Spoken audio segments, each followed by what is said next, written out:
Everybody stand back! Look too late for regret! Watch out! Kane!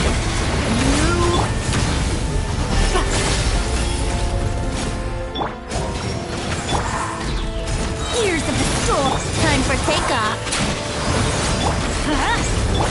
Stay back! Yahoo!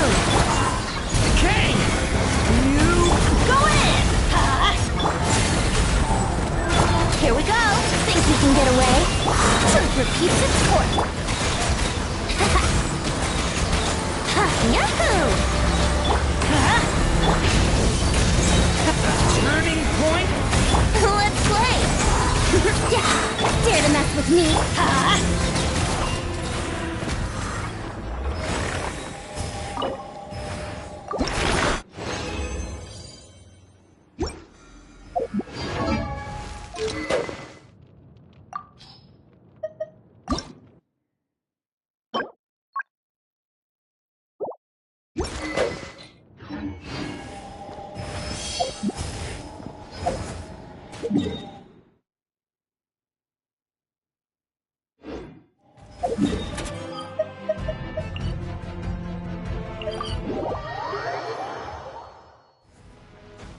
Off we go!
Each day is a new page in my story. I want to savor every scene, every footnote, before I turn to the next one.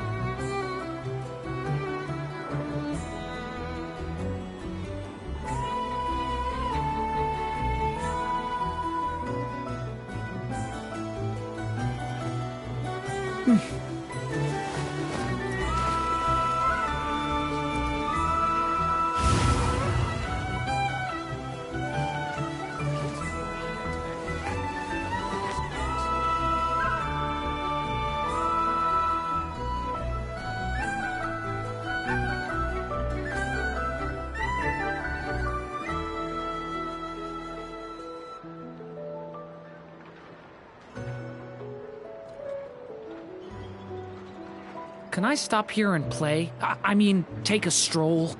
I won't go too far.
come over again today. I think I'll give them these toys.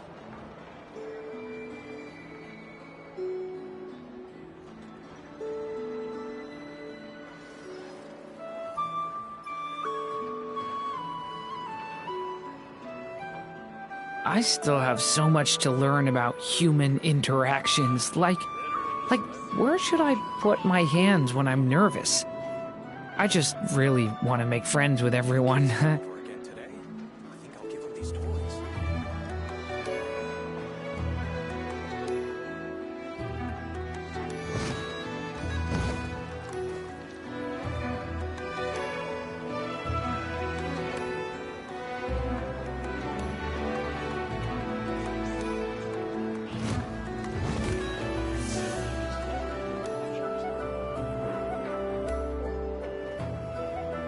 The kids come over again today. I think I'll give them these toys.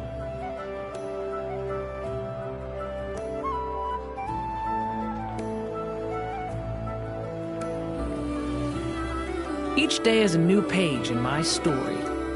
I want to savor every scene, every footnote, before I turn to the next one.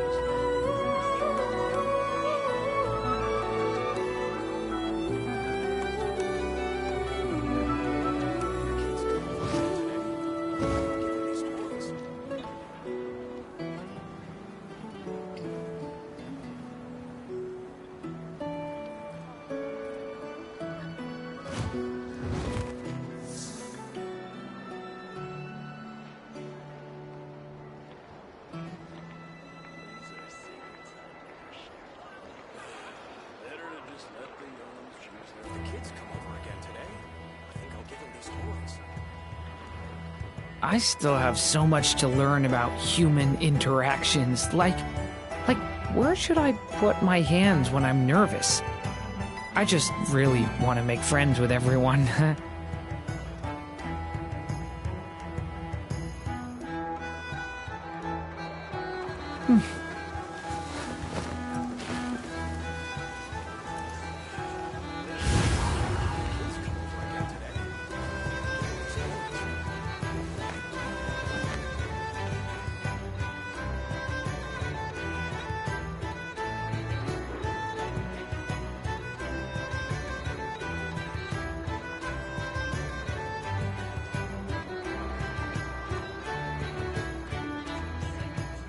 Can I stop here and play? I mean, take a stroll.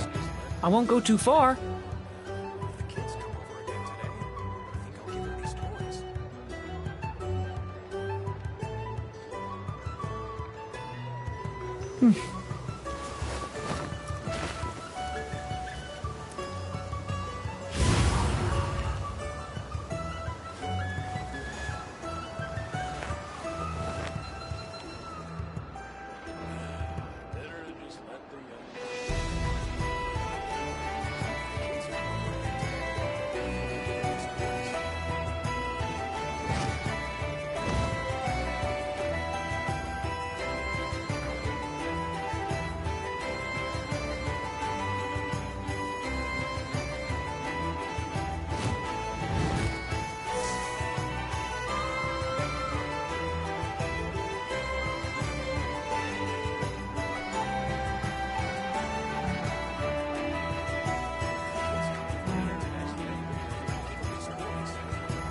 I still have so much to learn about human interactions, like, where should I put my hands when I'm nervous? I just really want to make friends with everyone. The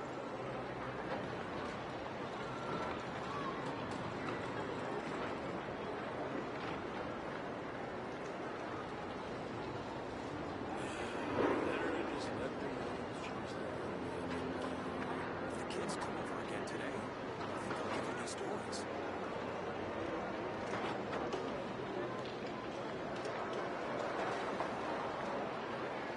Each day is a new page in my story. I want to savor every scene, every footnote, before I turn to the next one.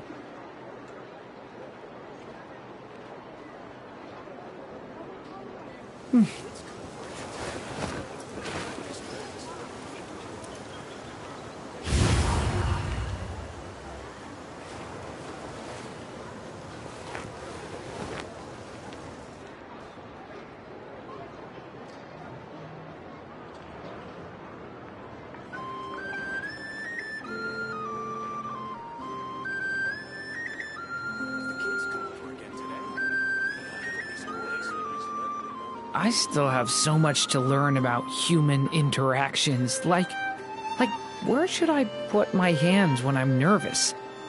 I just really want to make friends with everyone.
Each day is a new page in my story.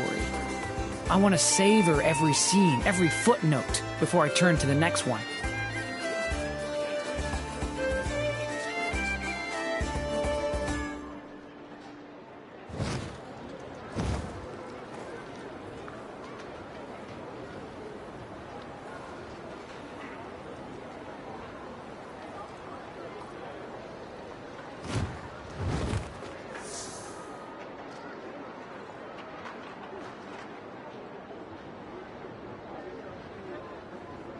Kids come over again today. I think I'll give them these toys. If the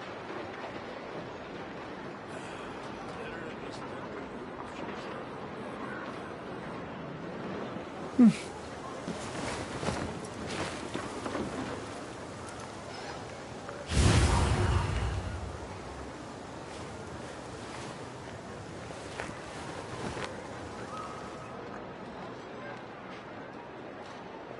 If the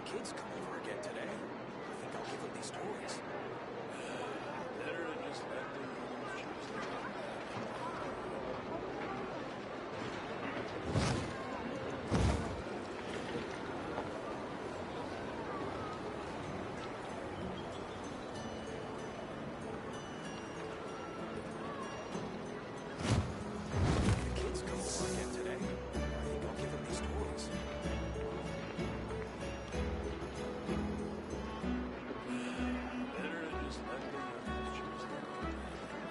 I still have so much to learn about human interactions. Like, where should I put my hands when I'm nervous? I just really want to make friends with everyone. If the kids come over again today, I think I'll give them these toys.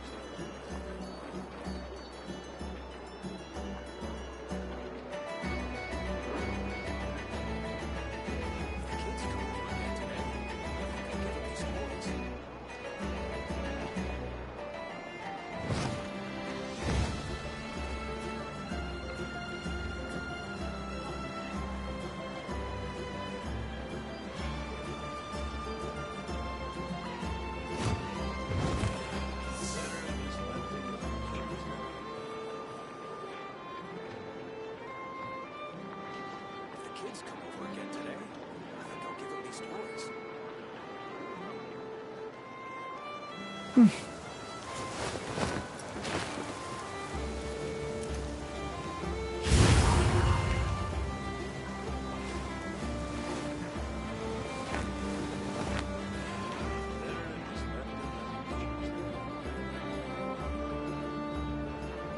If the kids come over again today, I think I'll give them these toys.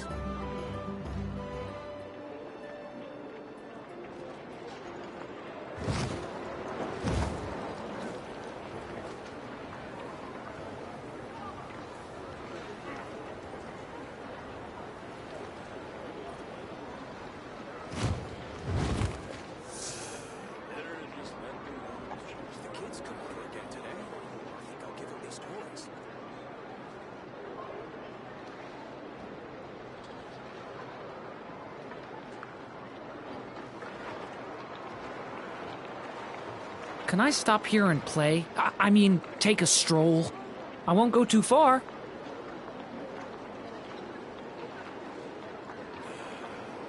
If the kids come over again today, I think I'll give them these toys.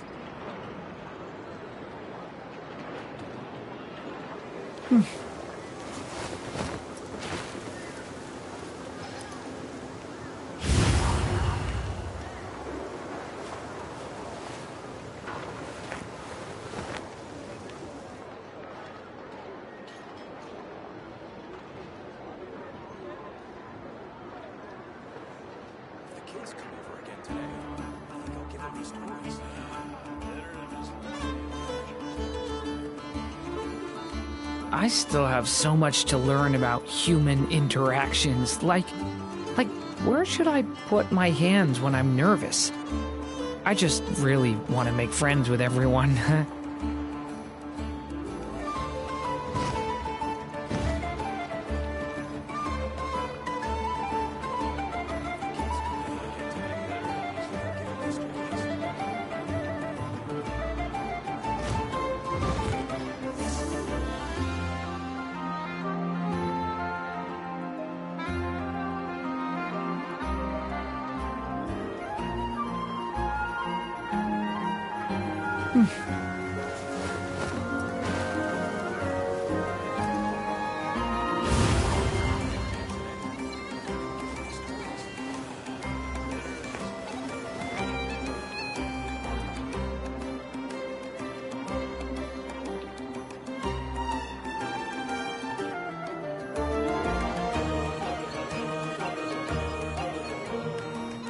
Can I stop here and play? I mean, take a stroll. I won't go too far.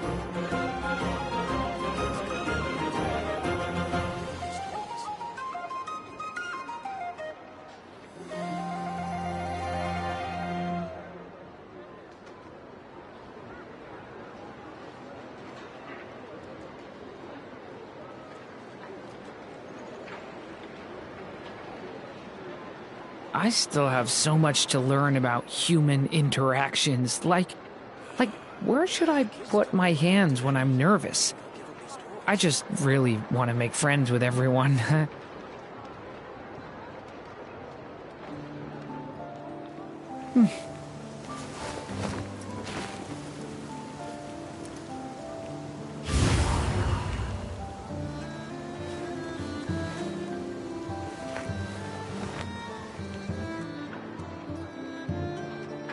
Kids come over again today, I think I'll give them these toys.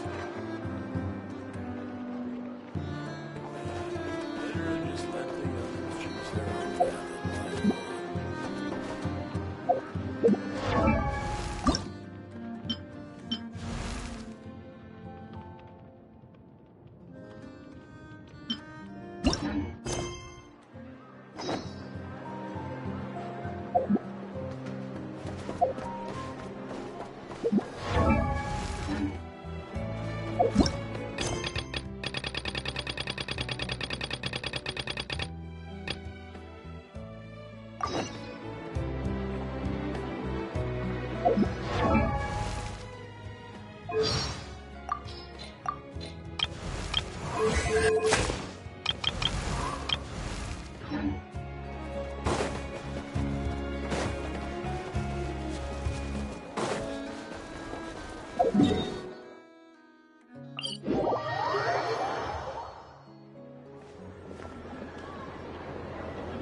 Huh?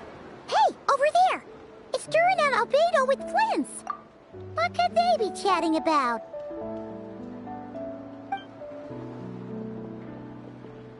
Your guess is as good as mine. Ah, Grand Master, and the Traveler and Paimon. Hello there. It's been a while.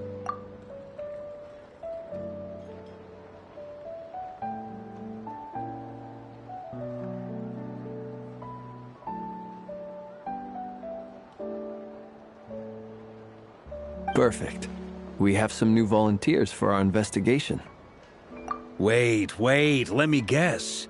The righteous Lightkeepers are finally ready to hunt down the Abyssal Dragon? Yes, that too. Yeah, right. Oh, wait. Why does everyone keep saying that too? Well, to be precise, the facts match, but not the causality. Wait, so I guessed right? Half right. Don't act so impressed with yourself.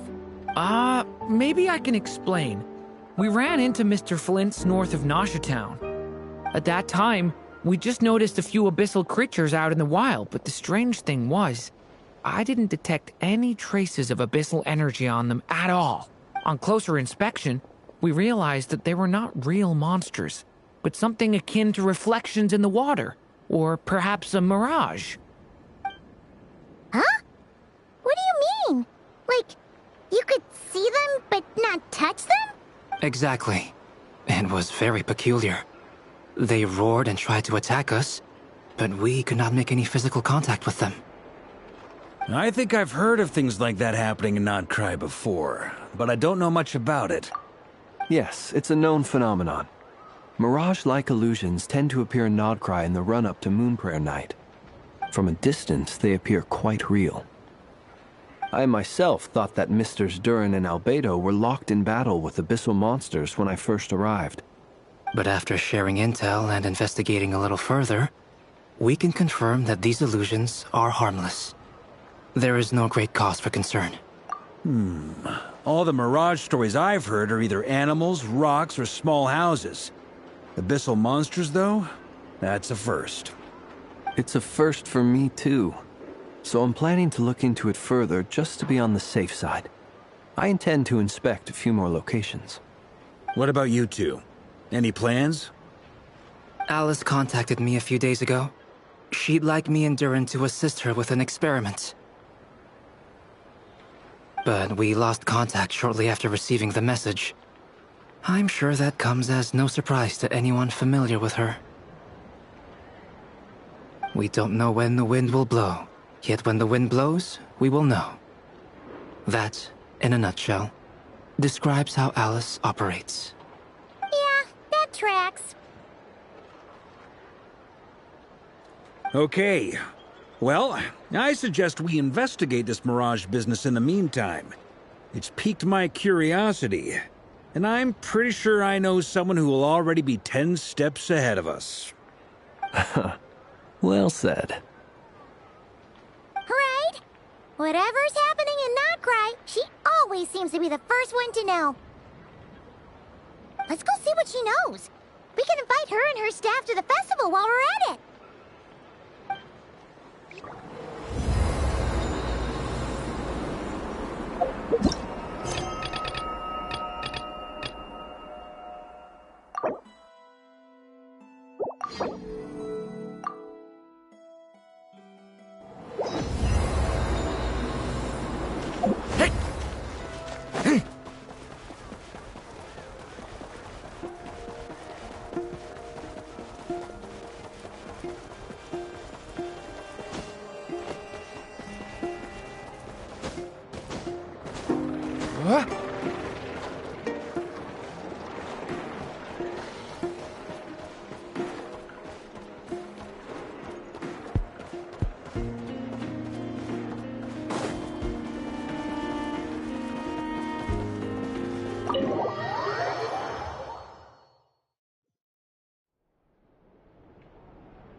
You're right, I have noticed. There's certainly something a little fishy about this situation. Only a little, though. Records indicate that this phenomenon can occur in the days before and following Moonprayer Night. That said, it has always been a rare sight in the past. The odds of encountering these phantoms are similar to looking up in the night sky, happening to see a shooting star, and managing to make a wish before it disappears. But this time, either everyone's getting lucky, or they're appearing far more frequently than usual. Yehoda's out gathering intel as we speak. In the meantime, let me check off some points of interest. First, the Abyss. The ones we saw seem to be abyssal monsters. Indeed. But we have identified one location where many more of them have made an appearance. And not just monsters, but human phantoms, too. Given the scale and nature of the phantoms, it's almost as if someone's last memories are coming to life. Or perhaps the memories of multiple people. Oh. So you mean the phantom monsters are hunting down the phantom humans? Exactly. The phantoms can interact with each other, but we have no means of intervening.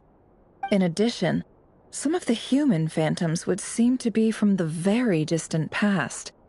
This is clear both from the clothing they wear and the stories they tell. They claim to be from Hyperborea, a name which I've heard from Lauma before. If this is true, it means they must be from 6,000 years ago. Did Paimon hear that right? 6,000 years? It sounds like this merits further exploration. That'd be a big help. I'll leave it with you, Albedo. My knowledge of ancient history is non-existent. I used to doze off every time the pre-Knights of Favonius era came up in class. It's quite a miracle that you were able to understand these phantoms' speech, given how long ago they lived. I suppose you're right. But I'll leave the archaeologists to ruminate over that conundrum. As an intelligence broker, my sole interest is in the value of the information I gather. Which, in this case, hopefully means earning myself some good favor with our dear Lady Moonchanter. So calculating. Whew, this intel broker logic always catches Paimon by surprise. Sounds to me like we could split the work up. I think the abyssal phenomenon is best left to Albedo, Flint's, and me. Agreed. It coincides with my duty as a lightkeeper. For my part, I'd like to understand the Abyss better. Even a little knowledge would go a long way. This is certainly a rare opportunity to study the Abyss. But even rarer, perhaps, is the chance to make contact with the Ancients. The Curatorium will take the lead on investigating the Hyperboreans. We put in the work to learn what we know so far. It seems only fair that we get some quantity of exclusive intel. That just leaves our trusty team of 2 unassigned. Since you became an honorary knight, of course. This was part of my grand plan all along. Ha ha ha! Oh yeah, by the way, we managed to convince Columbina to come to the Moon Prayer Night celebrations. Would you and Yehoda like to join too? She agreed to that? Huh. Quite an achievement. Never underestimate the traveler, I guess. I'd be happy to join. No point shutting myself inside when the streets are all decked out. I doubt any clients will be visiting during the festival in any case. And Yehoda loves a party, so I'm sure she'll jump at the opportunity. No, no, no, no, no, no, no, no, no, no! Way to contradict me in front of... Wait, no, that's not what I have bad news, boss. So many people. All right, everyone inside, quick!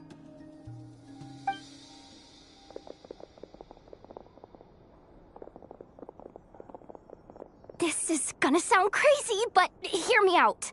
I saw one of those phantoms at Star Sand Shoal, and it was some sort of flying ship.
You already know about it? Wait. Back up. You came here in a spaceship? Now my mind is blown! What's it like on the inside? Was it like flying through space? I want to know everything! Yep, exactly. Huge discovery. You're the best, second best intel broker in the world. After your boss, of course. Wow. I guess that decides where we're heading next. Come on, don't look at me like that. I know the spaceship doesn't have anything to do with me, but you don't want to leave me as the only one twiddling my thumbs, do you? Fair enough. You can tag along. In that case, let's meet back here to discuss our findings once we're done. I wish everyone a productive investigation. You too.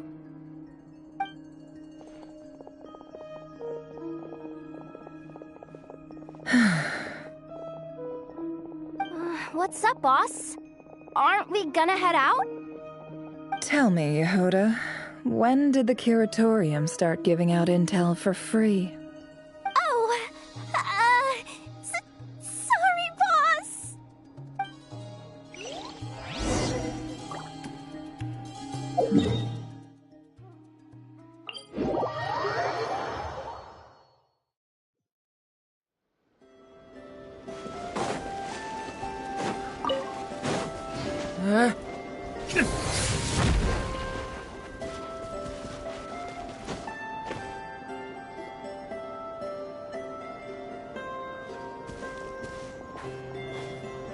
Well, what do you know? Yehoda was right on the money. This Phantom really is your spaceship. But that's so weird. Why would it show up here? Is it some kind of projection? Or a ghost? Like, maybe it no longer exists. But somehow it left an... Ah, you're already here. Miss Lauma, what a surprise. I thought you were busy with festival preparations. I was, until one of our people informed me that a strange sight had appeared at Starsand Shoal. No one's ever seen something quite like this before. I thought I should see it for myself. Same here. Oh, so we heard that these things appear around the festival period. Any idea why that is? Unfortunately not. We have very limited information about them, since they can't be interacted with. And no human phantoms have ever made an appearance before now. The most we've been able to deduce is that these sightings appear to be connected to the increase in Kuvaki energy around this time. Yeah, seems like that's all we can do. Allow me to lend you a hand.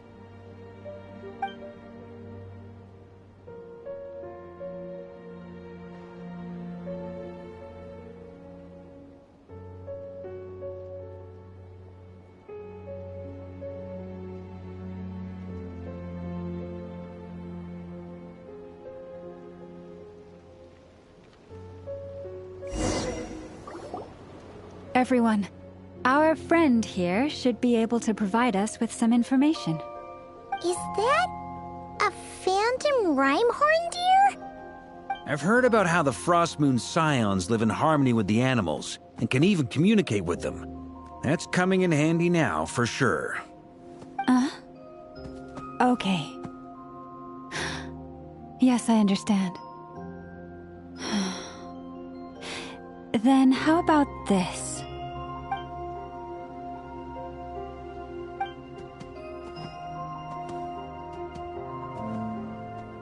Oh, it's leaving.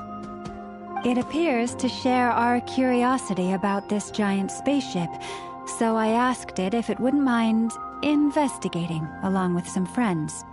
In return, I told it about some nearby spots where the wild fruit grows abundantly. We may live in a different era from these phantoms, but I trust that the terrain, climate, and ecology here are more resistant to the effects of time than some things are. Let's give them a moment and hope for the best.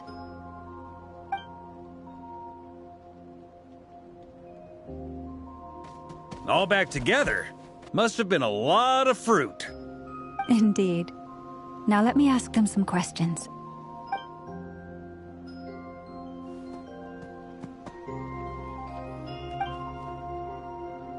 it did find a lot of wild fruit, enough for them to feast for a long while. This puffin circled in the air several times, but didn't spot anything out of the ordinary. Certainly nothing to do with the spaceship. Huh. Well, it definitely makes sense to get a bird's eye view. Indeed. Other than that, I was also thinking that the world these phantoms see is also different from ours. Oh, I get what you mean. The wild fruit exists in both times and spaces, but there might also be things that only exist in that space-time, which we can't see. Good point. Great thinking, Lauma.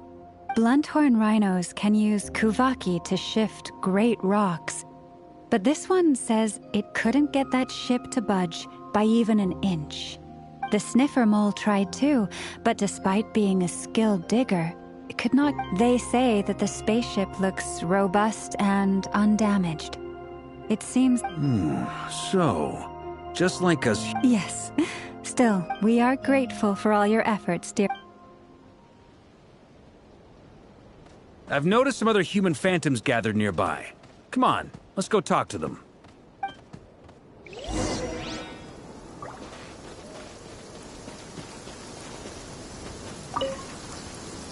Those illusions and those people. Nah.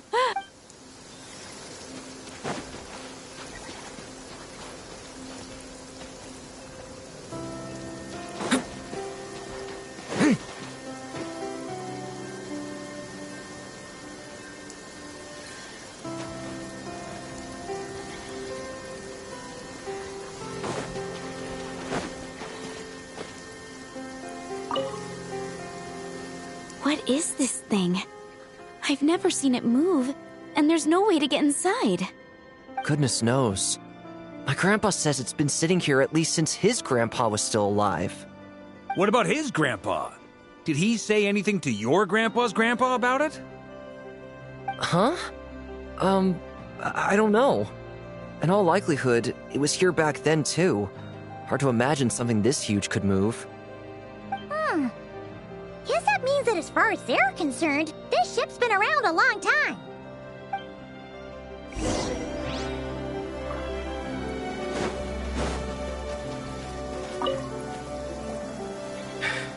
Come on, brothers. If we can get even a small chunk off of this thing, it's gotta be worth a fortune. Huh? Yes, brother! We should go. What the? This thing is crazy tough. I can't even scratch it. What's it made of? Sorry, brother. Looks like we'll have to seek our fortunes elsewhere. Enjoying yourself? I was just seeing if I could influence this phantom's perception by playing. But nope, no dice.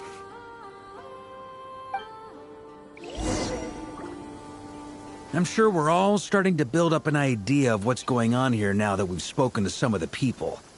These phantoms are reenacting real historical events in Nodcry. It's almost like we're in some kind of interactive stage play. We can talk to the actors, but the plot is fixed, and we can't influence it. It makes sense. History is set in stone. The objective facts of the past cannot be changed. Paimon totally thought you were just goofing around earlier. But actually, you were doing some serious investigating. Of course I was. Anyway, at this point, I think we're forced to conclude that although the Phantom spaceship is right there in front of us, we aren't going to learn much about it from these people.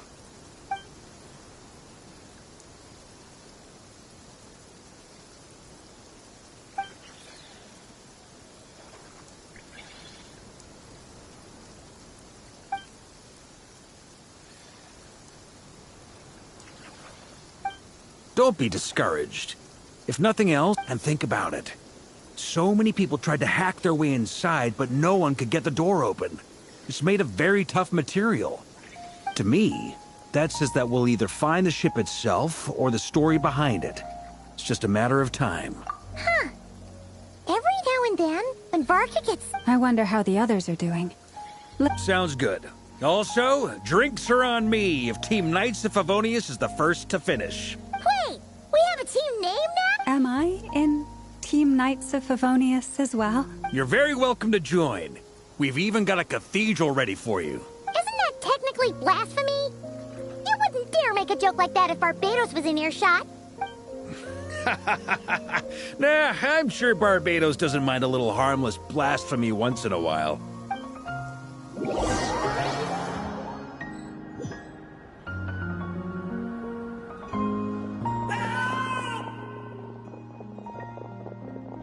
Oh, no! Get away!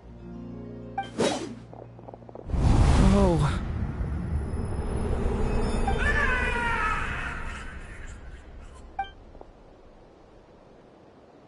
I know it's hard to stomach, Mr. Duran.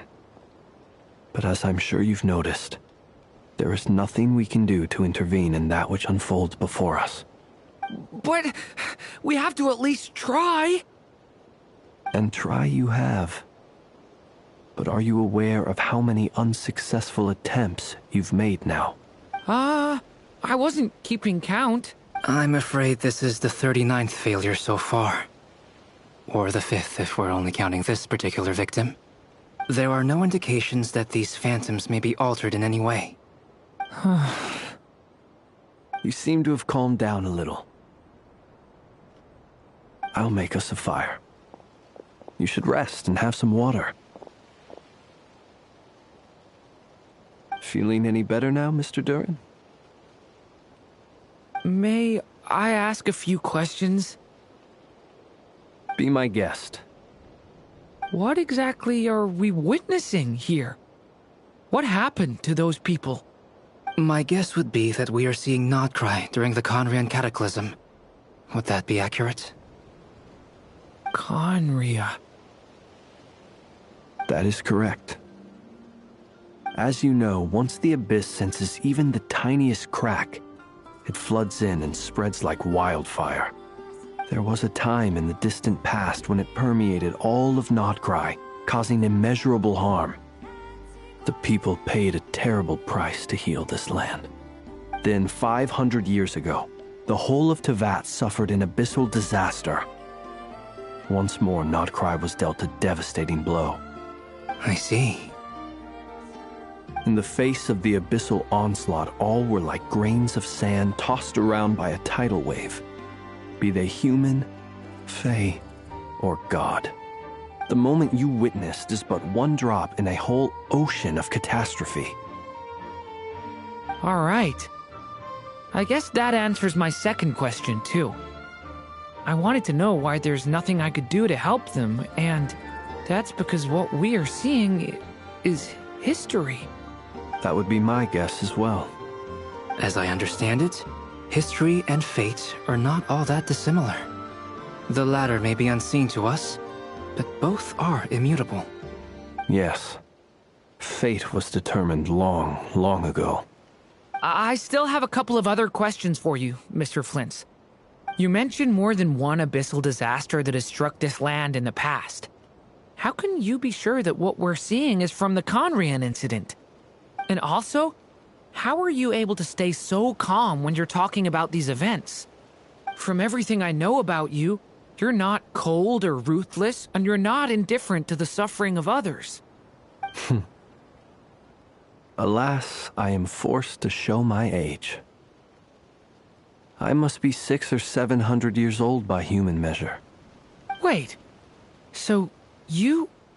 One is not easily moved by history when one has witnessed the truth firsthand. I'm sorry. You needn't apologize. Your passion is a good thing to have. Treasure it, because someday you may find it in terribly short supply. Now, at the risk of offending you, I have a question in return. Your curiosity toward the Abyss, is it born from hatred or because you sense its call? I only ask because I kept a fragment of Rerir's body in my lantern for a short time. Specifically, his heart. So I know what a burden it can be to carry the Abyss with you. And I hear its power growling from somewhere within you. In my eyes, your mere existence is a miracle. My honest answer is... I don't know. I don't think I have the confidence to say for certain. What I will say is the Abyss is not the only issue that haunts me. Even before I became who I am today, the question dogged me constantly. Should I even exist at all? My doubts remain unresolved. But when we fought Rerir, something became a little clearer to me. Sometimes it is the darkness within us that allows us to achieve the impossible. I certainly got the sense from your 39 attempts that you were trying to achieve the impossible. It sounds like you've resolved to see the truth for yourself. Absolutely. In that sense, he and I are quite similar. Then I wish you every success. I look forward to the day of your transcension. Well, if everyone's caught their breath, I suppose we should head back. Oh, and one last thing. I'd appreciate if you kept our discussion about history a secret.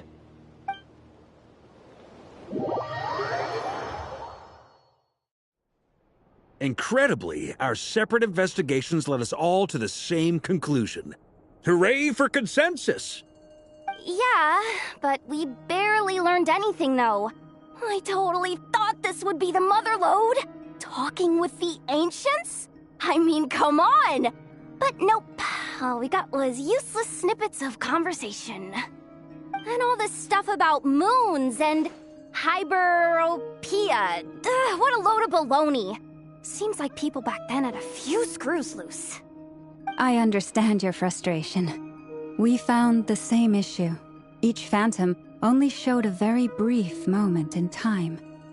There isn't much value to be found in these miscellaneous fragments of a civilization's history, no matter how glorious it may have been. If there's a silver lining, it's that these phantoms are harmless to the present reality. They shouldn't get in the way of the festivities. Paimon agrees. And not just because it's the first thing she understood in this whole conversation. You look disappointed, Nefer. Is something the matter? What do you think? We all worked our tails off, but the only one to gain anything from it was you, Lady Moonjanter. Well, please do share the Hyperborean records with me. I will gladly inscribe them in our people's documents. Oh, duh! Yeah! That was it! Hyperborea! Hyperborea. I'm serious. Only an expert in the Frostmoon Scions and their history can turn these records into valuable research material. The alternative is to let them gather dust on the Curatorium's storage shelves until the pages turn yellow. Nefer, you're wise enough to know that cooperating and sharing the profits is the best course of action here. Well, that goes without saying. Sure, let's do that. Huh? But didn't you say we aren't supposed to give out intel for free? Sorry. Shutting up. Now is not a good time to push Nefer's buttons. Anyway, back to Moon Prayer Night. I'm thinking that we should prepare something a little special, aside from the usual decorations and so on. You mean a parting gift? Can't go wrong with food. Although, does food go bad on the moon? Perhaps a lantern would be a better choice. It might be dark up there. It could prove difficult to light a lantern on the moon.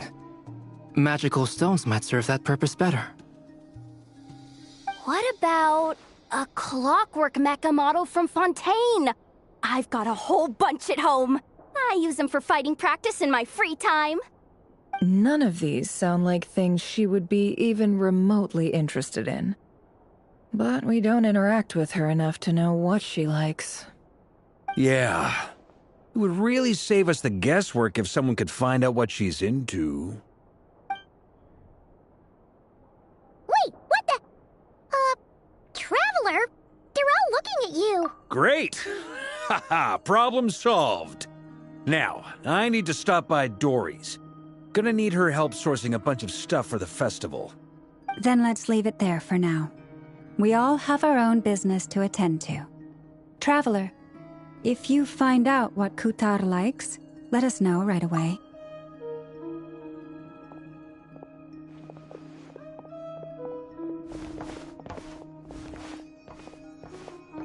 Is something the matter? I'm fine. It's just... I'm still feeling a little rattled after witnessing the horrors of the Abyss. But it's okay. This is something I have to work through. I'll be alright. Thanks for your concern. Well, don't put too much pressure on yourself. If you ever feel like something's wrong, physically or mentally, we're here to talk. Come on. Stop treating me like a kid.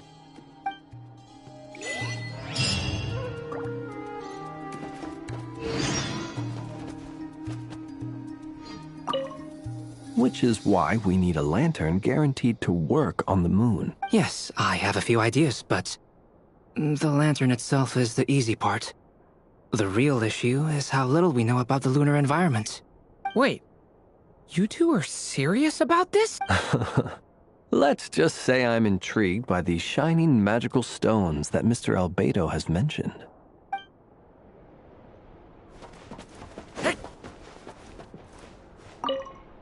You should get going. It's important that we act.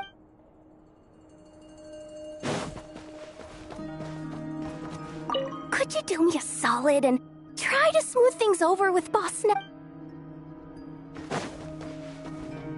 Miss Lauma, would you accompany me into town? I think it'd be best if you saw the Frost Moon Scions decorations for yourself.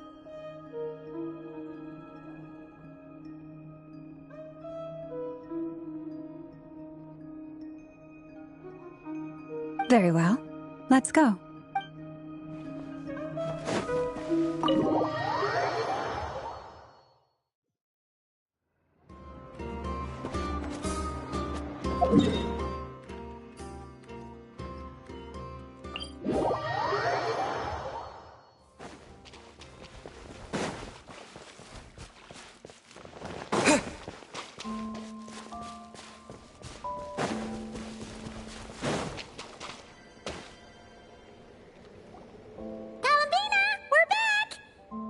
Huh? She's not here. Weren't there a few Kuhenki here last time, too? Where did they all, Oh, well. Looks like there's still a few days until Moon Prayer Night, so we're in no rush. Besides, she needs time to rest anyway.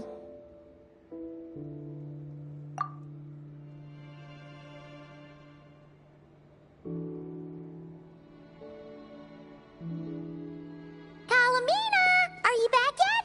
Oh, how strange. Looks like she's still bright. It's not like her to spend so much time outside. Especially since she's... What about Luonatar? Luonatar, you there? Hey! Sorry, didn't understand. But... Yeah, that's even stranger. What about him? Oh, that's not good news. They change color when Columbina gets weaker, right? And they look super pale right now. Good idea. She might know what's happening.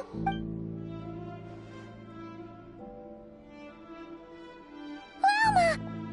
Ah, it's you. How is Kutar? No, she hasn't. I came here to check on her after I noticed the flowers had changed color. Based on past precedent, she must be very weak right now. Even getting up to walk would be a struggle. It seems unlikely that she wandered off outside. Not to mention that she doesn't do that at the best of times either. So yeah, this is super weird. No.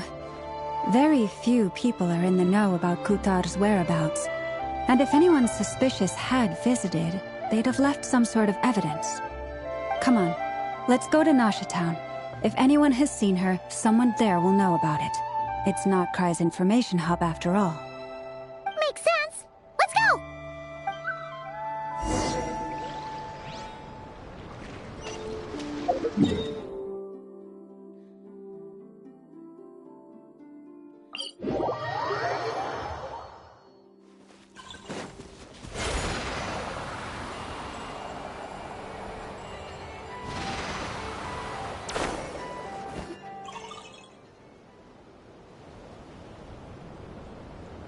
a moment. Is it just Paimon, or is this stall kind of suspicious? It's never been here before, right? No, I don't recognize it. Alas, your free and easy adventure time is over. Now, prepare to face the final boss of Nod Cry. Whoa! Where'd that voice come from? Not sure, but it's definitely hostile. No, not that way. The final boss is right here. The sniffer mole? That's the final boss? Surely... Okay, the jig is up. I'll stop teasing you. Turn around. I'm right behind you.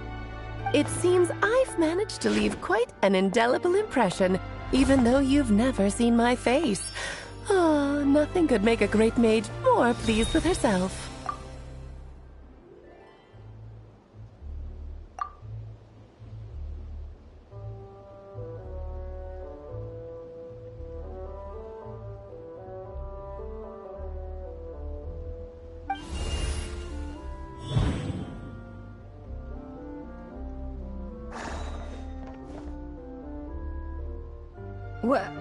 What is going on?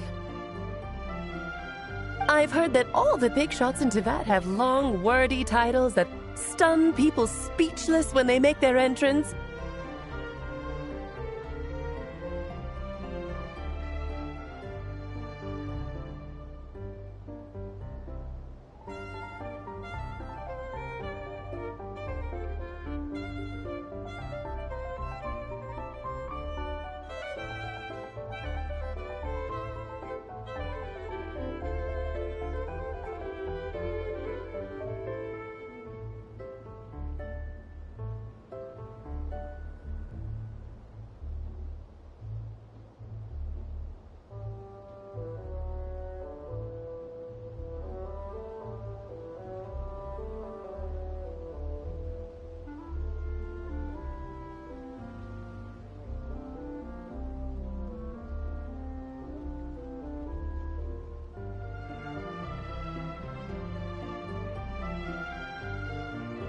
Unfortunately, none of them are affiliated with the Hexenzirkel, and we ourselves keep a very low profile.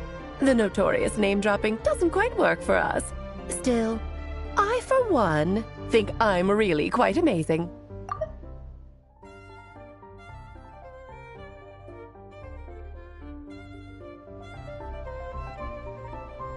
So that didn't stop me from coming up with a title anyway. Alice! It's really you this time? Not a lantern or a Dodoko, but Alice in the flesh? Ah, that's right. So, what do you think? How does it feel to finally meet me? You look like... Oh, that's the first thing you thought. A little surprising, but that actually makes me very happy.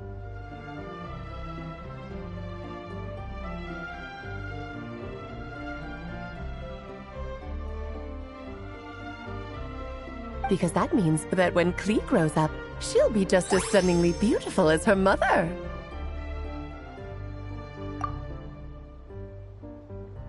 So she's a friend of yours? Kind of. This is actually the first time we've seen her in person. I see. Madam Mage, that was, quite a powerful entrance. I certainly won't be forgetting it anytime soon. It's okay, Lauma, don't force it. Paimon will do the honors.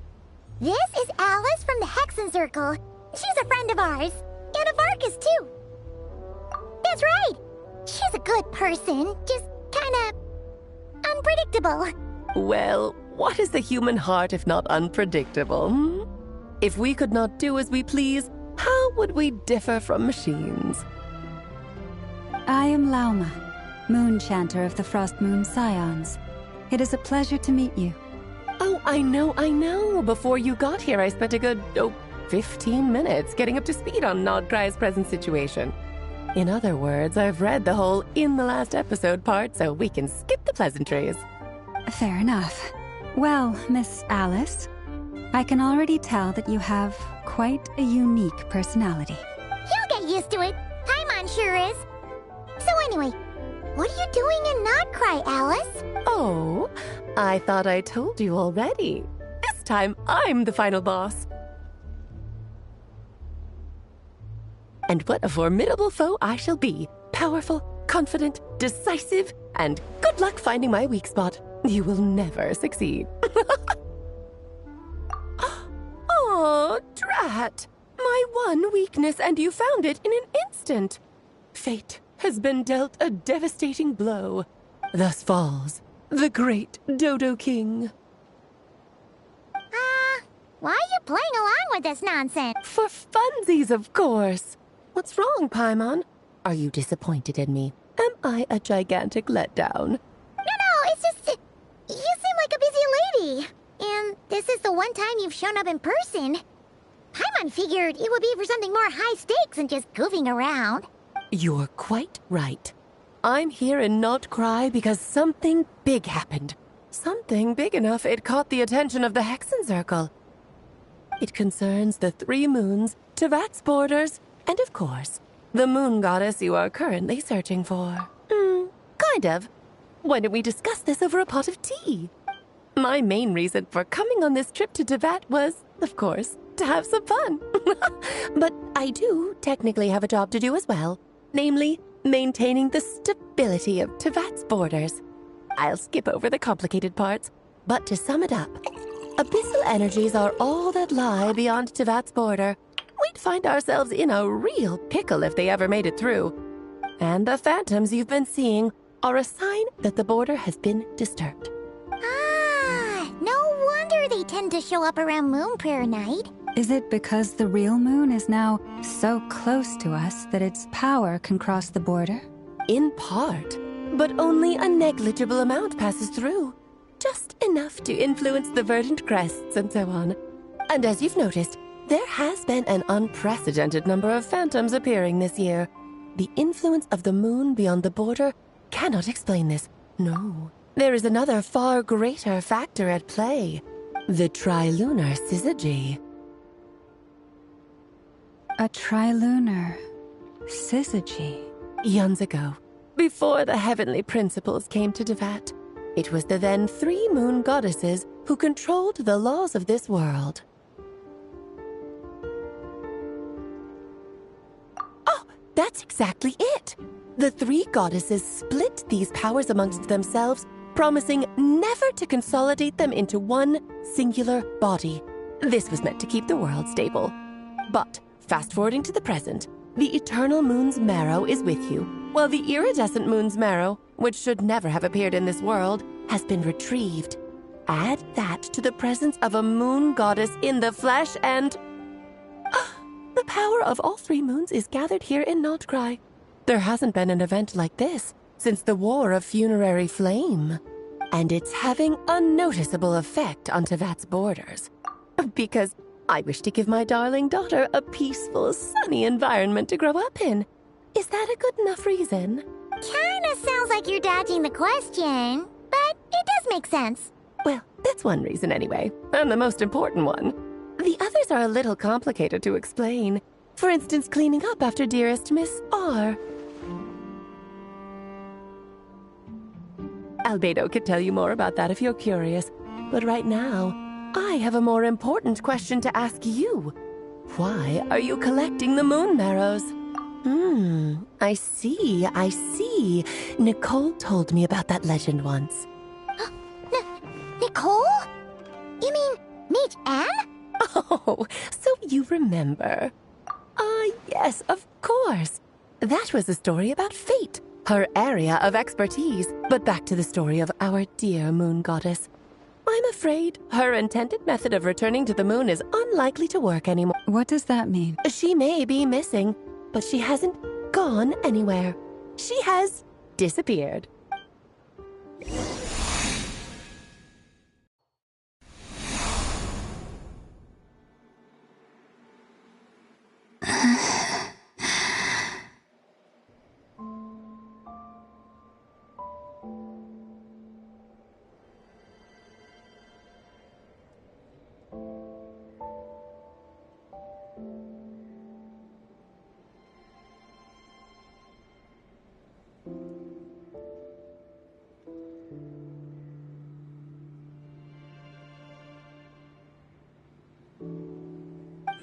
body is so heavy.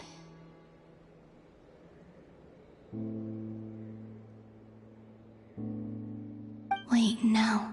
It's my mind that's heavy.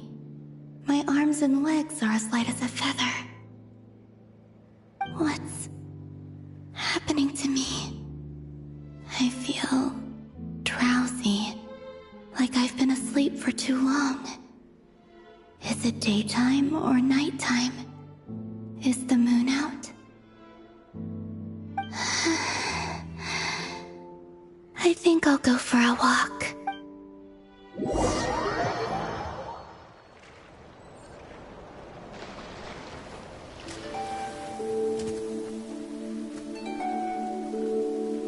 Are you out for a walk too?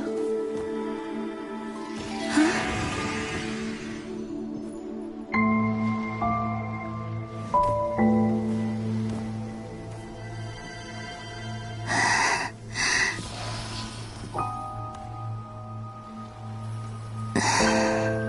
The day has come at last.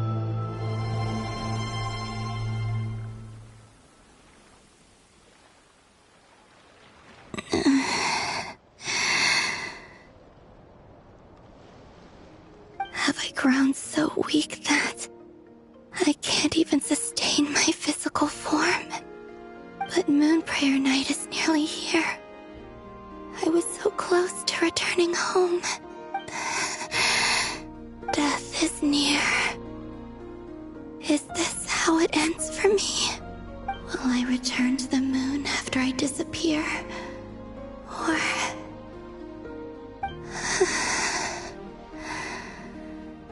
I don't want it to end like this. So far, at least, I still exist. Even if not physically, I can still feel. But as my power wanes, I'm sure that too will fade. I suppose I might take one final look at this world. The world where I was born.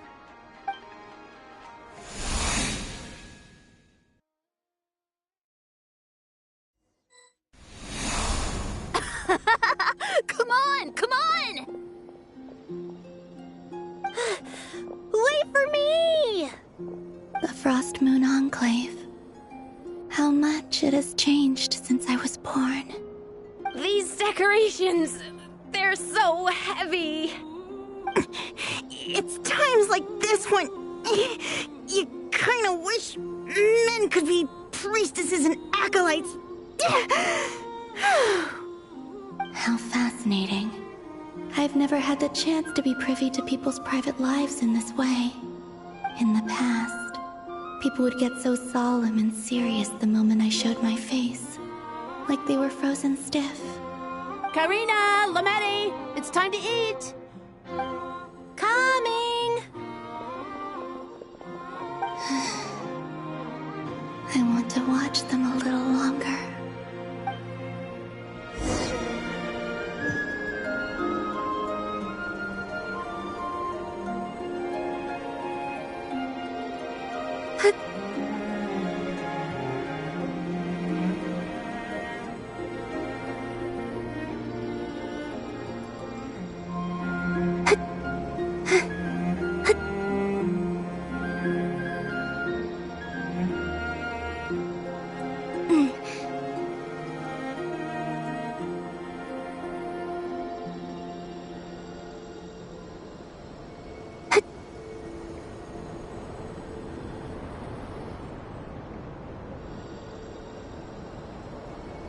So just fill these balloons with air, right? Yep. Try a couple now to test things out.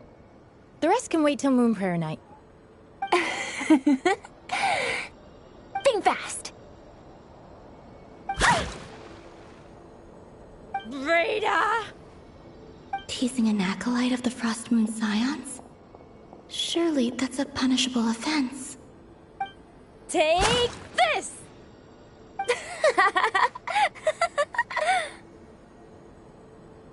Huh?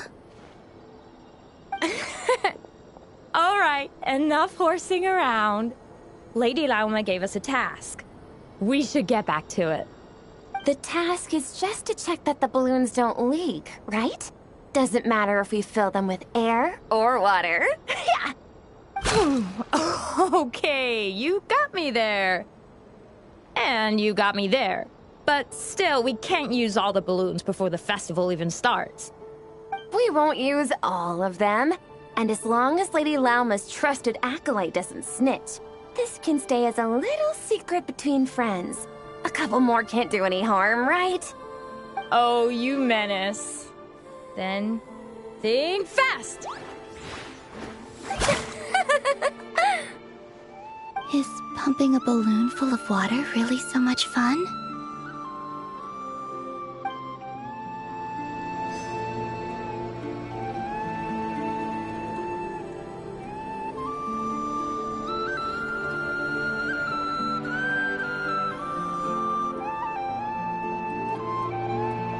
I'm sure you're both tired from playing all day. Come on, eat up.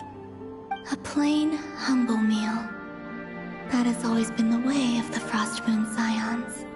Huh? How come Lamatti got a midsummer berry dessert? I always get Lockaberry. I don't mind sharing. You can have a bite of mine if I get to have a bite of yours. They're sharing food? I've never shared food with anyone before. Even at the Harbinger tea parties, everyone just ate off their own plate.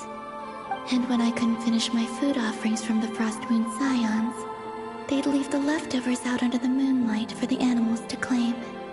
Hey! That was 2 bites! Oh, then you can have another bite of mine. Oh, you too. Oh, don't fret now. Here, have some of Granny's too. So this is what it means to be family.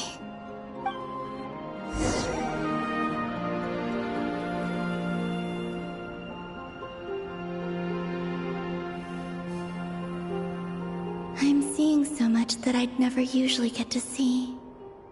They'd never act like this when I was around. It's nice, being able to just watch people in peace in these final moments. What a rare opportunity. I think I'll go take a look around Nasha Town, too. Maybe the Traveler will be there.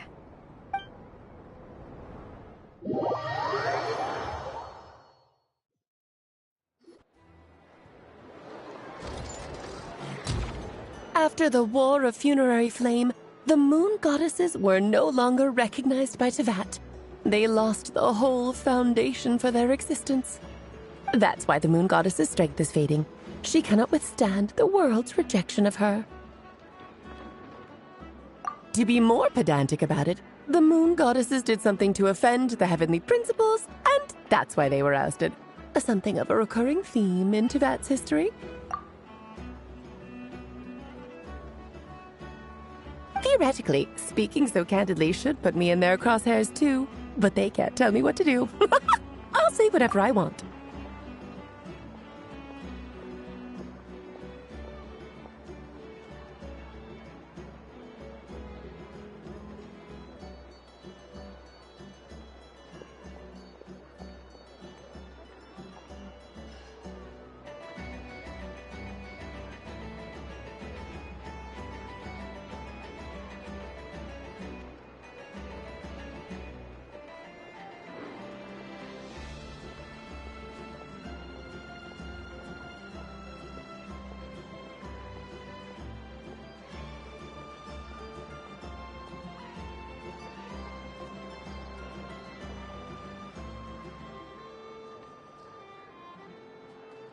Anywho, the Moon Marrow energies were but a drop in the bucket for her, and that battle against the Ray Hair of Solnari only weakened her further.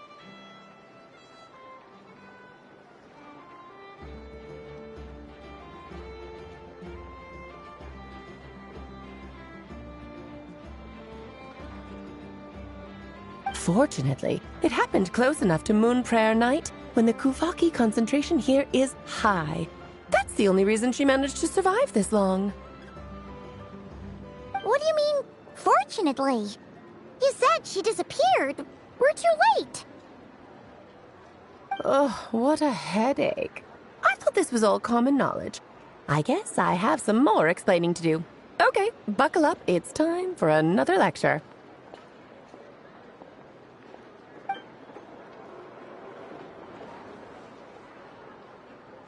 Now, I said earlier that the moon goddesses lost the foundation for their existence. The reason for that has to do with the natural order. Basically, the rationale for their existence in Teyvat was lost.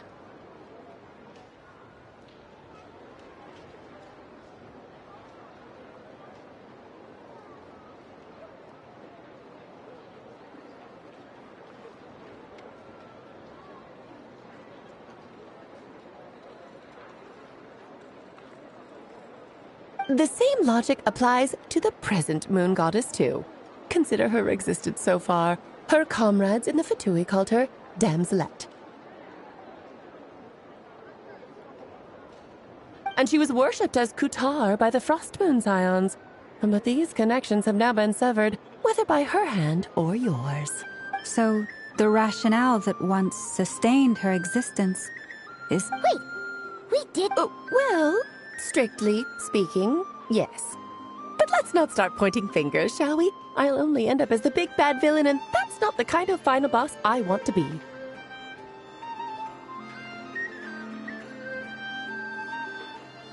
Of course I do. I'm only the greatest mage in the whole entire world.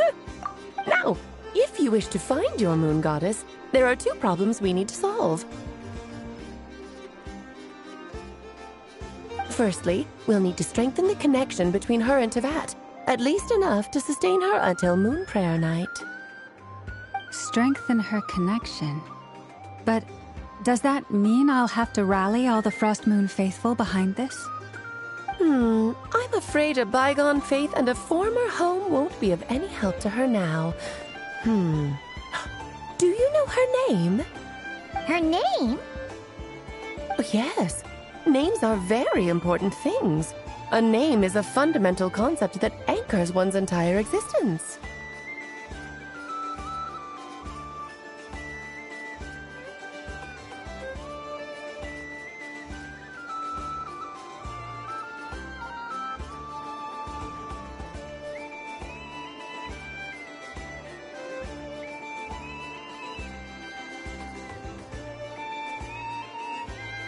Then your first job is to find it. As a moon goddess, I'm sure she must have a name she identifies with. Neither Columbina nor Kutar is her true name, and she's never really accepted either of them. So, finding out her real name is enough to sustain her existence? Yes, I know it sounds like a small step, but every journey begins that way. So for now, that's all we need to focus on. The second problem is with her plan to use the moon marrows to return to the moon. Unfortunately, piercing through the false sky will take an enormous amount of power. Given her current condition, she won't be able to provide anywhere near enough power, even if she recovers her physical form. But no need to fret. Nicole's the expert in this field, and I'm sure she'll figure something out. Wait, Mage N is going to help us out too? That means we've got 2 Hexencircle mages on the case. This is turning into a pretty big deal. Actually, this is more of a side quest for me. Like you said, I'm a busy lady, so I can't stay for too long. I'll have to return to Teyvat's border soon. That's the upside you get for looking out for my little Klee. Hopefully that will incentivize you to carry on keeping her company in the future. Anyway, jokes aside, you'd better get moving. It will take quite a miracle for the moon goddess's consciousness to hold out till Moon Prayer Night. Oh, I suppose I might as well tell you where Nicole is before I leave. Off you go now. Time to meet your new friend. Oh, yes, and a little suggestion. Don't forget to mind your heads. What? I wonder how Durin's doing. I should really go see him before I head back. You really are super busy. I most certainly am. There's so many children I have to keep tabs on just in Mondstadt. Durin, Albedo, Venti, Varga.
Klee didn't make the list, huh? Of course not. Klee is my pride and joy. I have no qualms about her, because she's the best child in the whole wide world.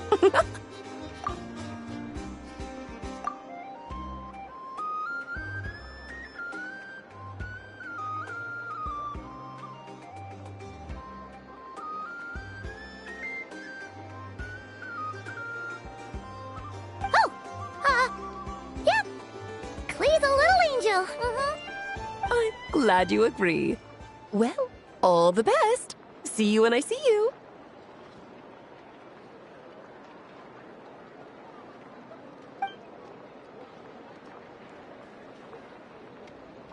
She left in a hurry. Yeah. She didn't pack up her stall. Should we handle it for her?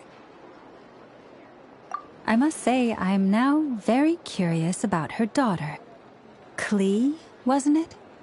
What's she like? That's a long story. Come on, we'll fill you in as we go.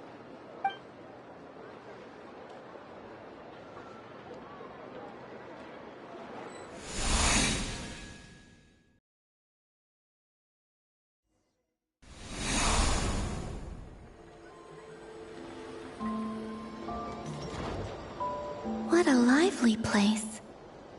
I've never experienced Nasha Town like this before. Hey, you old geezer! Your hammer's rusted through! Who are you calling old geezer? Are they quarreling? I'm looking right at him! You've really gone downhill since giving your daughter free rein in the workshop. Can you even swing a hammer anymore? It shouldn't take you days just to fix a single chair. You might as well use that hammer to massage my back for all the good it's doing. Don't run your mouth, or you'll get a back massage that'll put you in bed for the rest of your life. Look, the materials haven't arrived yet, all right? You know how busy it gets in the days before Moon Prayer Night. I'll bet you send all the materials to your little princess. Blood's always thicker than water, huh? All right, you've made your point, Uncle Koski. As soon as the materials arrive, fixing your chair will be the #1 priority. And Dad, if you've got time to chat, why don't you lend me a hand, See? Lolka knows what the score is. I guess they're friends. But the way they spoke to each other was so ugly. Then again, it wouldn't be the first time I've seen something like this. Columbina!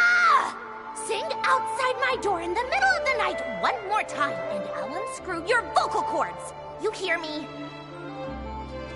Oh, Zandrone. So that was her way of trying to be friends with me. What a pity. I won't get the chance to say any ugly things in reply.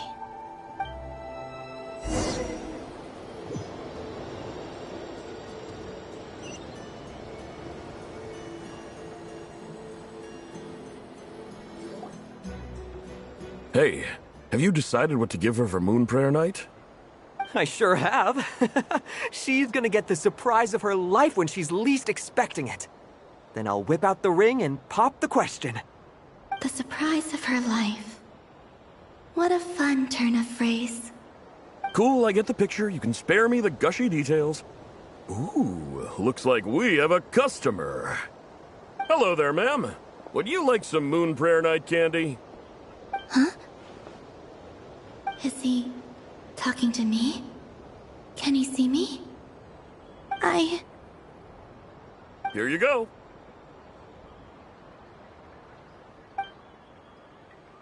Oh.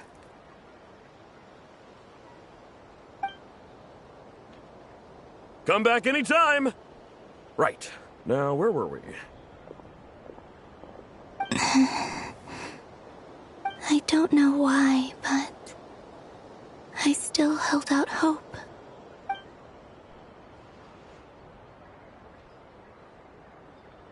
The most important thing right now is to find that mage. This name thing seems super important too, but where do we even start looking? I'd better go pay the Fatui a visit.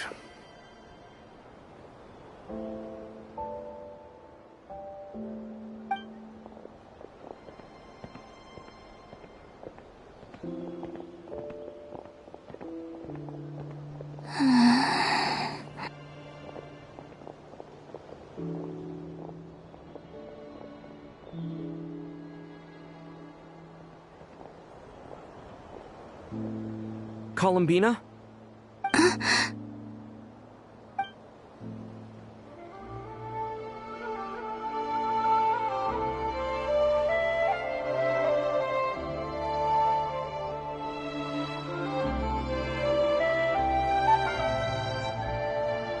Traveler?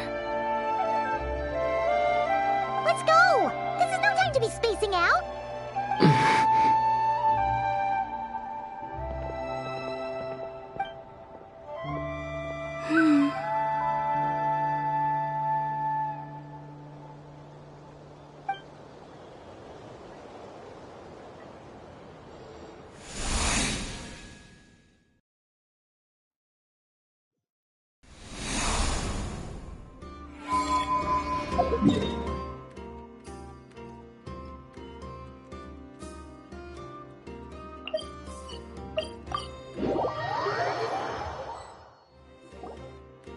Where are they going?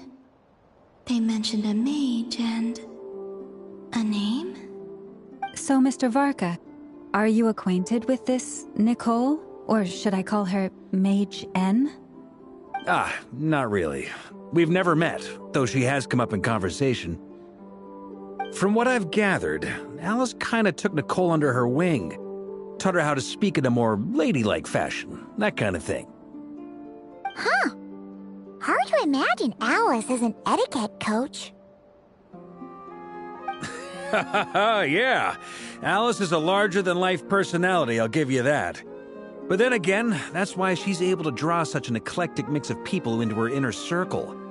If I remember correctly, being an interesting person is actually one of her main entry requirements.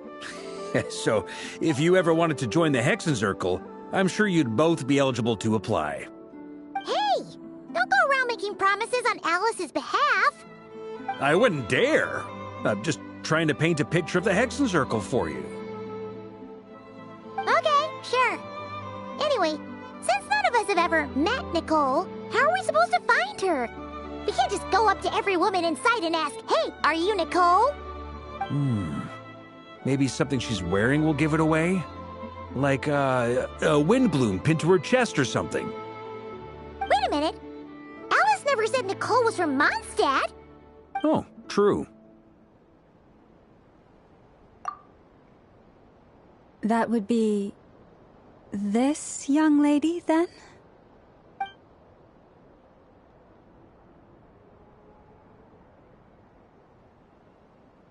Hey there! Sorry to disturb you, but are you Miss Nicole? Varka, Knight of Boreas of the Knights of Favonius. Alice might have mentioned me before. Mm-mm. Have we got the wrong person? Sorry. Well, this is awkward. When I shook my head, I meant, no, Alice hasn't mentioned you before. Huh? Where is this voice coming from? My apologies. For certain reasons, I am unable to speak. This is the only way I can communicate with you. It might take some getting used to, but I hope you can understand. Hey, it's fine. I'm more shocked by the fact that Alice never speaks about me. I mean, As for you two, we have crossed paths twice before, but it is nonetheless a pleasure to finally meet you. It's really you! Thanks for all your guidance in the past. You're quite welcome. This time, things are different. We have reached the unwritten pages of the story. You might say that we stand at the crossroads of fate.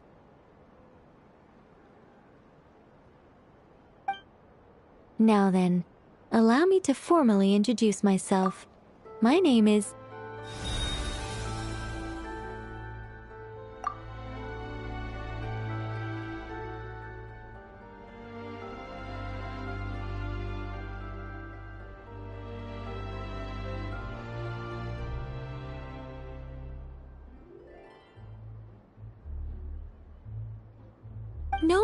No, stop! Alice! I can't believe it!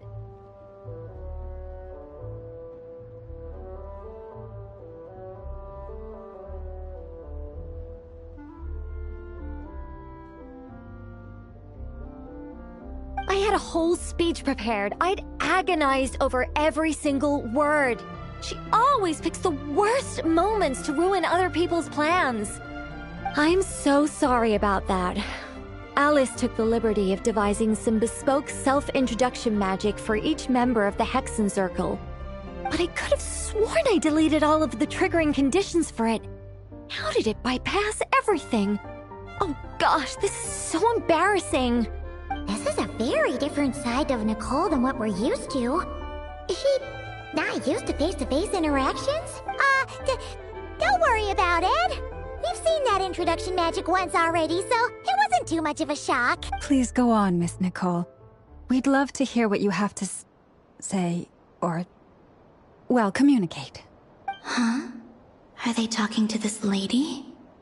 But... Will you all promise to forget that horrendously embarrassing introduction? Sorry? Embarrassing? When? Yes. My name is Nicole, and I am one of a very few angels who have retained both their preferred form and their power.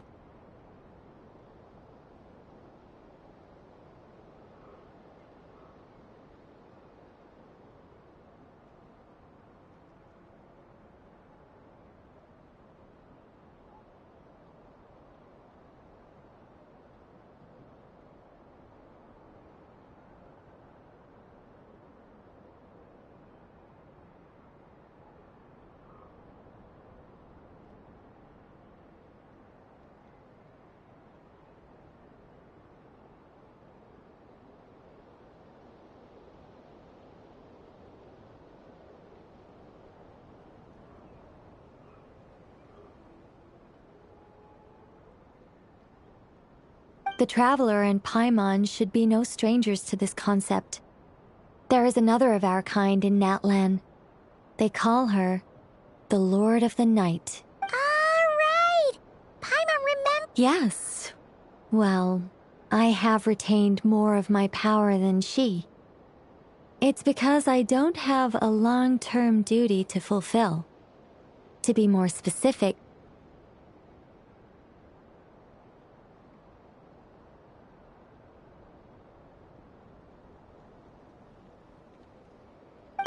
no. We'll be here all day if I get into the specifics. Moving on. If I'm not mistaken, you are here because you wish to learn how one might reach the moon beyond the sky. That's right. Is that something you can give us any guidance on?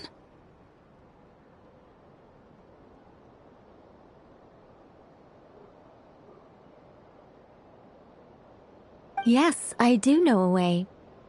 It began with the Hyperboreans, who lived after the War of Funerary Flame. Blank looks. Maybe I should start with the background of the war. Or maybe not. It shouldn't be an issue. I'll fill in the gaps for you when we have more time.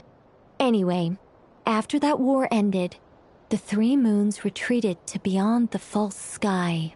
The Hyperboreans were humans I once aided. They accepted the civilization and creations bestowed upon them by the angels.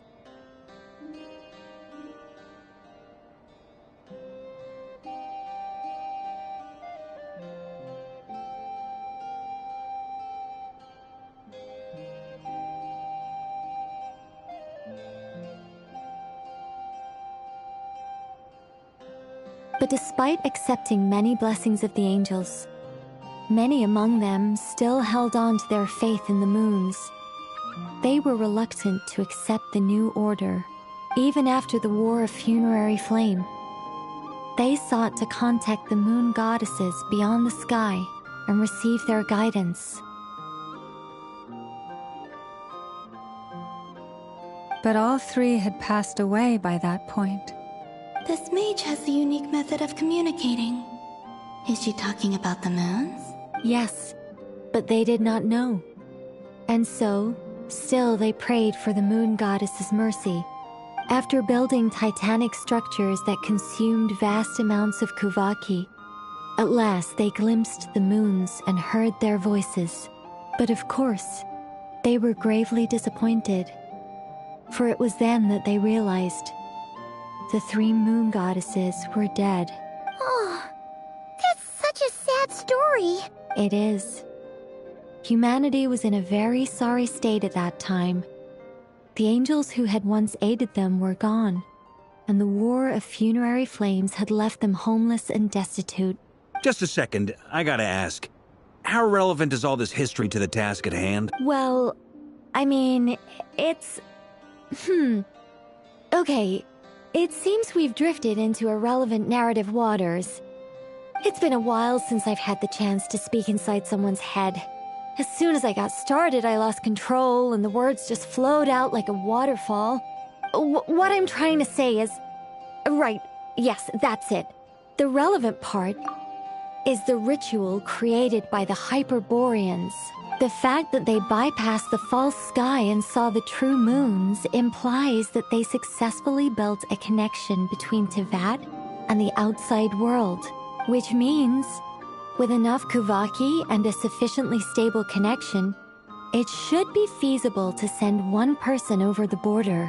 Okay, so they built some kind of portal? Oh, yes. Is something wrong? I just didn't expect you to summarize it so well. It turns out I could have said all that in one word, if only I'd managed to think of it. No, please, it's fine. This is invaluable knowledge. I'll be sure to record and preserve everything in writing. Oh, really?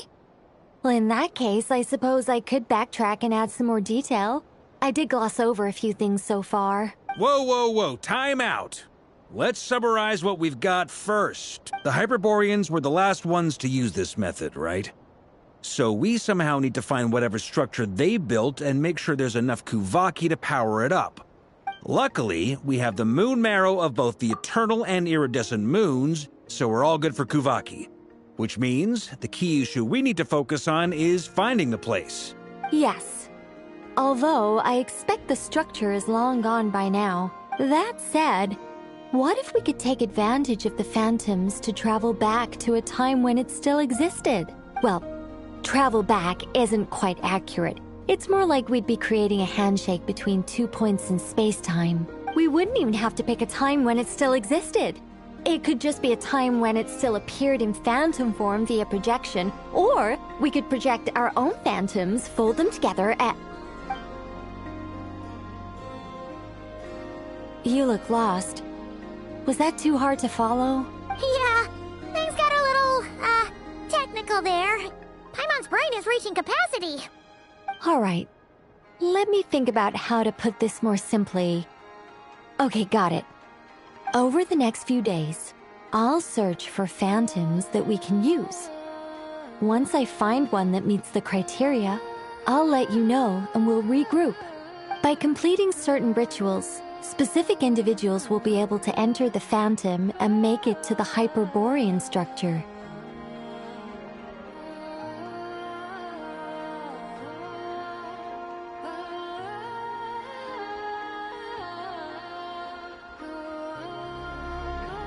If everything checks out, and it looks feasible, we'll just need to wait for Moon Prayer Night, and we can send the Moon Goddess back home. I'm really skimping on the detail here. Is this making any sense at all? I think so. For now, we'll just wait to hear from you. Yes. Basically, yes.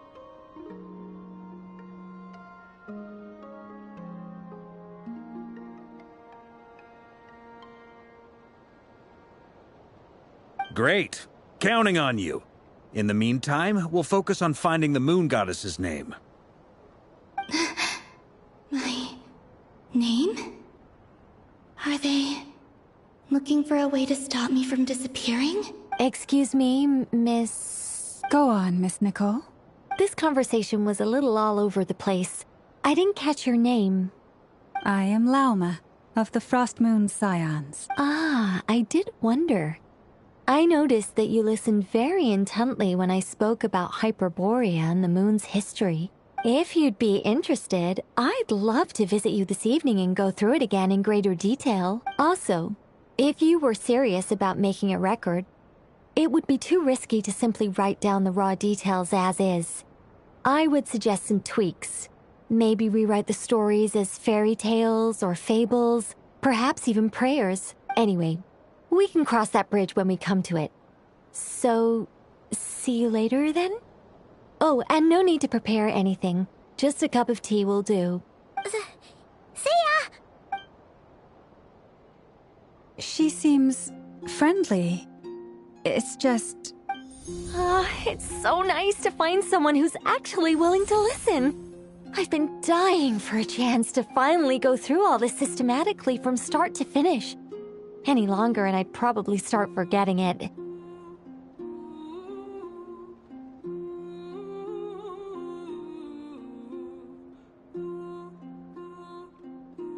Now Paimon gets why Alice told us to mind our heads. Ha ha ha ha, what did I tell you? A lot of quirky people in Alice's orbit. Now then, the next order of business is, where do we start looking for the Moon Goddess's name? Maybe the rest of what what Nicole has to say might give us some clues. Once I've heard her out, I'll summarize the salient points and share them with you all.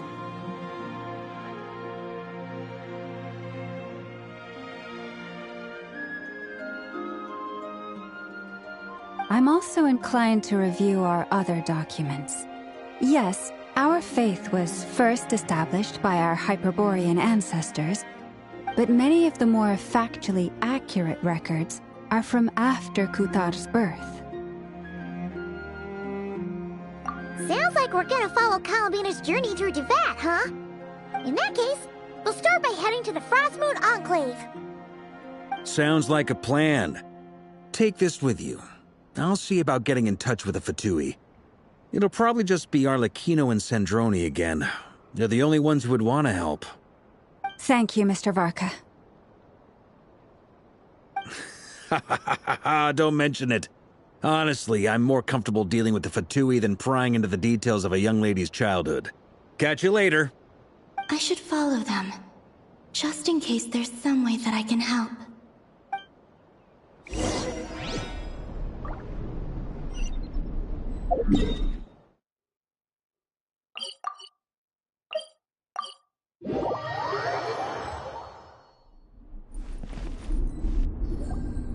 A while ago, I took the time to organize all documents in our possession that pertain to Kuthar.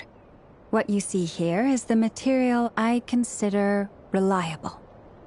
You're saying there's unreliable material too? Yes. Most of the information we have was transmitted through an oral tradition. Inevitably, some of her stories were mythologized and deified over the years through countless retellings. That's why I organized them into reliable and unreliable. There's no sense seeking answers in history unless we can ensure the veracity of the historical record. Makes sense. All right, let's take a look through.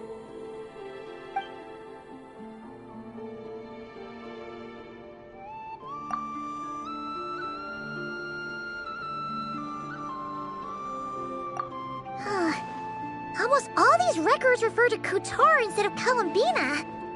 Although neither of those is her real name. Paimon's not sure what point she's trying to make.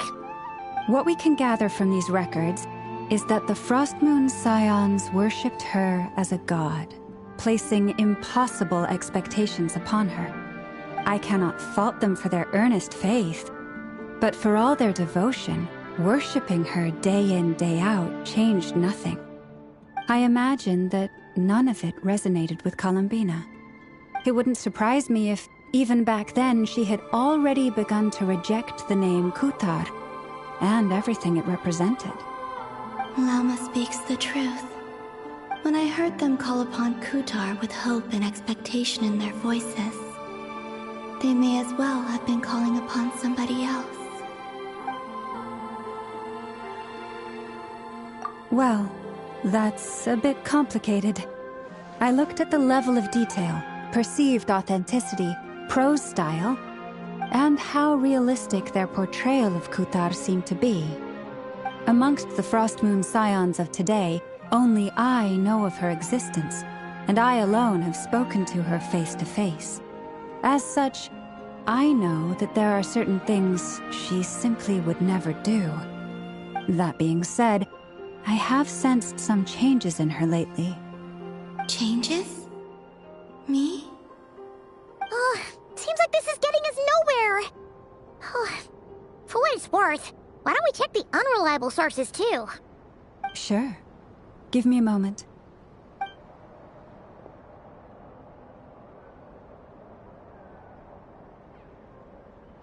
Exerting but a fraction of her divine might, Kuthar sheared a great mass from the snow-capped mountain and cast it into the sea, upon whose surface shone the mirror image of the moon. Thus was formed the island of Hisi. Yeah, right. That doesn't even begin to pass the sniff test. The 3 moons are naught but lies through and through. Only one moon has ever shone for us, and Kuthar is her name. The vast majority of ancient texts are filled with fanciful tales like these. I trust you understand. Kuthar did not speak, merely gazing into the distance in silence. And clearly, whoever wrote this text never even met Kuthar. Otherwise, they'd know. What about you, Traveler? What are you reading? Come on! The child wished to build a wooden nest with which to shield the fledgling bird from the cold. But being so young and lacking in strength, Kuthar was passing by. Upon seeing the child, she summoned forth the Kuhenki. I remember that. Not knowing the meaning of Kuthar's divine intervention, the child dared not to respond, and thus ran home to call their parents. The Moon Chanter declared the event a miracle and took the nest as a relic, placing it on high for all to see. The child was named as one favored, yet no further miracles were bestowed. Huh. Any thoughts after reading that? Yeah. Columbina probably just wanted to join the— Ah. I'd originally considered this a fabrication, because Kuthar, but now that I think about it, it does seem like something Columbina would do. She didn't know how other people would interpret her actions. She was probably worried about making things difficult for people. So, she gradually stopped joining in. Yes. Oh. And now, I can make no such gestures of warmth, even if I want to.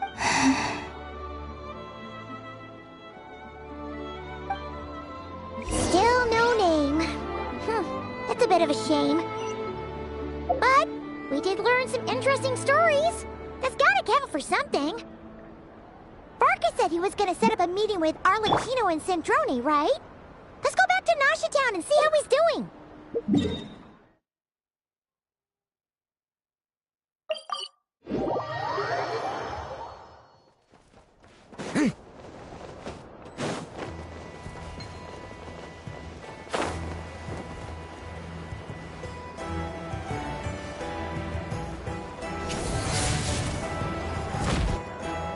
Let's see. There's Barca. Oh, and it's Durin and Albedo too. Yeah, this is pretty much the same place we bumped into each other last time. I convinced them to stick around a little longer. We were all waiting on people, so I figured having a little company would help pass the time. Ah, so you've been waiting for us? Does this mean that you've already arranged things with the Fatui? Sure does. Now you're back, we can go meet up with them together. How'd your investigation at the Frost Moon Enclave go? Well, we didn't find out Columbina's true name. But apart from that, it went pretty well. Aha, just as well that I didn't tag along then.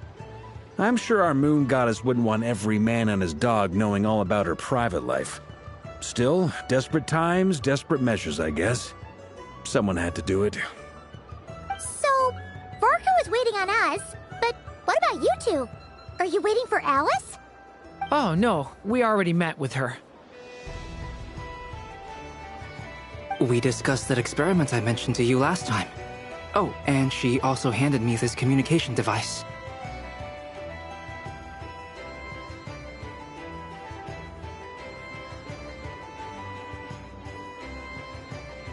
That's right.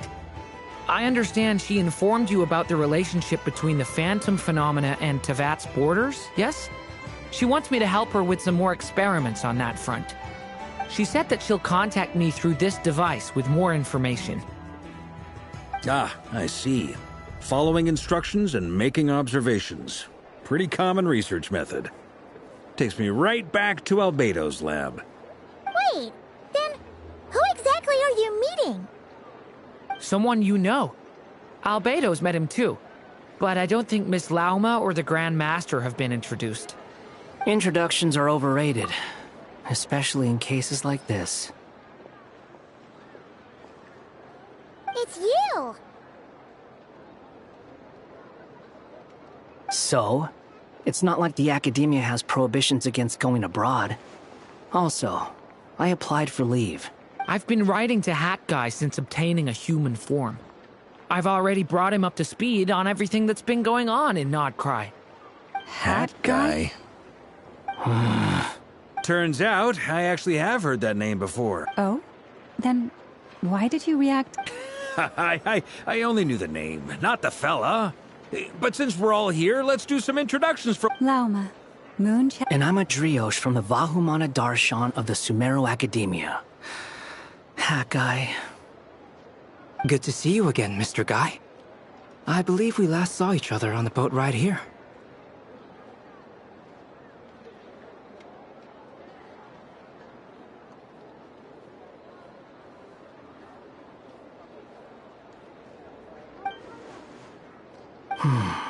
Mind you, the only reason I came here is because there's someone I want to look into. Who's that? The Doctor, also known as Dottore, second of the Fatui Harbingers.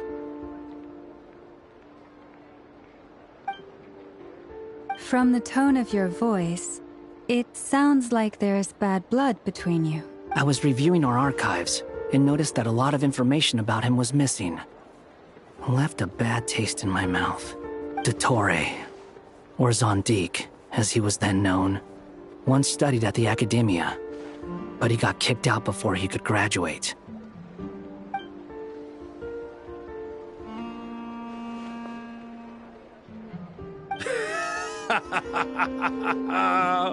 So the Harbinger's #2 man is a college dropout? How embarrassing for them. Last we heard, he was planning something. We actually heard that a few times before, even coming to Nodcry. But we haven't seen a trace of him since we got here. He only appears when something interests him. For all we know, he might have left already. But the fact he did something here at all is worth noting. It'll fill a couple extra lines in his file. Why does it sound less like a file you're writing and more like a criminal record? Anyway, we were just about to meet 2 of the other Harbingers. Want to come along? You might learn a thing or two about him there. Sure.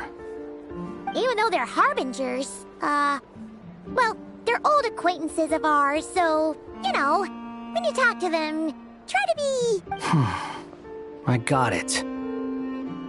The Frostmoon Scion's relations with the Fatui remain. In that case, we'll continue assisting Miss Alice with her experiments. Good stuff. Everyone's having a fruitful time. All right, we better get going. I'll lead the way.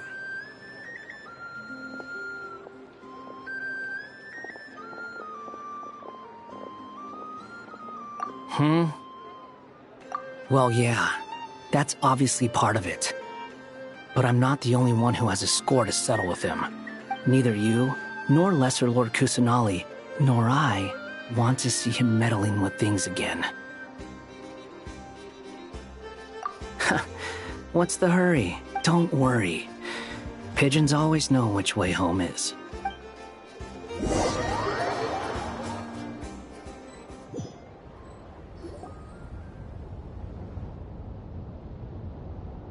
You made it. Who is this? A scholar from Sumeru. They call him Hat Guy. He's an old friend of the Travelers. Wait, this is the Academia representative you wrote about? He doesn't exactly look the part.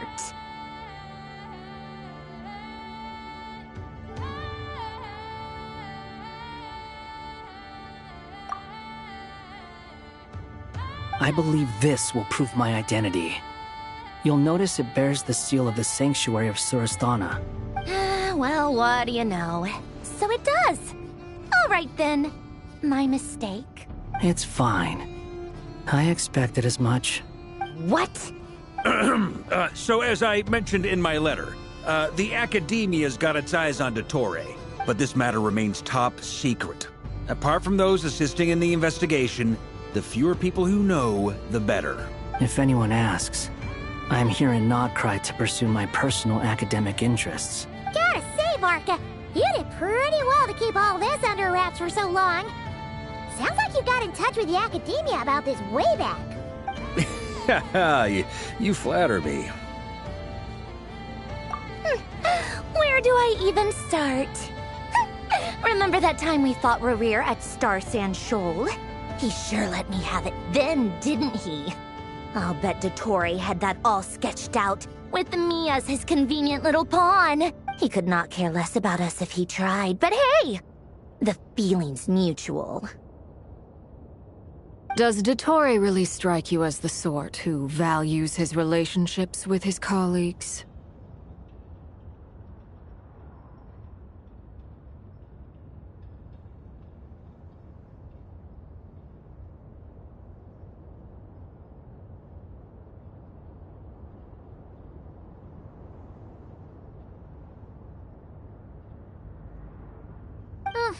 Fair point. Definitely not. Which is why I always keep my guard up whenever he starts making suspicious moves. To that extent, our motivations align. On top of which, I consider you trustworthy people. Now, back on topic. In the wake of the Reikir of Solnari episode, Sandrone and I grew suspicious about Dottore's complete inaction during the entire affair. So we tried to find out what he'd been up to, but unfortunately to no avail. He never lets anyone in on his plans. The more he cares about something, the more secretive he gets. Indeed. Perhaps he believes that by keeping a low profile, he can avoid trouble. But that trick isn't going to work on his colleagues. Yeah, I mean, he's been researching the ancient moon's remnants. And he's been trying to get his paws on the moon marrows. Only an idiot would believe he doesn't have something more planned. With this in mind, I returned to Snezhnaya and relayed my thoughts to Her Majesty the Tsaritsa, entreating her to have him recalled. That's pretty direct. Did the Tsaritsa agree? Yes. I made it abundantly clear that the Fatui's business in Nodcry is almost concluded, and we do not need 3 harbingers in this territory. Her Majesty concurred. Accordingly, Dottore has returned at her orders. I imagine he's continuing with experiments, which no one besides he would ever have any interest in. Common sense might mean nothing to him, but he's not stupid. He knows that no good can come from opposing the Tsaritsa. Smarts alone won't get him all the way. He needs the Rooster's resources and Regrator's Mora, both of which the Tsaritsa can strip from him by waggling a finger. But doesn't he have a track record of publicly following orders while going against them in private? He probably has it down to a fine art by now. Wouldn't put it past him. We worked together on a research project once. Only briefly, but it was enough to show me that we're fundamentally different people. He has no interest in doing things methodically, stage by stage. His thoughts jump all over the place, and the moment his curiosity is satisfied, or he gets the results he wants, he disappears. The only similarity we share is that, once we set our minds on doing something, we will see it done, whatever it takes. Oh, we definitely saw some of that in your battle with Rerir. You got so competitive. Ugh, do not remind me. Then I believe we all concur. Dottore will not simply give up. Fantastic. Now this is turning into a whole day of unpleasant memories. Ugh. Are you talking about the moon marrow stuff? He also strikes me as the kind of person to disregard experimental regulations, ruin all the equipment, and go way over budget. Then leave the first person he can find to deal with the fallout. Exactly.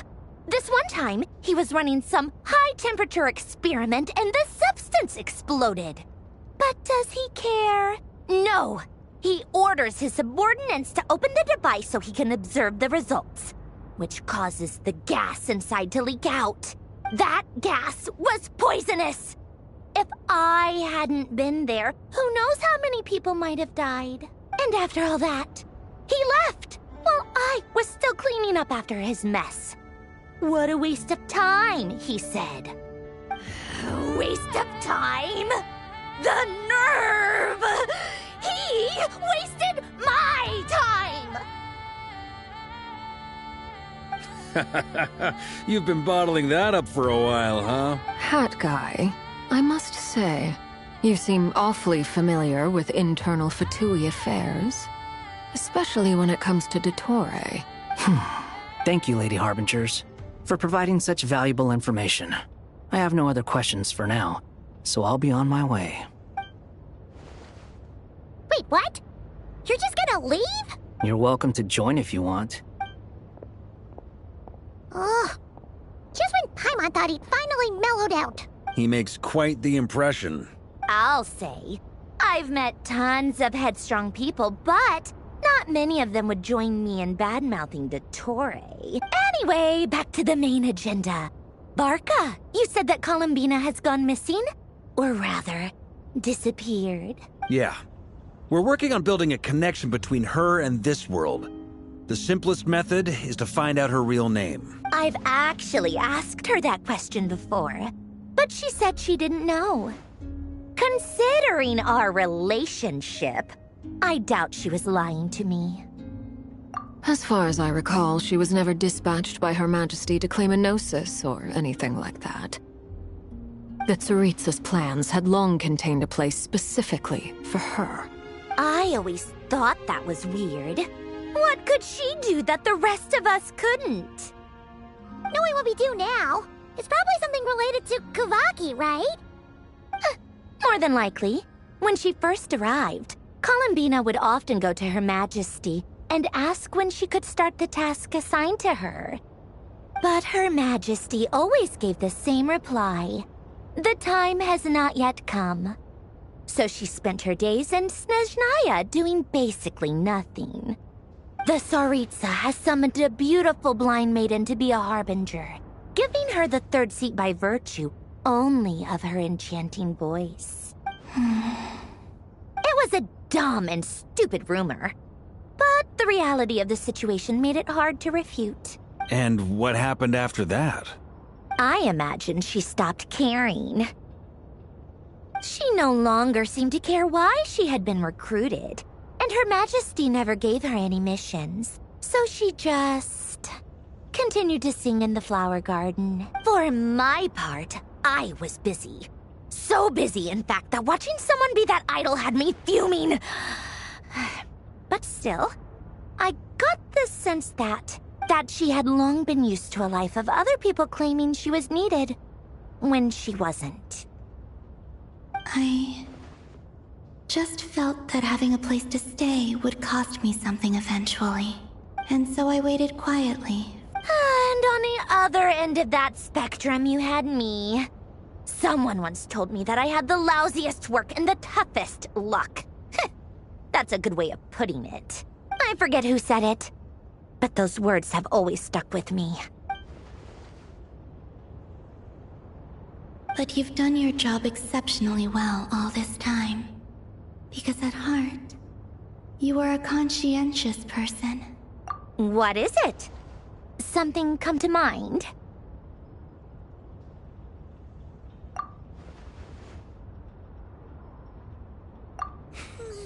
That makes sense.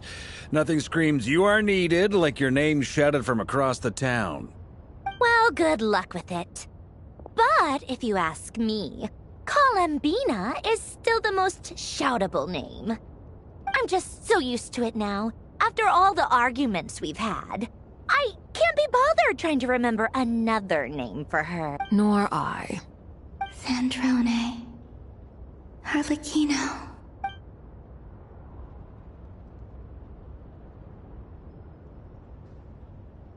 Huh! It's a Seelie! Does that mean Nicole has news for us? Ladies, I thank you for your hospitality. If the chance ever comes up, I definitely owe you both a drink sometime. I'm sure it will. You can make your own way out. Heck, you've been here enough times, you probably know your way around better than I do. Okay! Time to do what adventurers do best. Follow that Seelie!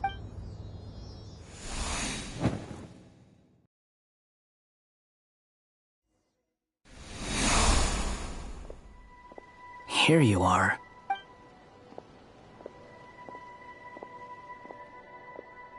Oh, Hat Guy. How come you're back so soon? Did things go all right with the Fatui? Fine. Dotori's been summoned home by the Tsaritsa. Couldn't get much more than that. How about you? Any progress with the investigation? Unfortunately not. We've tried everything. Different phantoms, different locations, different points in history. But the results are the same each... Abyssal monsters roaming the land. People crying out in despair, with no hope of being rescued. Every time I see it, I can't help but think, is this what it was like in Mondstadt when Dragonspine Durin attacked? And if I fail in the task I've been given, will I create yet another tragedy? That's just meaningless speculation. When we encountered similar phenomena previously, I tried to interfere with those illusions, using sounds and lights to guide them. However, we could not change their fates. At most, we were able to extend their existences. The events of the past are like fate that has been written into Irminsul. There isn't a living thing in Teyvat that can escape its past. But Miss Alice instructed us to try to find ways to change the outcome that these phantoms face. It's an impossible task. Can't you just refuse? Since she asked us to do this, I feel like it can't truly be impossible. Or if it is, well, mages can make the impossible possible. I could not have been born as Durin otherwise. But you also said that your past 39 attempts were fruitless. That's true. But you're still going. Yes. After this many futile attempts, surely you realize that you're not doing this because you still believe what some mage told you. It's because you want her hypothesis to come true. It's something you wish for deep inside. So, think for yourself about what you want to do. As long as you don't believe it's futile, it isn't. Yeah. Previous experience indicates that we cannot touch the phantoms, which limits the effectiveness of our interventions. If we want to clear this hurdle, we need to break this rule somehow. Same thought here. Following the same rules means repeating the same failures. Reducing ourselves to mere playthings of fate.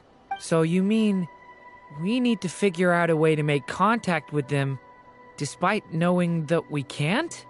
Yes, and I suspect that's something only you are capable of. Everything in Teyvat is logged in Irminsul, but the withering that once occurred in Sumeru was a sign that the Great World Tree was being corrupted. This corruption allowed things that should not have existed in Teyvat to appear. This is tantamount to rewriting reality to an You're saying abyssal power might be able to affect those phantoms? No one's ever tried it before. If you're gonna try it, it'll take courage. And you have to be confident that you can control it. Is anyone there? Has anyone seen my daughter? She's missing. I have to find her. I hear someone inside. Spargana? Ah! If I can use my abyssal powers to warn him that there is danger here, maybe it'll change his decision. Maybe... Yes. The important thing is not the nature of the power, but rather how you use it. To intimidate and obstruct. Sounds about right for the Abyss. Let me try. I should be able to influence that thing. Have you seen a little girl? What? This isn't the time for that! Just run!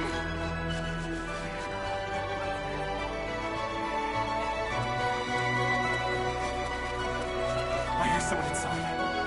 Spargana? Are you in there?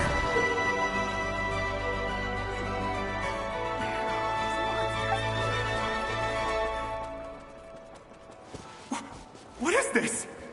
Looks dangerous. I should get out of here.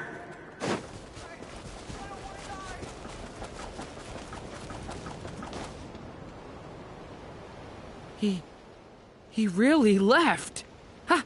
We did it! Don't celebrate too soon. Follow him. See what he does next.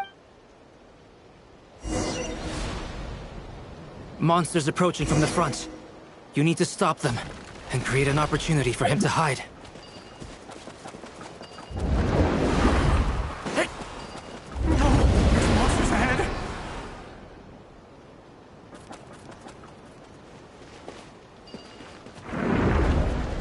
Wait, is that the barrier I saw earlier? Why is it appearing now?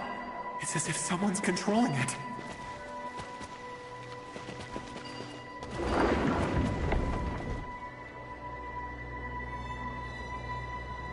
The monsters are gone.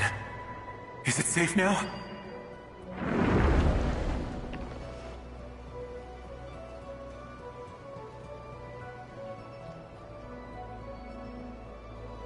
The barrier's gone too.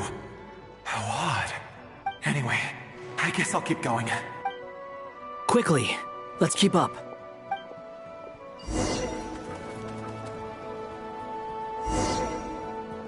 Wait, there was someone else here? Don't go any further. We've got anti-monster traps laid out everywhere. But my daughter must just be up ahead. I have to go. This way's blocked.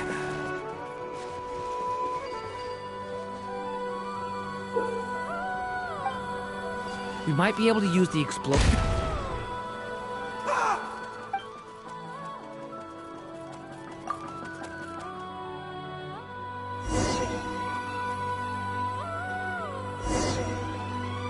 Wait, there was someone else here? Don't go any further. We've got anti-monster traps laid out everywhere. But my daughter must just be up ahead. I have to go. This way's blocked.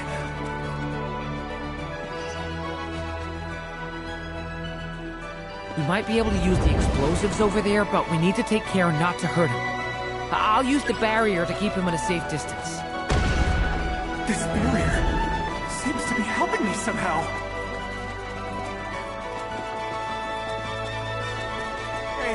Hey, wake up! Oh, no good. Gotta keep moving ahead.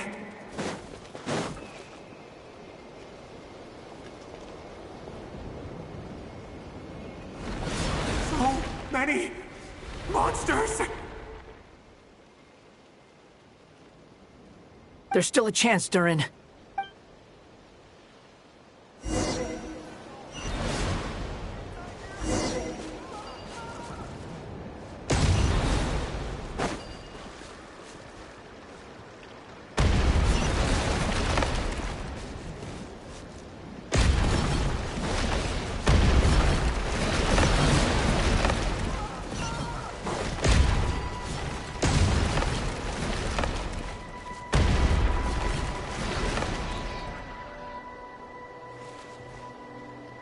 This is a new development. I've never We might just be able to save this person.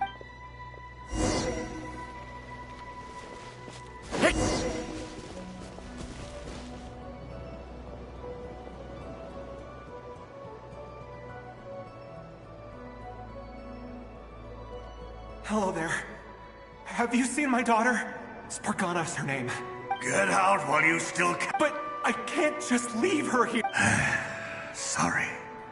Okay, if I do find her, I'll... Don't bother. What's that noise? Monster! No, if he goes inside, he'll be walking into a trap.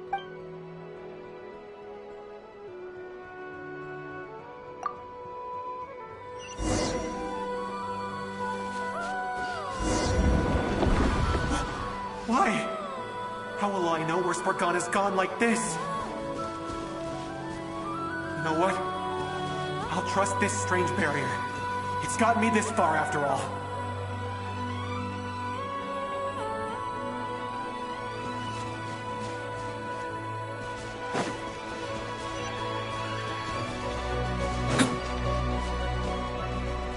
Spargana, are you there? What? What's this? Hey, let us out!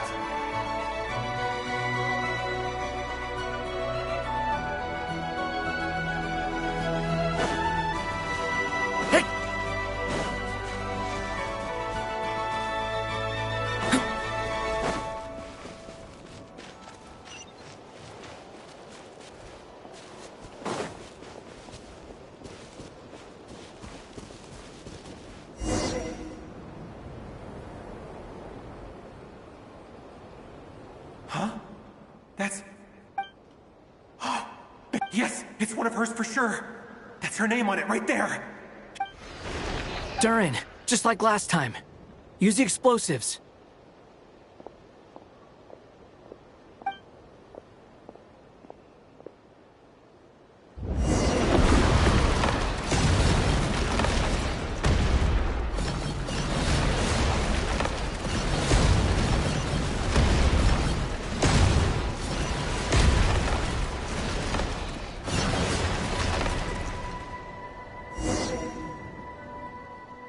It won't work. There's not enough left.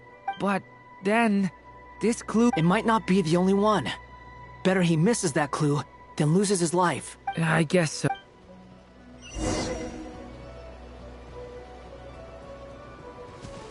Stop him, Durin. We can't let him get any further in. That's my daughter's book! She's passed this way! I've searched and searched. I no longer have...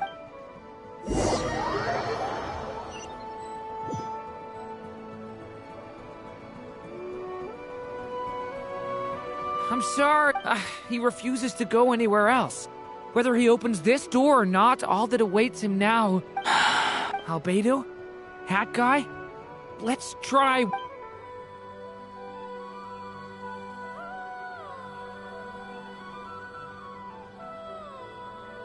Why am I here? What's going on? All these scenes running through my head. Huh? His reactions have changed. How many times have I... Huh? You can... I feel like I always could, but that I only just realized you were there. But you were the ones guiding me.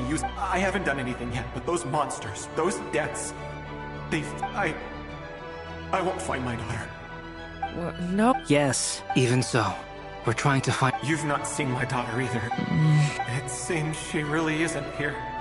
I'm sorry. I'm just... tired. How long do I have left? Experience says 15 to 20 minutes. 15 to 20. Thank you for all your help. Let's rest a while. Now's not the time for you to... It's not pity. I'm just...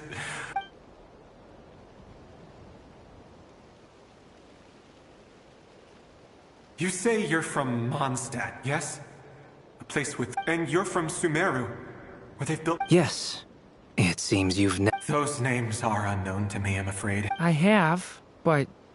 I see. That was where my ancestors once lived. What about Delphi Pytho? Was it later rebuilt? I've never heard that name. Then what about Salvindagnir? I have seen that name on stone tablets on Dragonspine. But I'm afraid the only things left of that place are its ruins. I see. Sure enough, there was no way to turn this around. I'm sorry. I was the one who asked to chat, but it seems like we're too many ages apart. It's all right. We did hear something new, at least. From how you speak of your lives, things must be going all right for you. They are. Mondstadt is a place of freedom and happiness. We have festivals a few times a year. Everyone gets together to... Sumeru is a lot more uptight. Not really the kind of place where you can relax. It's a nation fraught with problems wherever you look. But if all you want in life is to seek knowledge, I guess it's pretty much paradise. That's wonderful. In other words, after this all-devouring black tide passed, humanity did not merely avoid extinction, but rose to build prosperous civilizations anew. I mean, I can see you all right now. That must mean the future isn't a total mess, right?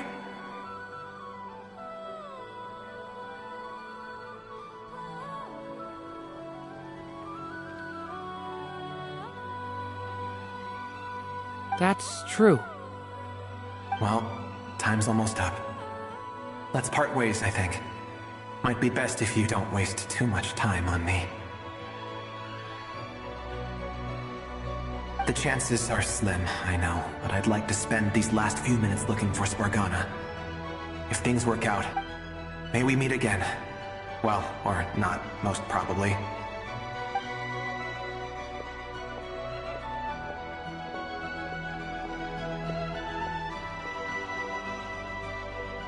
He's gone. In a few minutes, he will meet the end that was his to begin with. The ending of this tale did not change, but I believe that we've just made the most progress we have yet.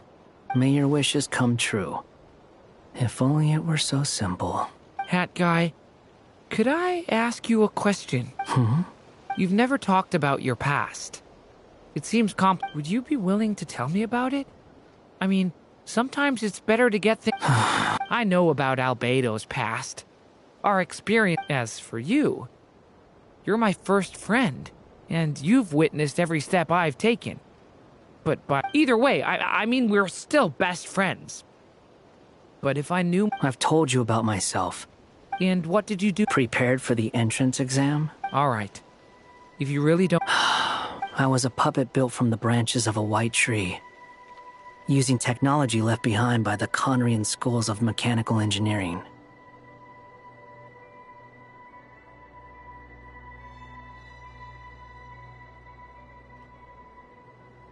A white tree?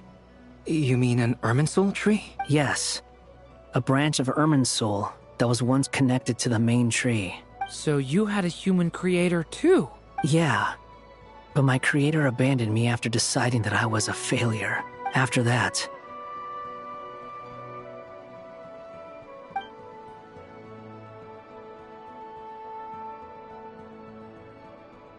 Durin.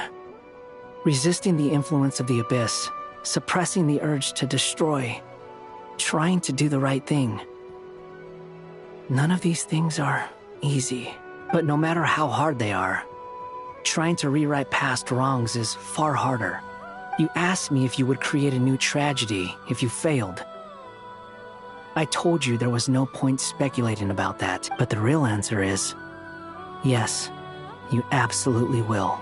That guy. But at least you've got people here to help steer you away from the wrong path.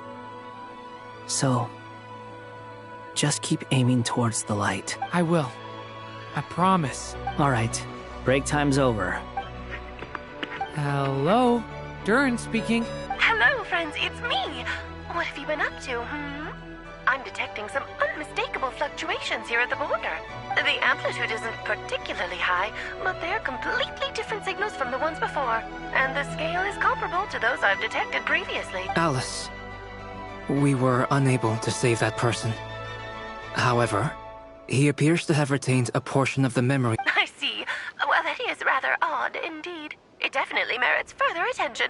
Could I trouble you to keep trying the same approach? I need to gather some more data. Counting on you. I should probably have Nicole come and check this out as well.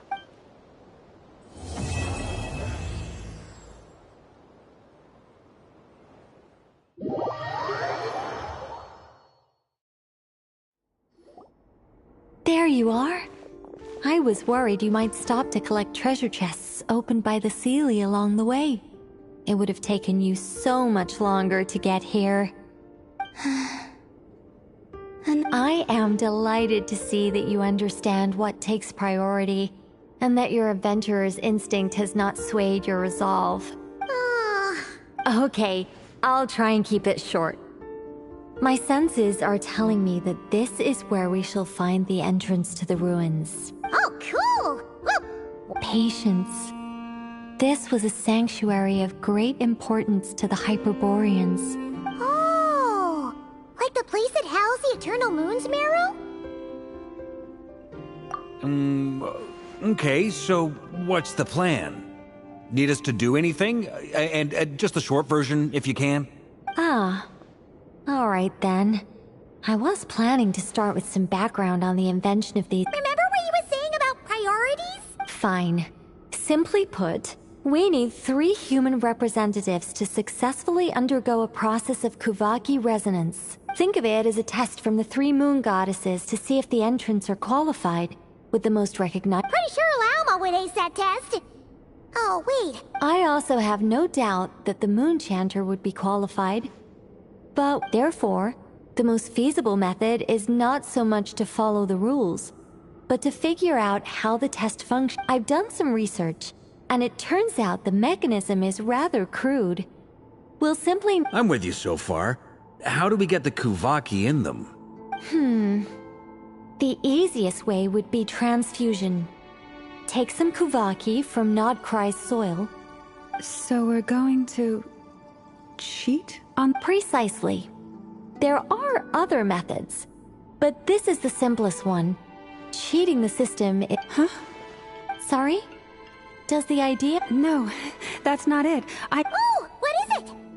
It's about Moon Prayer Night. I figured out a way for Kutar to join in the festivities. Huh? But as Paimon said, we need to have our priorities straight. Let's get back to the test. I'll follow up with Nefer on the festival arrangements. Oh, okay. Anyway, is this really... If you think that's dangerous, wait till you hear the other methods. I'd be more than happy to go through them if you'd like. No need, we're good. Very well. Kuvaki transfusion it is. Now, I should mention that the risks can be greater or lower depending on individual compatibility. It would be rash to simply infuse the Kuvaki and hope for the best. If the body rejects it, the symptoms are similar to another condition that some people living here suffer from. So, before we execute our plan, once that is done, we will have to complete the resonance process as rapidly as possible. The participants must remain stationary while the What? No. That's some hardcore fasting. They'll all be monks by the time they're through. 3 days. Oh, that's so long! Fasting? What are they talking about? Really? Haha, count me in too. Miss Nicole has made it clear that this is the easiest way. The way I see it, there's nothing else to discuss. It's time to step up. Yeah, you're right.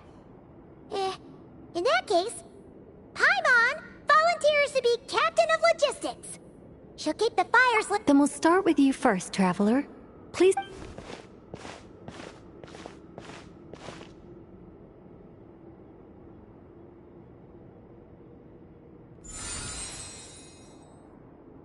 How's it going? Do you feel anything? How about now? And now?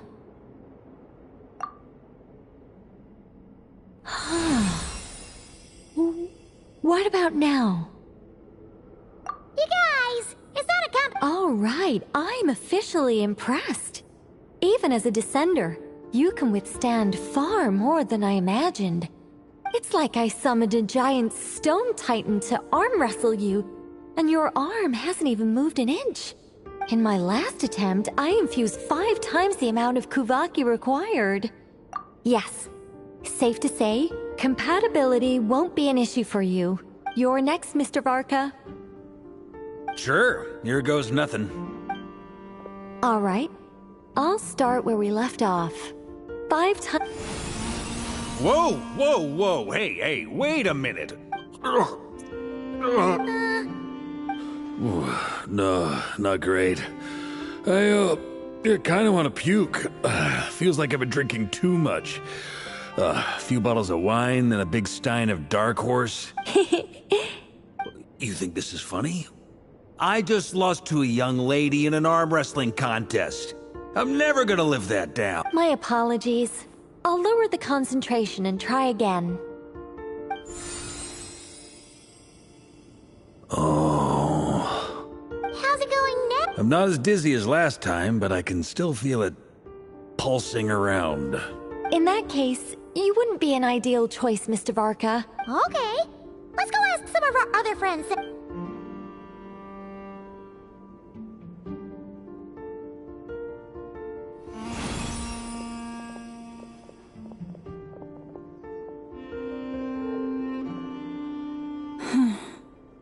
No surprises here, Miss Moonchanter.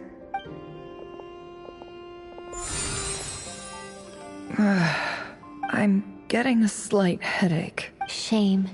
You were so close. Whoa! I'm itching all over! Allergic reaction. We can't have that. Huh?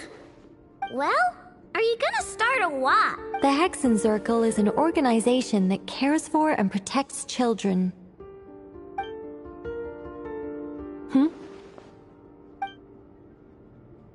Is something the matter? The candidates have to be human.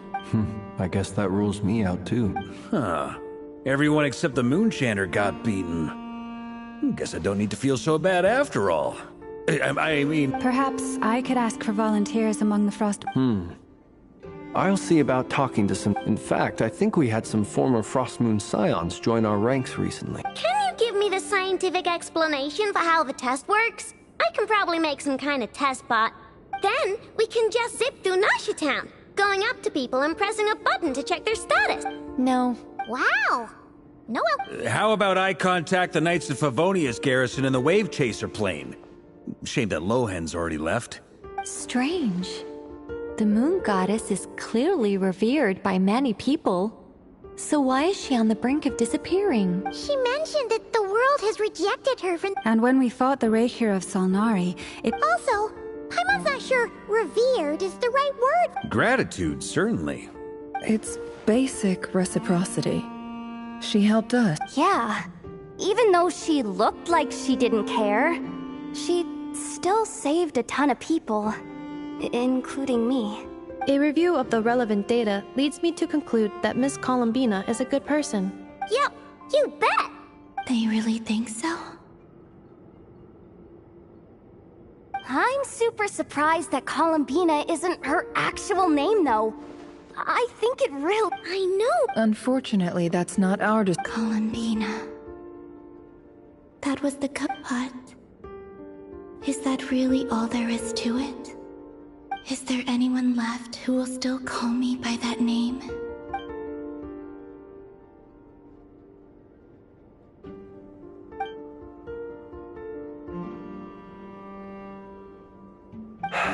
Moonprayer Night is getting closer by the day. Then allow me to try. Huh? You contacted your friends via the Adventurers Guild. Sandrone has been keeping an eye out since I have the ability to accommodate a moon marrow. Arlecchino. When can we begin? I see. We can begin right away.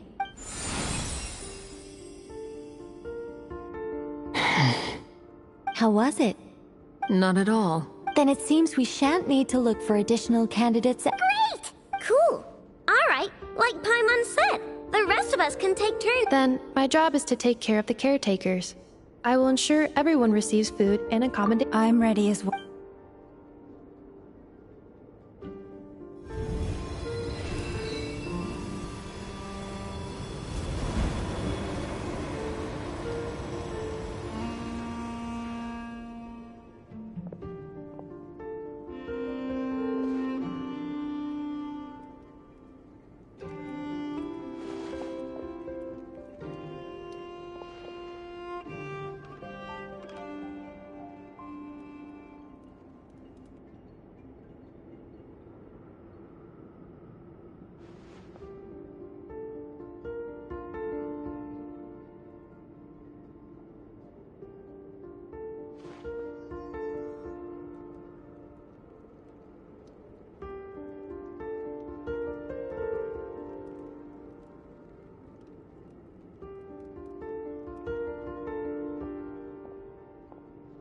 The work is done.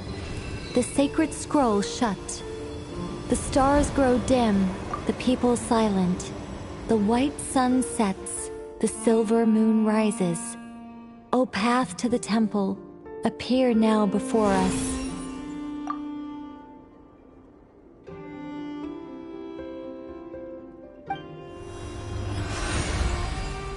Wow! It really opened! So that's what all this is about. They've been trying to open this gate. Come, let us enter. It might be best to eat something first. Take care to chew properly and swallow slowly. They will head in soon. They will need to enter this gate.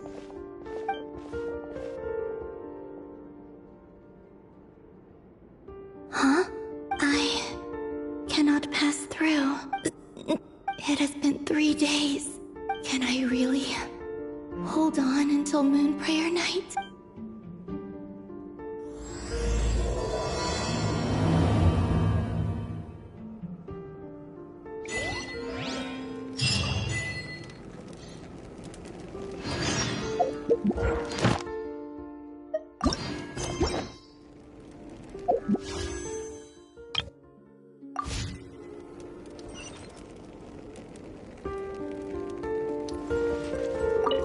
have confirmed that you are...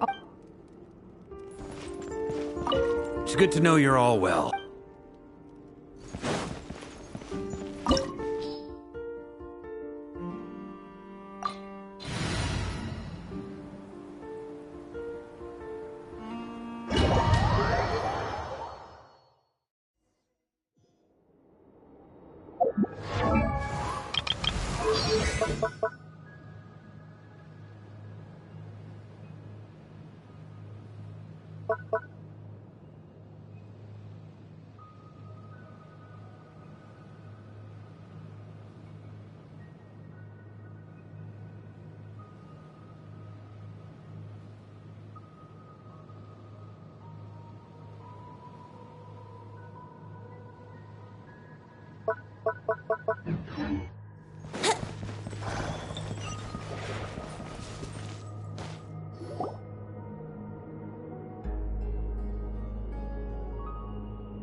Are these people...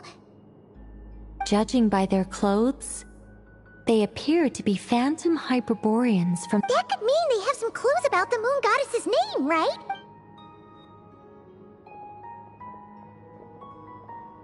Hey there!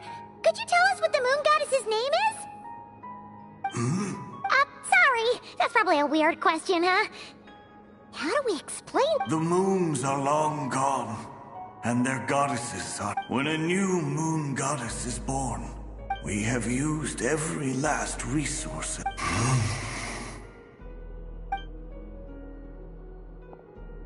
Were the people of the past all this devout? It looks like this phantom doesn't intend to converse with us any Surely the new moon goddess he speaks of must be Columbina. Alas, Kutar's birth came long after the age in which he lived. But, maybe if we find a phantom from a more recent age, they might know Columbina's real name. True. Keep an eye out. We should be able to tell which era they're from by the clothes they wear. Yeah! You've been pretty talkative this whole time. What changed? Oh, nothing. I'm fine. When the Hyperboreans speak of moon goddesses, they mean the three from truly ancient times. I can't imagine they would know anything about our current moon goddess. There once was a time when the moon goddesses blessed them greatly and protected them from harm. So, when the war between the gods and dragons plunged the world into chaos, it seems they looked once more to the moons for help, praying for a new goddess to be born. Yeah, that checks out. Let's continue on. Who knows what else we may discover.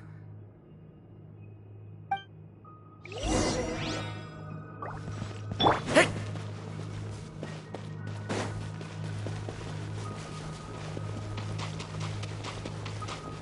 There's a door blocking this path! Not a problem. Try this.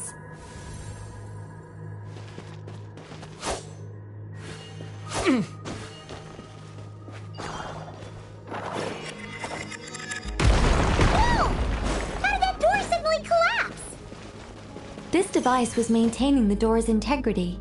Remove the core, and the device stops working. Is this our destination? Impressive. More precisely, this is a device that will help us reach our destination. Let's go. We still have a long distance to cover.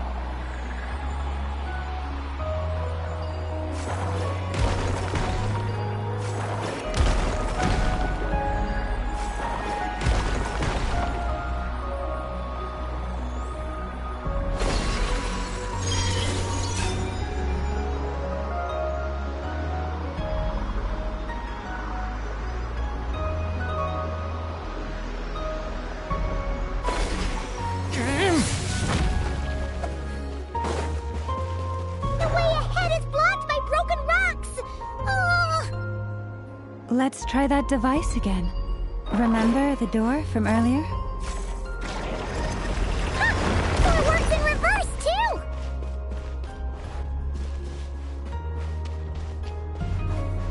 The humans we see are all phantoms, but the monsters are real. What a fascinating place. There'll be plenty of time to admire it later. So, time for takeoff.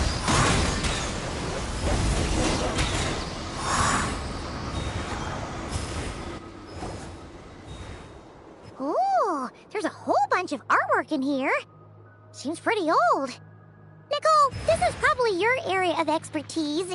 What do all these paintings mean? Let me see.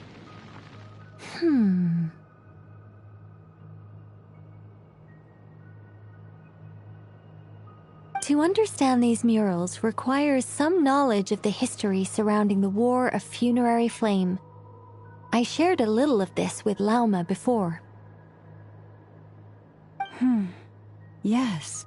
I think I follow. The dispute between the Moon Sisters, the transformation by Nibelung.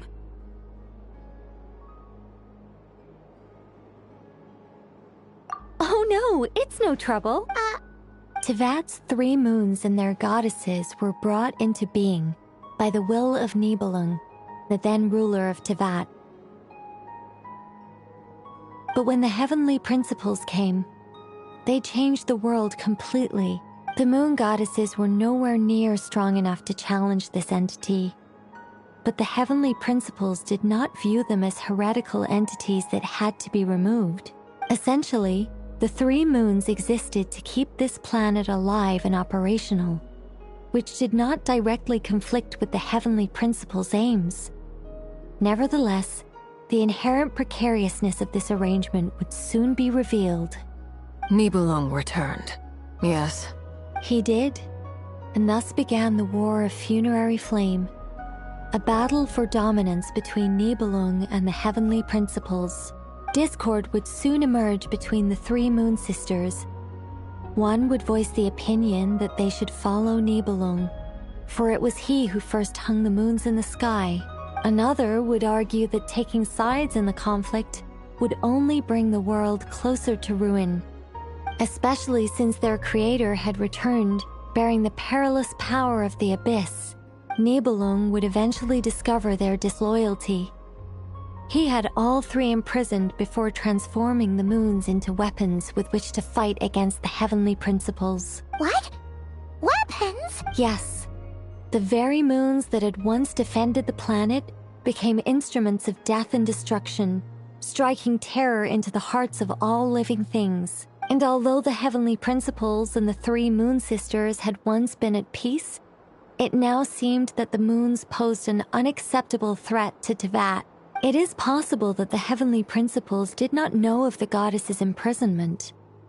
If so, the weaponization of the moons would surely have been viewed as an intentional breach of the peace agreement. Regardless of who knew what, when, the heavenly principles shattered 2 moons and flung the other beyond the skies. Whether the goddesses managed to escape Nibelung's captivity,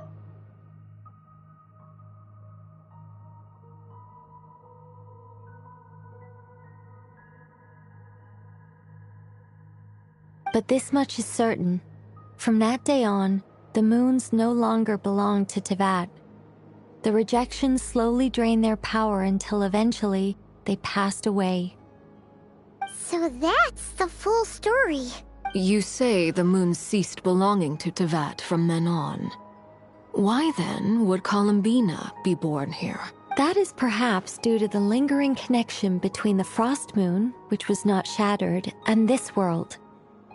You could see it as the 3 sisters' dying wish. They never desired war. All they ever wished for was to protect this land. I see. If the final fate of the 3 goddesses is as you say, then Columbina faces the same grave danger. Our investigation has yet to bear fruit. We must hurry. Yeah, you're right. Let's keep going.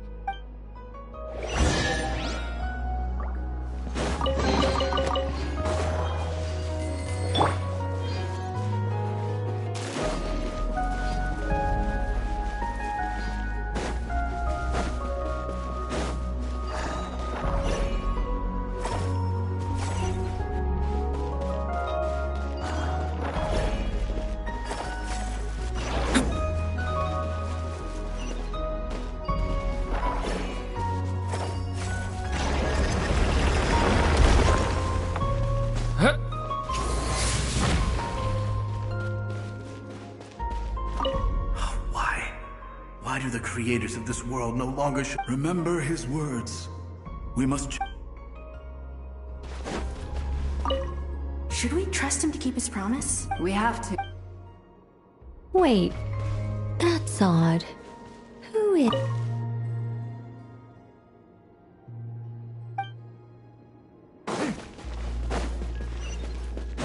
Is something wrong? No, not really. It's just that over 30 possibilities emerged in my head, so I can't be sure who he is. It's been too long. My memory isn't as sharp as it once was. Okay.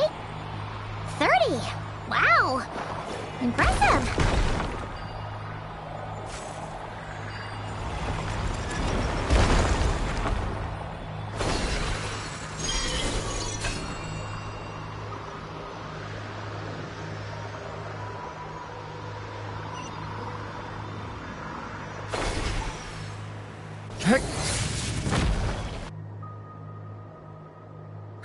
We're finally here. Guessing we'll need to activate this thing? Indeed. I was a little worried about that at first, but as we got closer, I sensed that the Kuvaki within it. The only issue is how to activate it.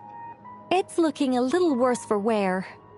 What about the cores from some of the other devices we've seen? In all likelihood, yes. I imagine that would have been the Hyperboreans.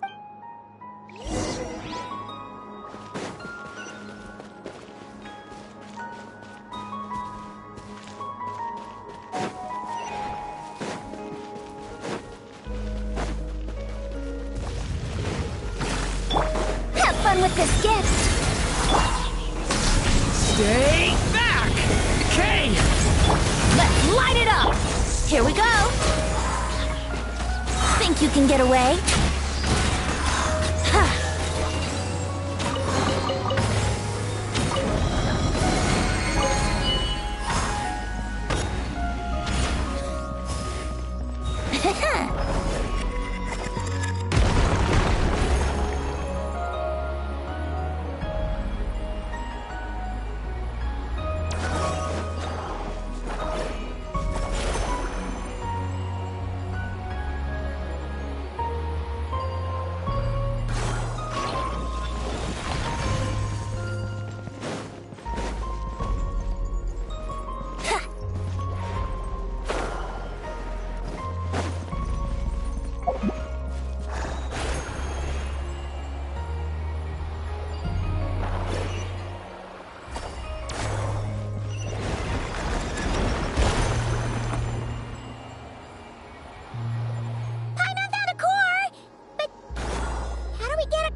Walk up, then jump down.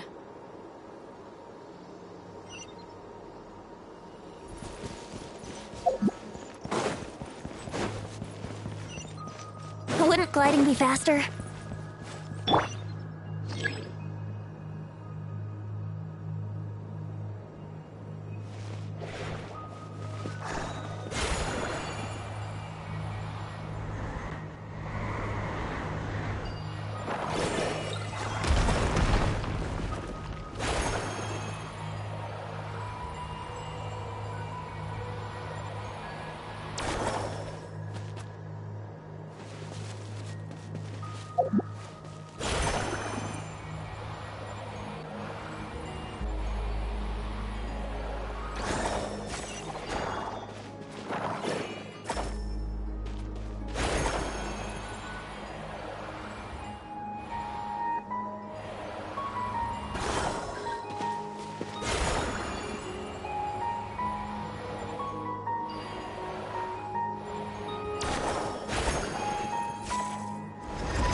The device is up and running. It's hard to believe that the ancients were capable of constructing such things. Paimon sees our destination! It's right up ahead! Yes, let's go.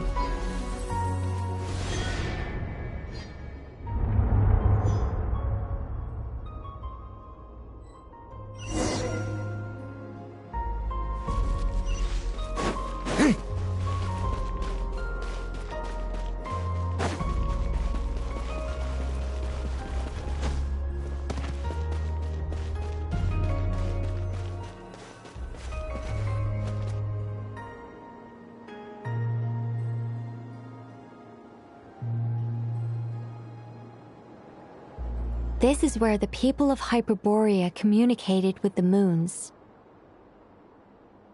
We need only place the moon marrow upon this platform on Moon Prayer Night, and we shall be able to open a portal to the moon and send our moon goddess back home.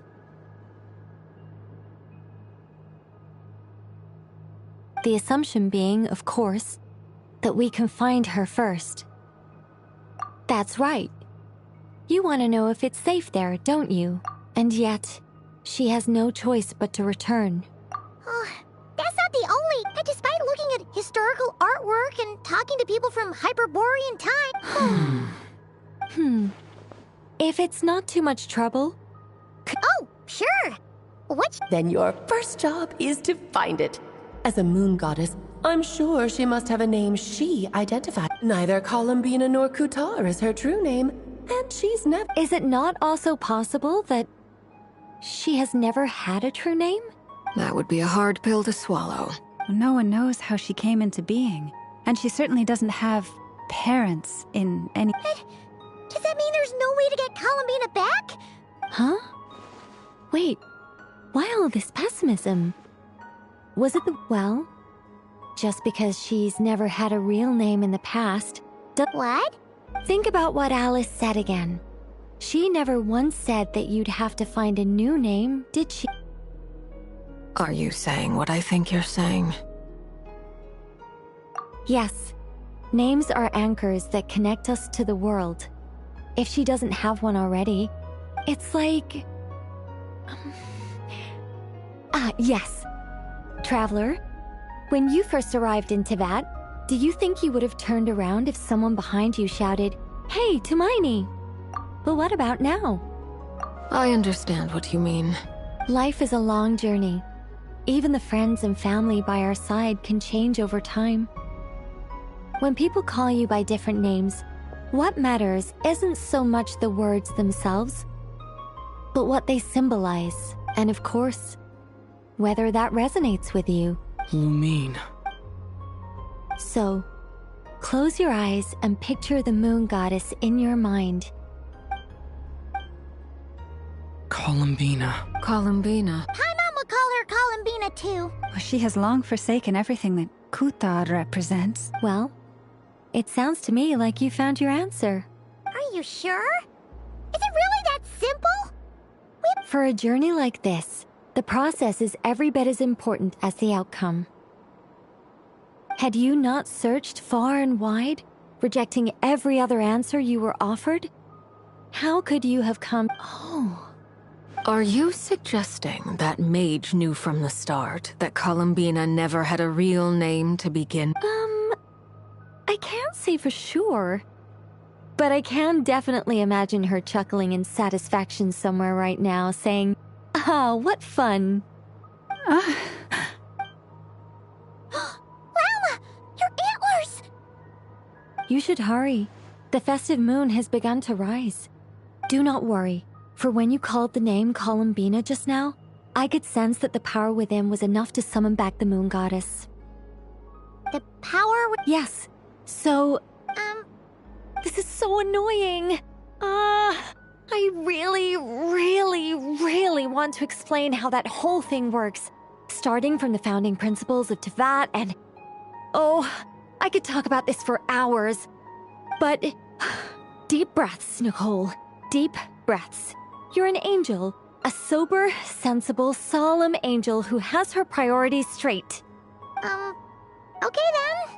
Sorry for asking. Clearly a bad call on Paimon's. Anyway, you all need to hurry. Last thing, remember how it felt when you called out that...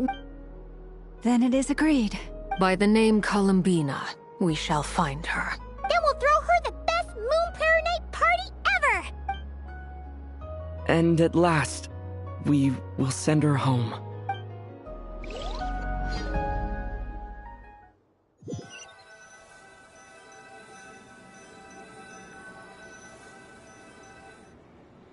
I can barely move, and have they come back out? I'd love to see them one more time.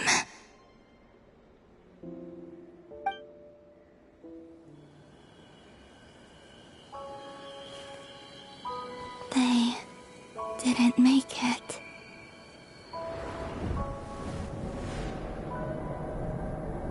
Could you tell me your name? My name is... Columbina!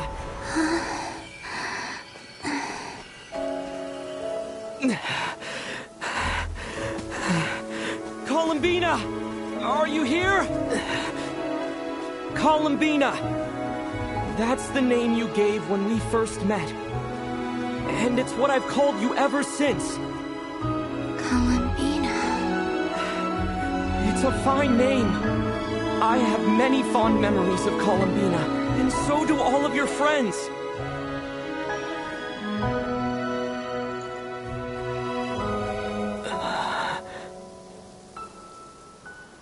If you like this name...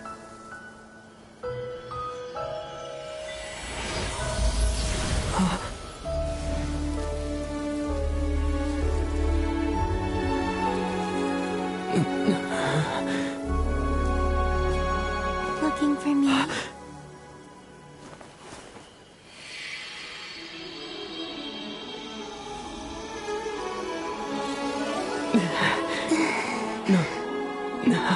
I like it.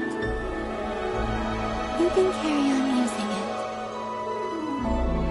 My name is Columbina Hyposelenia.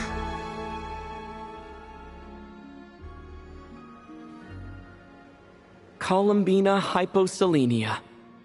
That's a wonderful name. I never thought that Columbina would become my real name. But after I met you and my other friends, the things that this name stood for slowly began to change. It went from being a Fatui code name to something my friends call me.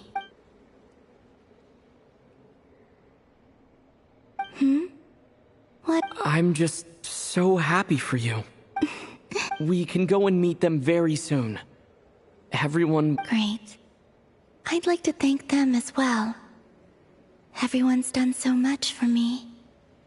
Searching for my name, entering those ancient ruins. Huh? Yes, I was there. Not physically, but my consciousness was still holding on. Starting from when? You turned around and called out my name while you were in Nasha Town.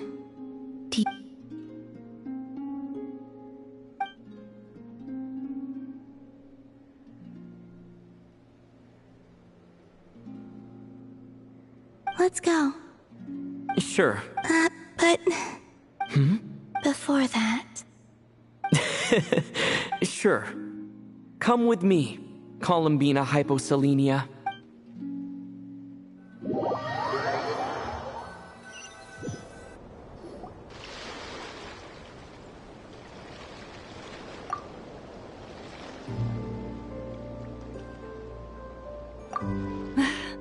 Columbina! Oh, this truly is wonderful.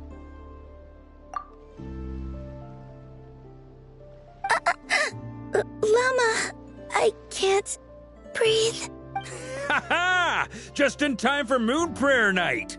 It's good to have you back, Miss Columbina. Yeah, we were worried sick. Thank you, my friends. With your help, I now have a name that belongs to me. Columbina Hyposelenia. Where's the second half from? That's right. It means... Born beneath the moon. Yes. And by extension, it can also mean born beneath this world. A fine name. Now, as much as it pains me to interrupt this beautiful reunion, I feel obliged to remind you that the Moon Prayer Night celebrations in Nasha Town have already begun. Don't you want to enjoy the festivities? There's so much to see and do. And some of the ambient lighting and entertainments were sponsored by the kind souls in the Hexen Circle. Nicole? Why have you turned into Dodoko? So you're Miss Nicole.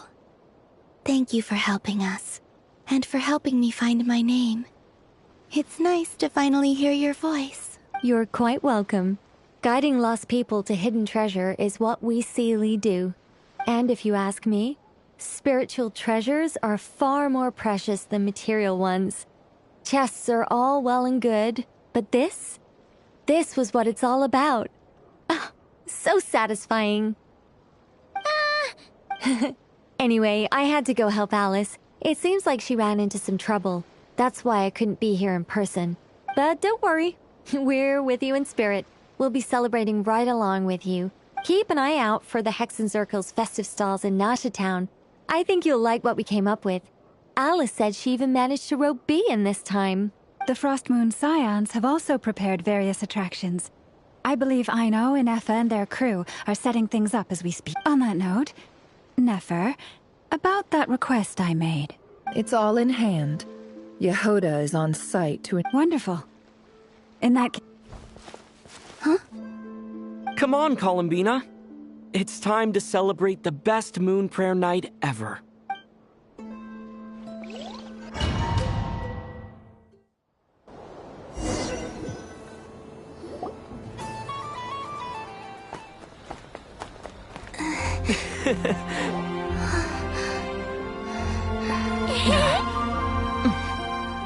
Hey, young lady.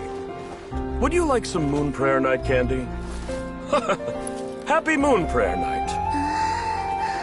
Oh, yeah. I almost forgot to say. Welcome home, Moon Goddess.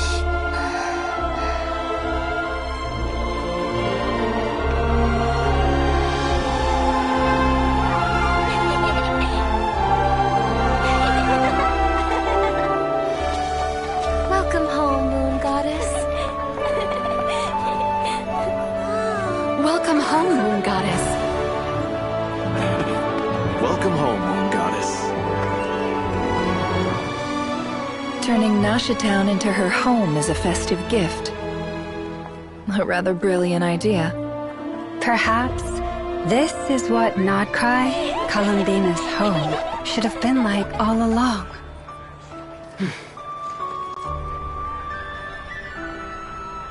Thank you for the gift. I like it a lot.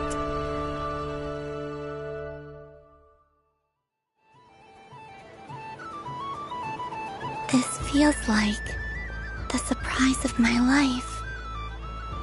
I do. I never imagined I'd ever get to enjoy Moon Prayer Night with everyone so freely. If you're happy, we're happy. Quite a strategy you came up with. Hide the tree in the forest. It's not your usual style, Lauma. Is there something about Moon Prayer Night that enhances what's in your head as well as the antlers on top? Apparently so. It even inspired a perennial penny pincher to use their resources for a greater cause. It truly is a magical festival.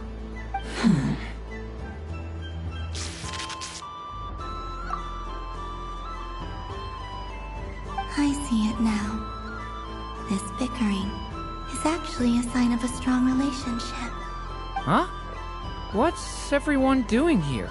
Oh, Miss Columbina, you're back. Yes, I'm fine now. Thanks for your concern. How's your progress with Alice's assignment? Very well indeed. I've never heard her sound so excited. Not like this. This time her excitement seems more serious. Seems like she's had a major breakthrough. She said she'll contact us once she knows more. In the meantime, we're free to relax and have some fun. Enjoy the time off while it lasts. I have a feeling that our next task won't be so simple.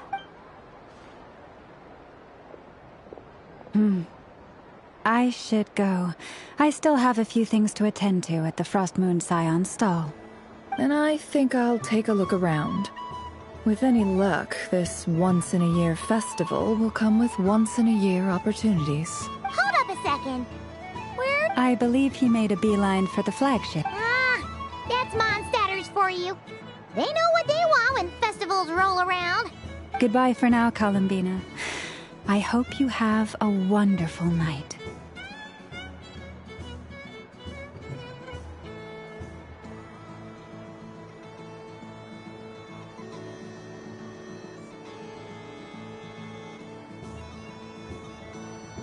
I will. Well, in that case, don't just stand there. Oh, also, take the...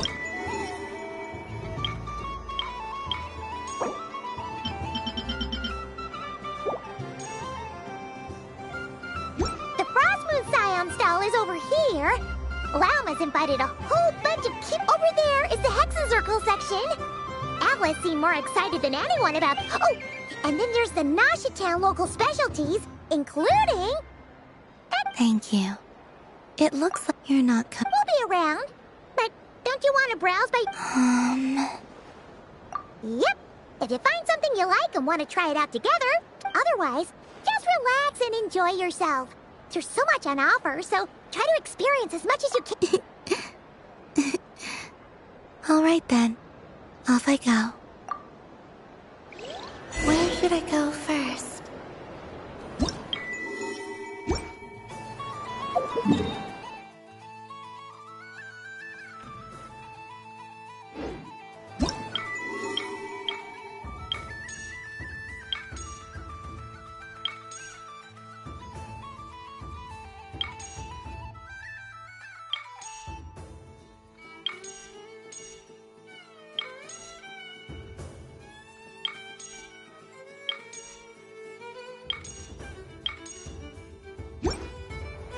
This must be the mage's stall. But I was aiming right at it. Aw, what a pity. I saw it with my own eyes. You were so... That's not true. You dodged out of the way right as I was about to snag it. I'm sorry? You heard me. This paper frog can move. Dear, oh dear, what are you saying? How could a paper frog move? Unless, even if I, the mere humble merchant that I am, knew such magic, surely I would not use it on a paper frog. I'd sooner give Mora legs, so it could walk right into my purse. My dear, dear customer, why not have one more try? This time I'll give you 12%. Just think about how much experience you have under your belt now. You're sure to win the next one. Darn. I used up all my coins. I'll be... Take your time, but, don't take too long. This event is Moon Prayer Night only. Miss it? And next customer, please. Welcome. Hello. Whoa, whoa! What's this big one doing over here? How do I tell my employees not to go running around this time? Dory? Why, hello there, Miss Columbina.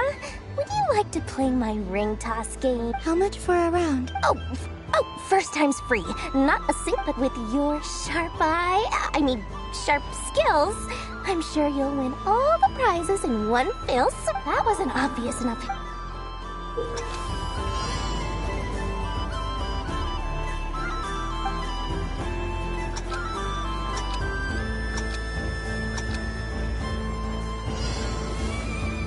Here comes the ring! Oh, nuts.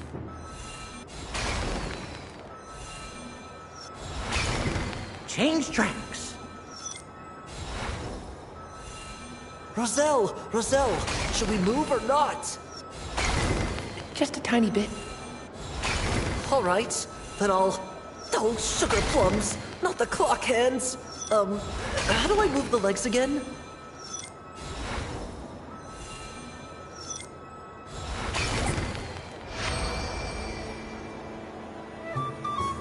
Let's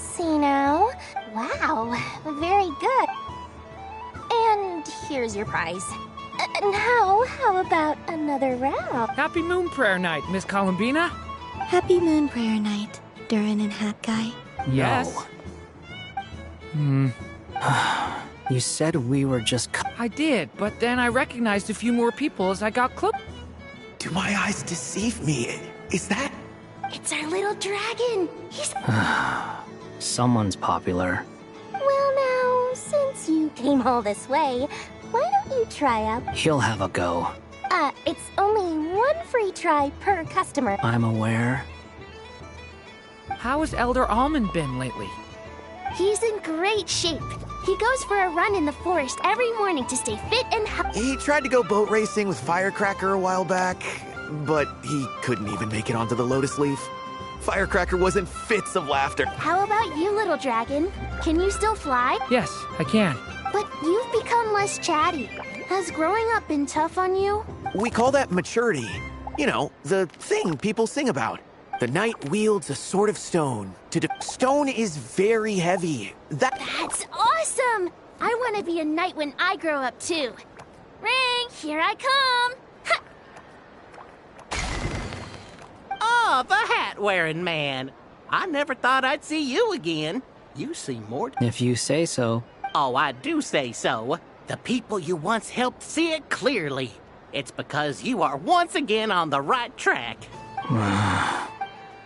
May the engine in our hearts propel us to the... I can move! I can move now, Roselle! What are you doing? Running into the rinky? You got them all. I've never seen anything like this in all my travels. Is this guy actually...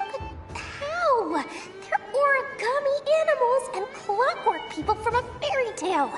I have to get to the bottom of this. Thank you, Dory.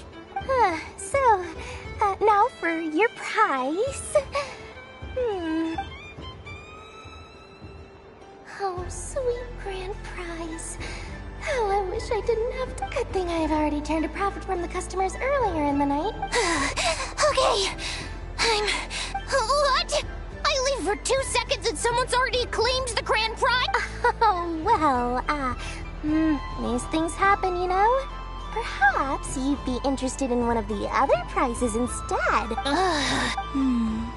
Here, you can have it. Huh? But... Don't worry about it.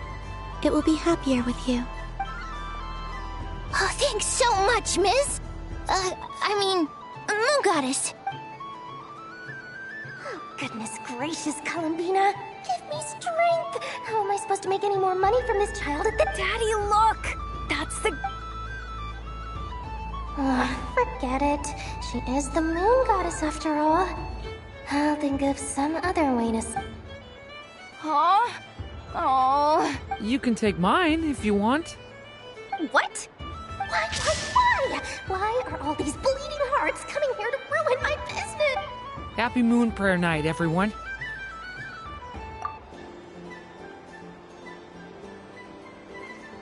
Happy Moon Prayer Night.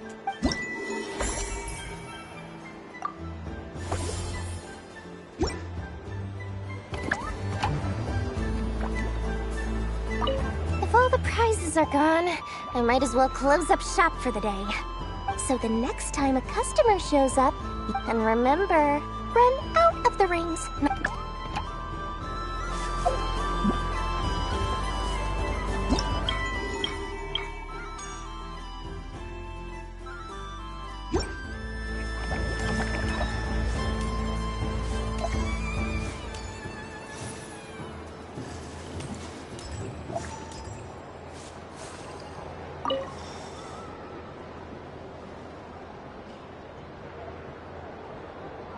I wouldn't say it's unfair, exactly. I mean, your voice goes right into people's heads. How would you explain that to the kids? You can't just explain it away as magic. Is something the matter? Ah, Miss Columbina! No, nothing... Ah, impeccable timing. Stick around for... This self-proclaimed Knight of Justice has yet to give me a satisfactory answer. I, for one, would like to hear your verdict on the matter. Hey, now, I left the flagship just to help you out, Miss Nicole. What's going on? So Alice and I are both using long-range remote control spells that work on similar principles, allowing us to attend this festive fair in Dodoco form. Sorry, let me backtrack a little. While similar, there are some key differences. Alice, being a great mage, wanted her Dodoco to reflect something of her own charm and mystique. So she adjusted the way its tail moves when it spins around. An entirely gratuitous move, in my opinion. I hardly see how anyone is going to notice that. If anything, I'd say that anyone who stares intently enough at a Dodoco's tail to notice such a small detail is someone we ought to be highly concerned about. I only say this to emphasize that my question has nothing to do with tails. Now that we're clear on that, why is Alice's Dodoco permitted to interact directly with the children celebrating Moon? Your voice speaks directly into people's minds. See? Exactly what I said. Miss Nicole? Ugh, I can't stand it. I know that probably makes me sound like a whiny child acting out in front of their parents. And it's a little embarrassing now that I think about it. But hey, I said it now, I can't take it back. That would be even more embarrassing. Also, don't go reading too much into that analogy. It was off the top of my head. I'm actually an awful lot older than either of you. Miss Nicole, are you saying that you'd like someone to play the game you've prepared? I'm not so invested in that. It's just something cobbled together using items I borrowed from Alice.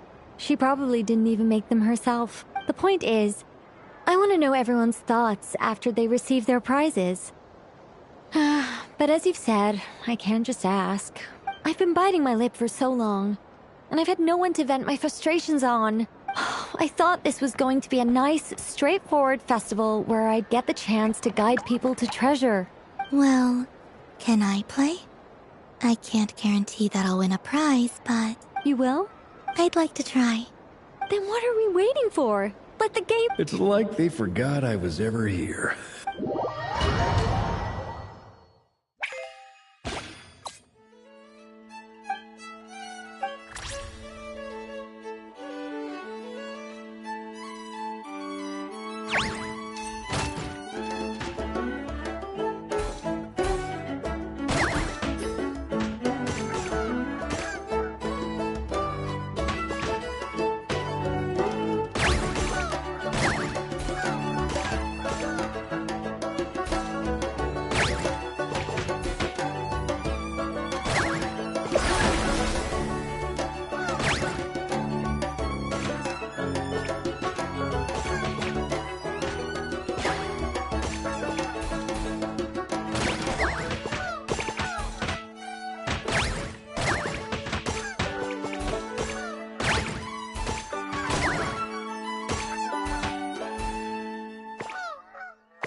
Congratulations, Miss Columbina! With your great wisdom, you have overcome every obstacle in your path and conquered the great challenge posed to you by fate. Fate? Well, something to that effect. If you'd prefer something more poetic, it could be the icy winds or the dawn. Anything you like, really. You could even go with the challenge posed to you by Dodoco, if that's what you're into. Anyway, you can take or leave my suggestions. All my hopes are now resting on... Can I? Oh, stop teasing me. Please, I'm begging you. Wow. What a lovely sculpture. Classic. You have my sincere... Thank you for sharing your precious time with me. and fulfill. Don't mention it. You've all done much to help me. And I don't suppose you'd like to play again? Don't get me wrong, once is plenty. You're under no obligation to indulge me any further. And besides, I don't have any other prizes for you. Alright then.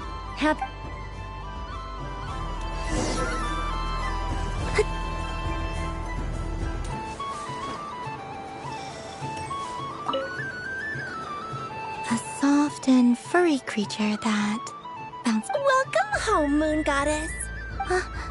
This one. Allow me to introduce myself. I am a Dodoco from a distant archipelago, the most mischievous of all my Dodo brothers and Dodo sisters. When the going got tough, I powered through, and when I met obstacles, I boomed them away. That sounds like a lot of fun. Doesn't it just?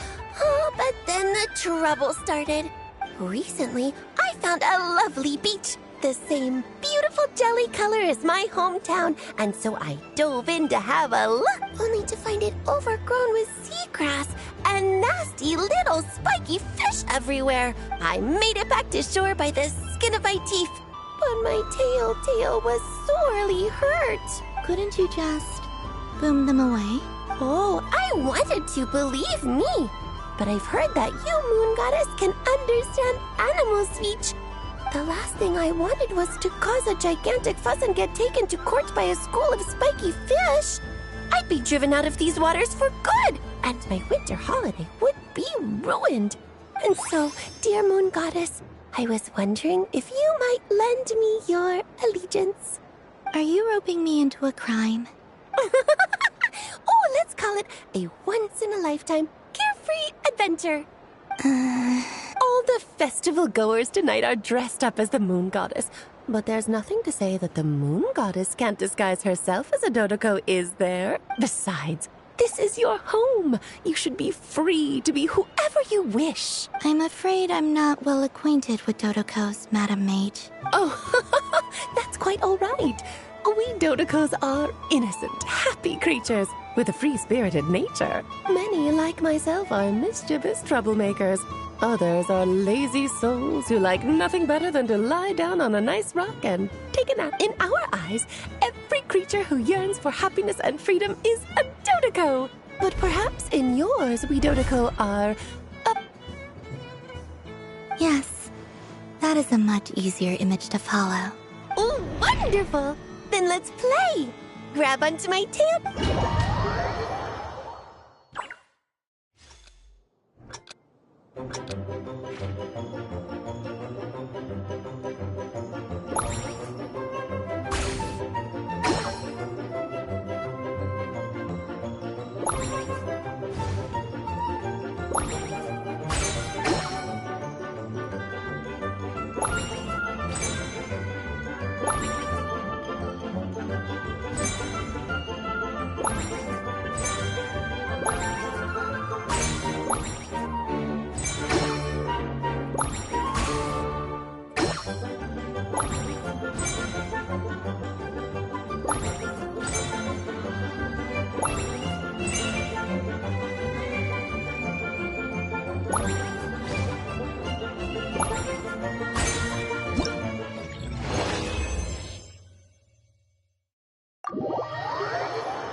Talent.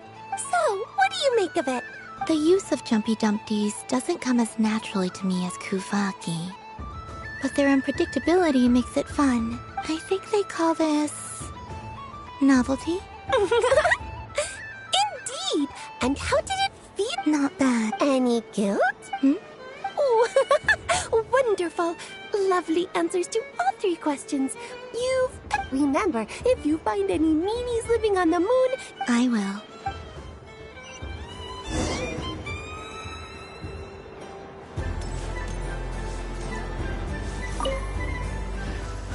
It'd be rude to just leave without saying anything. But at the same time... Huh? Albedo? This sketch is for you, Grandmaster. Oh, a gift for me. The North Wind left in the lurch.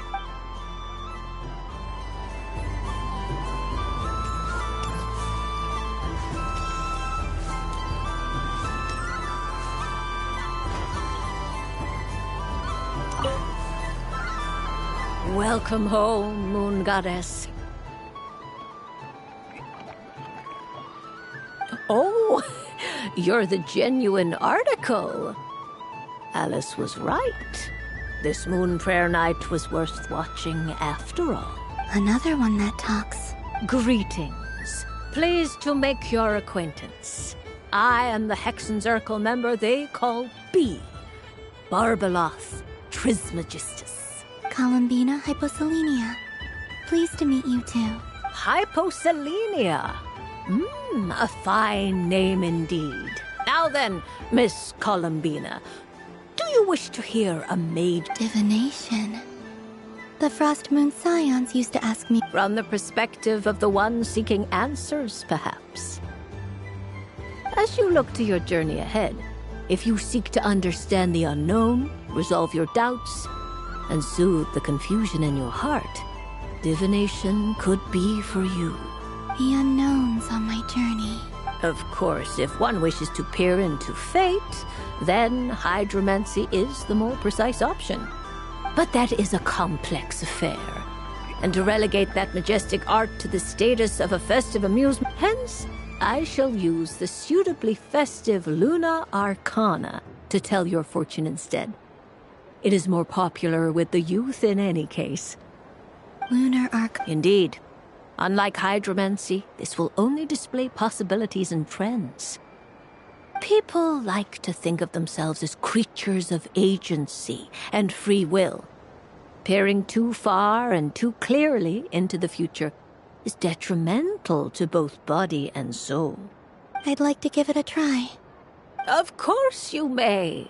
Come then, take a seat, Miss Columbina. Before we begin, are there any specific... Let's stick to general possibility. Ah, very well.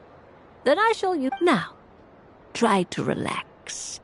Cast your mind upon the things you have experienced. Would you... No problem. Now then, to make things easier for the seeker...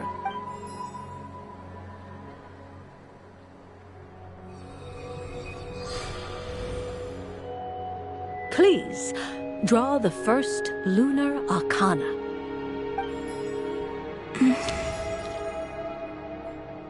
Now, draw your second card. And now the third Arcana. This is the present. Finally, the last card. This shall speak of the future, which... Oh. Kuvaki Pulse? Fascinating. I've never encountered this before in my role as a diviner. What do you make of this, Miss Columbina? Of course, if you wish, you can choose to deny... No. A bold decision. I must say... Well then, let us flip the Lunar Arcana in... Sure. First, Destiny. No surprises here. The card that represents yours is the moon. The moon. Indeed. The moon can represent the truth at some times, but deception at others. False peace, destructive calamity, and the world-changing power that lies. When the moon is placed on the destiny tile, it indicates that your destiny is not what it may appear on the surface. Instead, it may yet have a hidden side. It symbolizes a journey through the fog, fraught with uncertainty and deception, where one must face inner challenges head-on. I don't understand. Patience, my dear.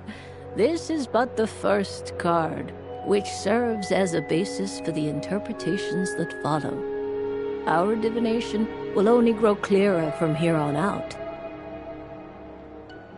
Now then, flip the second card. The Hermit, but inverted. Inverted? Yes. The hermit symbolizes solitude, introspection, and the pursuit of truth.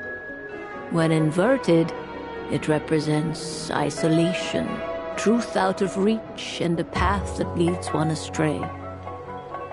Combined with the moon as one's destiny, the hermit inverted represents a choice you made to stand alone in the past. It was a choice made not out of fear or arrogance, but for reasons that others could not perceive. You fumbled through the darkness without a guide, but you did not find your way.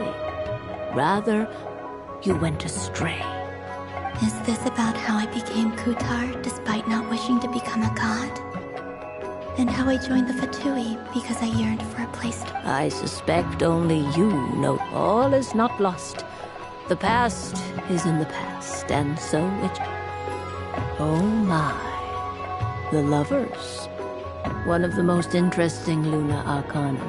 What does this one mean? This means that you have had an unprecedented emotional experience. The joy of finding your soul becoming intertwined with that of another. It's true. I've made a lot of friends recently, and they are very good to me. I like them a lot. That sounds lovely. I am most delighted for you. The lovers can also represent important decisions, perhaps related to a parting of ways. Yes. My return to the moon. I understand. Parting with friends is never easy, Columbina. But rest assured, this is not the end of your journey. There is always another story waiting to be told. The future. Well now, it's finally time to flip this most... I'm ready. Very well. Oh. Miss Barbalot? This card is death. That doesn't sound very good. It depends on how we interpret it. It is true that it can represent an agonizing death, a complete and utter end, but at the same time, it can also represent rebirth. Do not forget that your destiny card is the moon. That lends your future many different potential meanings. If death spells the end, is it? As I have said, divination can only display general trends. It is a rough guide, but it does not show predetermined outcomes. Allow me to summarize it for you. In the past, you may have lost your way, but now you have gained new connections and new strength. You now face an important decision, one that may bring about a great change in what is yet to be. This change might, in turn, be the end of all things, or their beginning. But remember, everything is subject to change because of the moon present in your destiny. You must see the truth clearly and face your innermost thoughts. The truth. My innermost thoughts. Thank you, Miss Barbalot.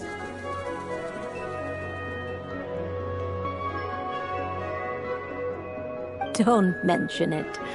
Some people dislike divinations, for fear of glimpsing an ending to their story that they wish was not so.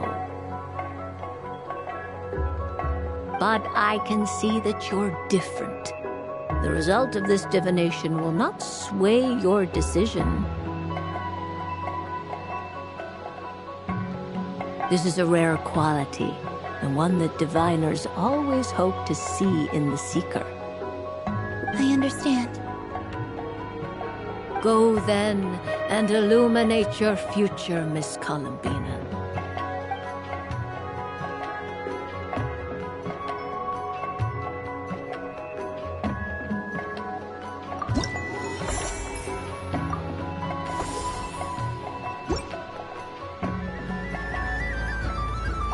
The death card made a most the moon for which Miss Columbina is bound. I feel fretting is of no avail. I will...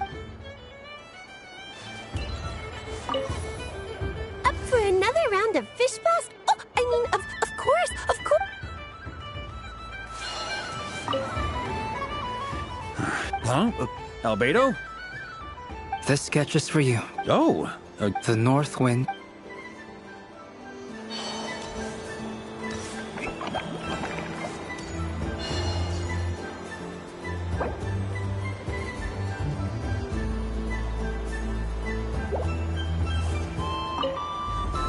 Done being a do-gooder yet? Thanks for coming here with me, Hat. Are there any games you'd... Why does that hamster think you've grown up? I know you don't mean that. You're just taking the opportunity to... Even if you won't admit that taking some time to compose yourself is important, I can see that you're doing it in practice. Otherwise, you'd have taken off your hat and flown away by now. Looks like Albedo's socialization program has been far more useful to you than all...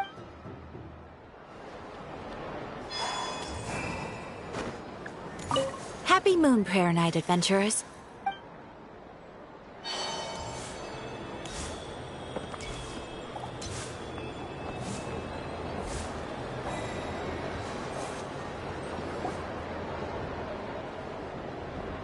Dodoco's Whirligig! Come check out Dodoco's Ah, welcome home, Moon Goddess. Might I ask what this is? Ah, it's a very special amusement sponsored by the Great Mage herself. Ride on a soft and furry Dodoco and embark on an I say that, but I'm just following a script here. Who is this maid? I'd like to ride. No problem. But, Is that not... Oh, no, it's fine. It's just that each My friend... That should do it. Now, we just need to get everyone else to draw something on it too, but we gotta keep it... Traveler? Ah! I want to go on that ride. Let's go then. Don't worry. Paimon will do the rounds. All right. Please take your seats. For safety reasons, you mustn't try to leave the ride before it comes to a complete... All right!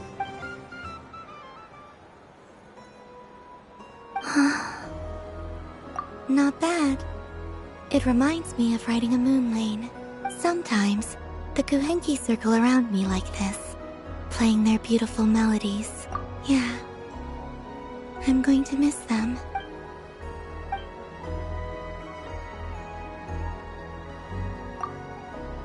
It does. I've felt scared in the past, too. But this is a little different. You know something? I got to see a lot of fascinating things during my disappearance. I saw how the Frost Moon Scions act around their families. So different than how they used to act in my presence. It made me curious at first. Why do people act so sincere when they're worshipping gods, but save their truest, warmest feelings for each other? Slowly, I came to realize that it's because they trust one another. They know, deep down, that they'll be accepted for who they are. I know. I knew it the moment you started calling out my name. What I fear now is the end. I fear losing all this the very night I have gained it.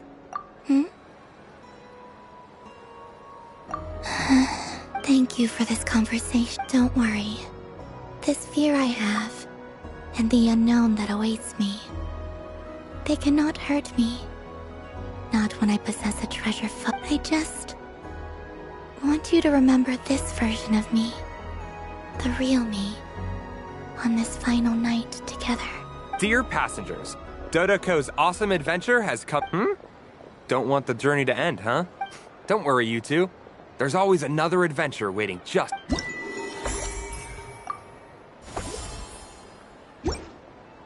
So this is the Frost Moon Scions area. It feels very familiar. But everyone looks much happier than usual.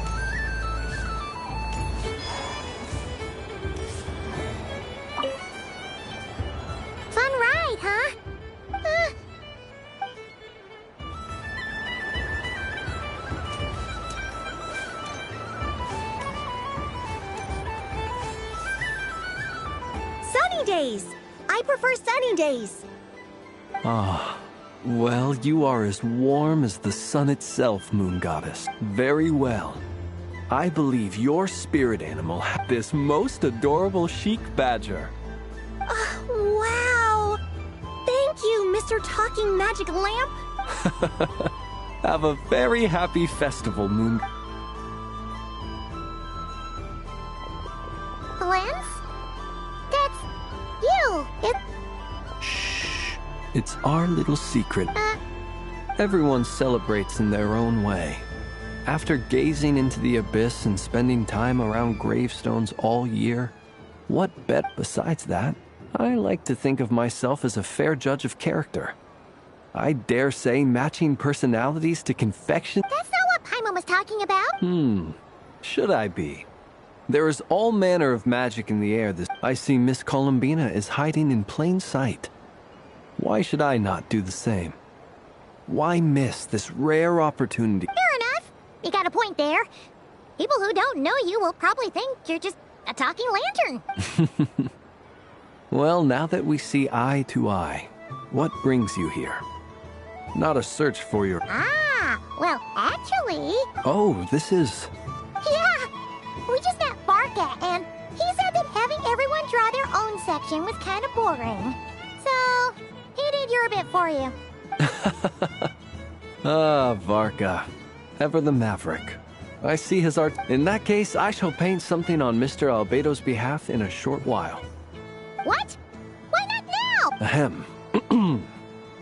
Welcome home, Moon Goddess. Phew, that was close. Hello, Flins. She recognized you right away! What keen eyes you have, Miss Columbina. I did not see you. Rather, I sensed you. I can sense the fluctuations in Kuvaki all around me. One would expect no less of the Moon Goddess. Yes, please. Excellent. I shall... Something the matter? What about my spirit animal? Wait, is she taking the test? My apology. You are quite right, Miss Columbina.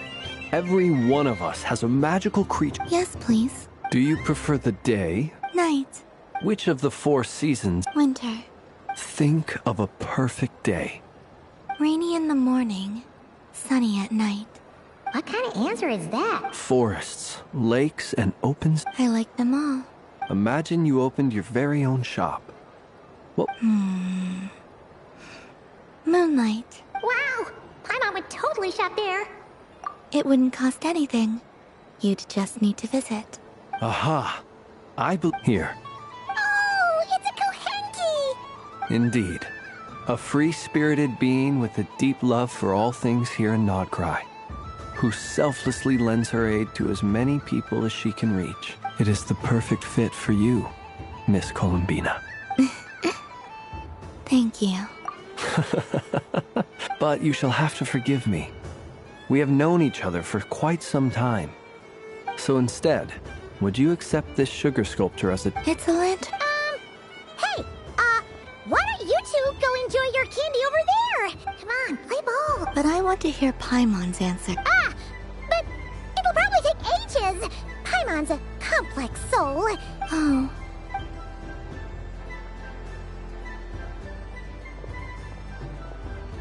Phew.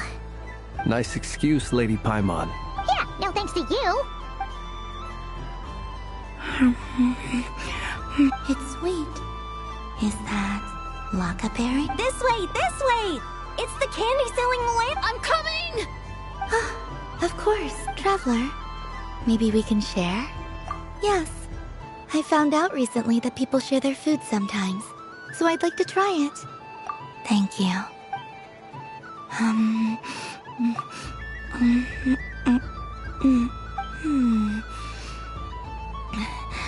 Yours is a little more sour than mine.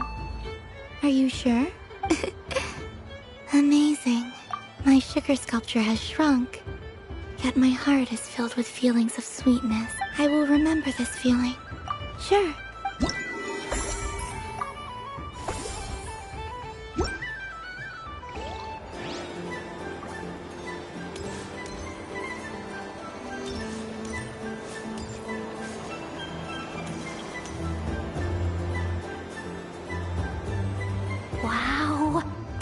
Frost Moon Scion's stall looks kind of plain. But it's pretty. I don't go to Hisi Island much, but it's got that. And if culture means we get more festivals. Hello, Yehoda. Columbine. Hello, Moon Goddess. That was too close. I almost gave the game away in front of the staff. Oh, wait. What's the deal with her shoes? Do you like balloons too? Balloons? What's so fun about balloons? I'm not a kid anymore. They're probably more up Aino's alley. Yes. The animals seem very curious about these strange flying objects. I recently learned a fun new game you can play with balloons. A new game? Hello. Welcome home, Moon Goddess. Here to buy some balloons? Yes. Could you give me a few that haven't been inflated yet? Are you sure? Yes, please. Uninflated balloons? But those are just little... Would you like to play the balloon game, Yehoda? Huh? Wait here a moment. Oh. This is so... I thought I saw Columbina nearby. Uh-oh! That's the Fourth Harbinger! Oh, is she looking for Columbina? Oh, guess that's my ticket out of here. Which stall is she checking out? Oh, it's that other Frost Moon Scion's one. Oh, I wouldn't be caught dead wearing that stuff. So embarrassing. Wait, what? She put it on? How peculiar. This would take some getting used to. I wonder if this is what it's like for Lynette. It really suits. What is this? She was so intimidating a moment ago, but now... I suppose I may as well keep them on for now. She's coming. How do you do, Miss Yehoda? Oh, jeez. Don't talk to me while wearing that thing. Where am I supposed to look? Oh, hey there. I'm looking for Columbina. Have you... She... oh, wait. Is... Yeah. Huh? No fair. How come I get caught in the crossfire? An ambush from the rear? Is this a declaration of war, Columbina? Would you like to play too, Arlecchino? Seriously? Are they... Gladly. That said, I believe there is another who would like to join. Boss Nev! Thank goodness! You've got to get me out of here! Things are kicking off... Hello there. I'd like 10... What? Miss Moon Goddess, I hope you're prepared to pay the price for assaulting my employee. Welcome to the game, Nefer. Just to be clear, let's keep this a fair fight, okay? No strange powers, please and thank you. Naturally. Don't just stand there, Yehoda. Huh? Do I have... Of course. Don't forget the curatorium. I knew something like this was gonna happen.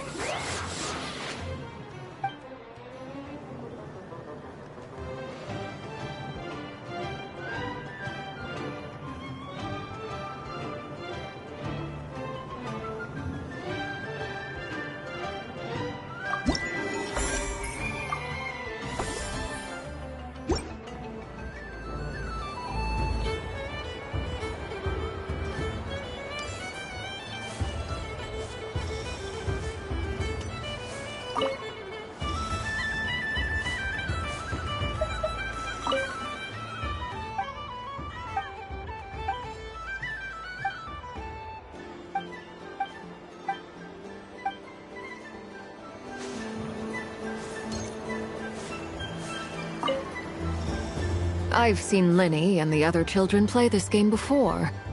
It would seem...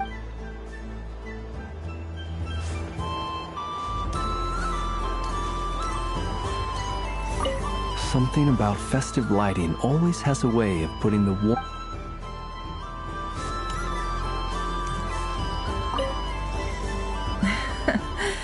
That was fun. It's a shame Ashroot is...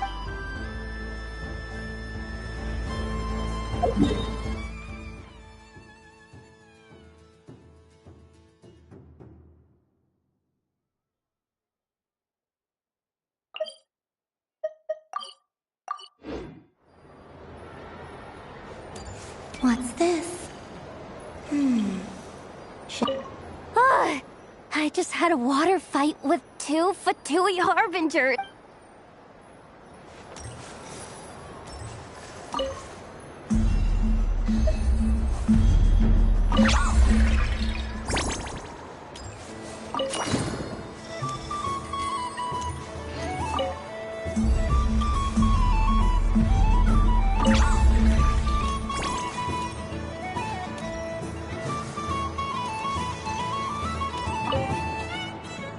Miss Laliki!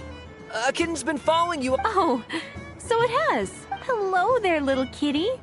May the moon light your path. Did Lady Llama send you? Or was... You'd like some moon prayer? No? I believe it wants that box. Oh, I see. Thank you, Lady Mr. Cantor, did you... Sorry, no, I was looking... I see. The resemblance was uncanny. She...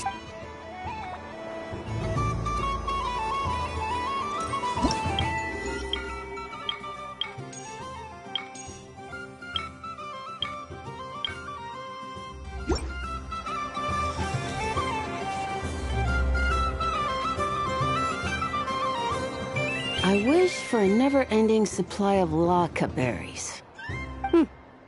What a humble wish. Probably written by a child.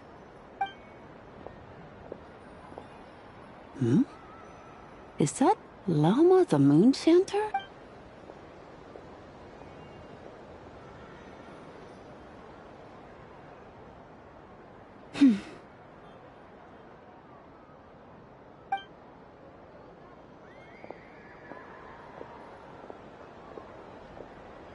I wish that the long plume ibises would stop biting me.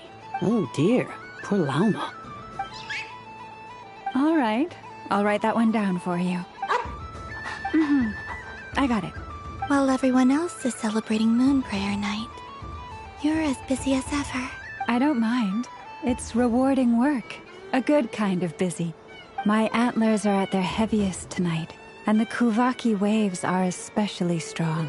But as I help these dear friends hang their wishes up, I feel a great peace within myself that is, you see, they are all such beautiful wishes, and they are ones that we can fulfill by our own strength. Do you blame me, Llama? It is by the help of so many people that I can return to the moon. But I feel... You've done plenty, Columbina. I say this in earnest, both as someone who knows your history, and also as a friend who has seen what you've been through. What about as a moon chanter? I feel proud to honor our moon goddess's wish, and I'm sure any moon chanter in history would have felt the same way. Thank you for your kind words, Llama. But... since you asked for my honesty, I won't lie to you. My feelings are mixed, right? I suppose it's a reluctance to let go. Once you return to the moon, we will be far apart and separated by a false sky. I'm sure those of us left behind will gaze up at that sky, yearning for the moon once in a while, just as you used to do. I will miss you, Llama. I hope to stay in touch. I will try and find some way to send messages down from the moon. Perhaps you could use Kuvaki. I've heard Yehoda say that signals can be sent using long and short waves, or strong and weak lights. That sounds a little complicated. We could prepare a codebook beforehand, but... still, whatever happens, I believe that you will find your own unique way of communicating with us. And now that I think about that, my heart feels lighter. Because you trust in me? Yes. I have faith in you, and in the power of truth. In my experience, the truth tends to be difficult. But that's what makes it stand out from what is false. So I'm confident that your thoughts and your love will shine through the curtain of lies. We will know it when we see it. Thank you. Now, could you help me hang up my wish? Is this? I wish that all who dwell in this moonlit world can find a place to belong. And I wish that I shall one day see my friends again. It's 2 wishes. I hope that's not too... Not at all. And I think you speak for us all with the second one. I shall continue to pray until the day that all of these wishes come true.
Yes. May everyone...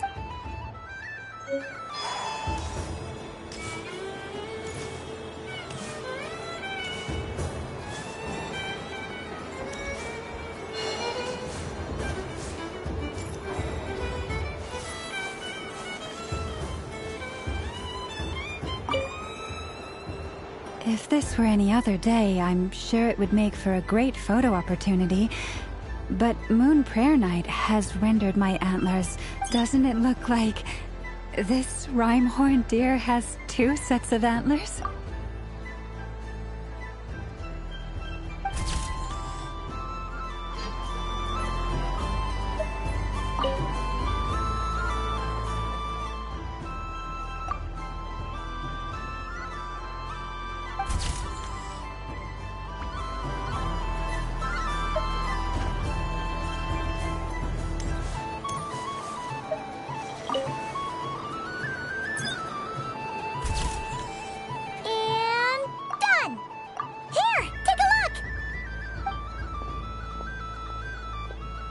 I think it looks quite fun.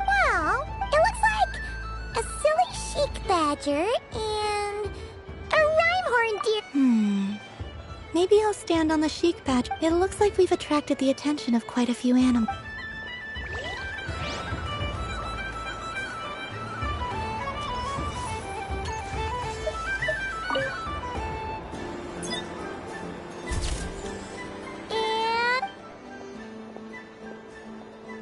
I think it looks quite fun. Well, it looks like a silly... Chic, it looks like we've attracted the attention.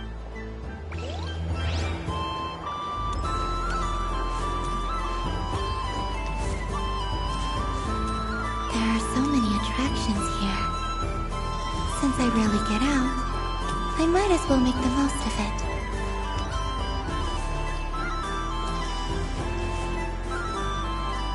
Moon Prayer Candy, beautiful, tasty moon prayer candy to share. Welcome home, moon goddess. Fancy a box of moon prayer? Sure. I knew you would. I'm not sure. Is this for yourself or? A gift for my friends. Ah, I see. In that case, Do you have nocturnal blood? Huh. I've seen couples give those as gifts before, but... No? Okay. You did say that... Hey, now that's a creative idea! I've never tried it before, but while we're at it, you got any other ideas?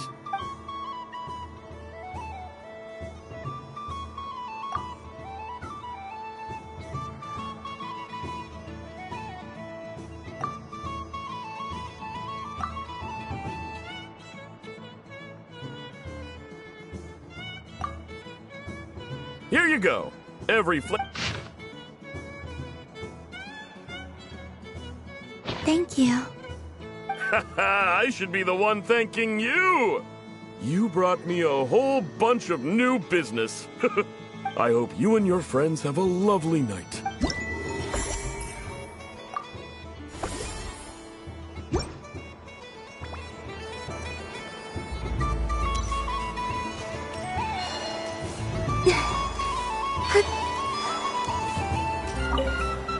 Done being a duke? Thanks for coming. Are there any... Why does that I know you don't... Even if you wanted... Otherwise, you'd have... Looks like Albedo's socialization program has been far more useful to you than all the... A moon prayer candy for me?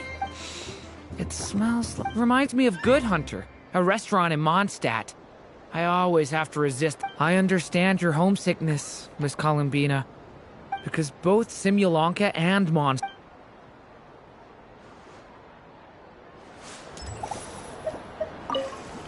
Done being a do-gooder yet? Thanks for coming here. Are there any Why does that I know you don't... Even if you wanted... Otherwise, you'd have... Looks like Albedo's socialization program. I thought you'd actually spend your precious time doing something more worthwhile. Everyone has to take one?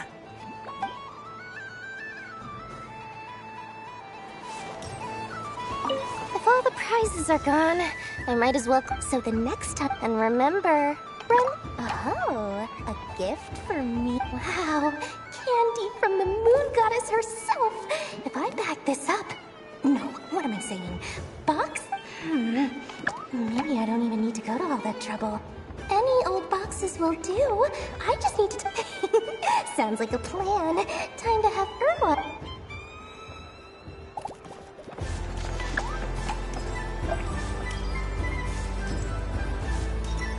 The death card, the moon for fretting is of no avail.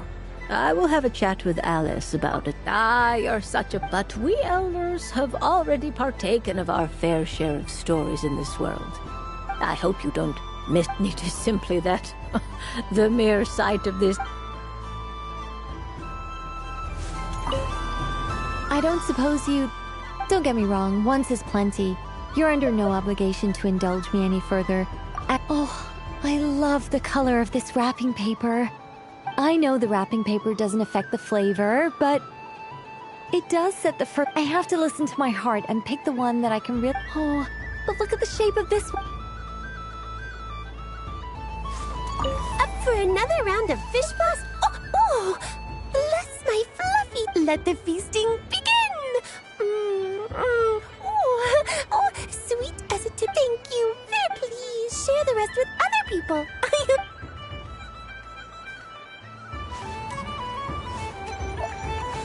What?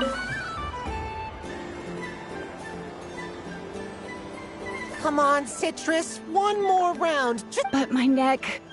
You should take a break. Yeah, don't push yourself. Hey, don't look at me. What are we gonna do? Do you need any help? Yes, we do. We need one more. All right. Could you teach me? It's really simple. You just throw the dice and move by that. Rolling a hamster means you move one tile. A paper frog is 2 tiles, and a flying squirrel is 3 tiles. Okay. So, in that case, please take your...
It's a pity that my feet could have been here.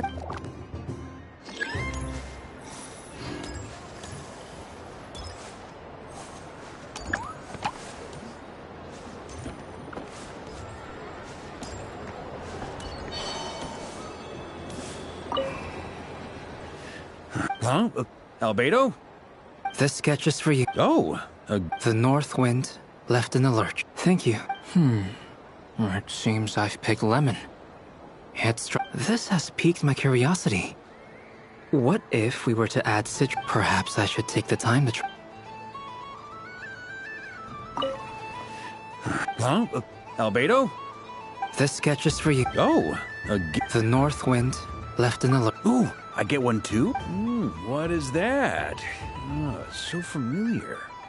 Don't tell me. Oh, I got it. It's like the candy jar dropped into a vat of today's boon. Seems I'm a proud recipient of today's feast.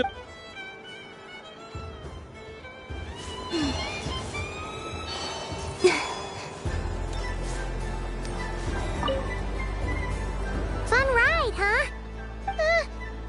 This isn't gonna make Paimon Oh, candy for us? Thanks Whoa, this one's intense. What about you, Traveler? How does yours taste? Oh, sounds good. Yes, I believe so. Okay, gotcha. Let's see. Sure, this one. And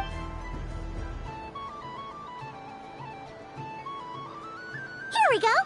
One per person. It's so sweet.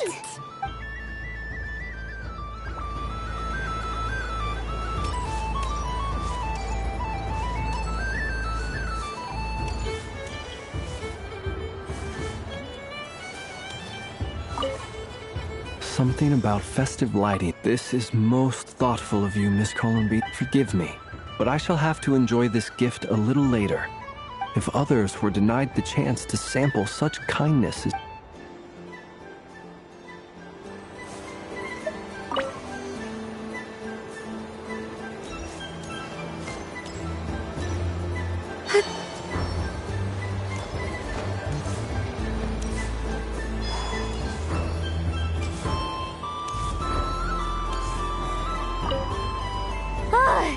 I just had a water fight with 2 Fatui Harbingers. Pretty scared. Aw, man. This feels kinda wrong. Like, it tastes like getting a mouth... It...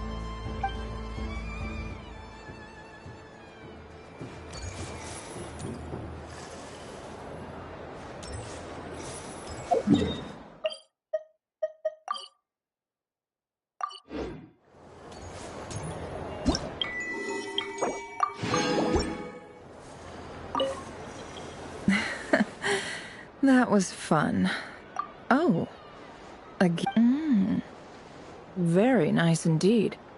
How I yearned for candy when I could not have it. Yet, may your moon prayer night...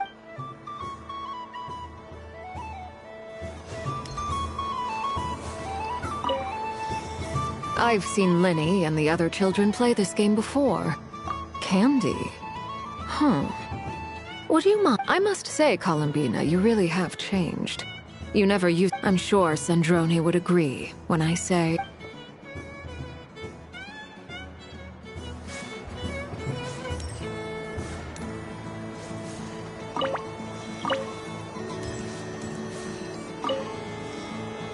If this were any... Doesn't it look like...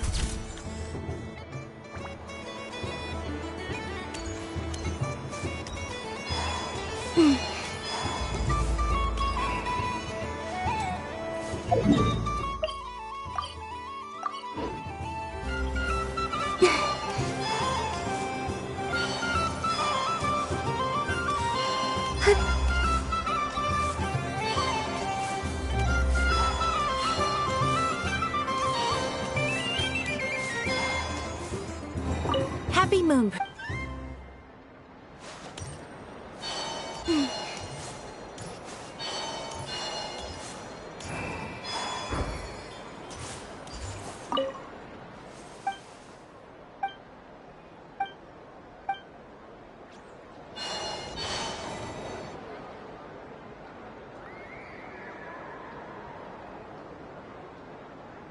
doesn't make any sense. How am I losing every single time? I am not cheating. Uh-oh, sounds like Ineppa's turning into a big baloney bot. Moon Goddess, help me. Miss Columbina, I know. What the? I'm not the cheat.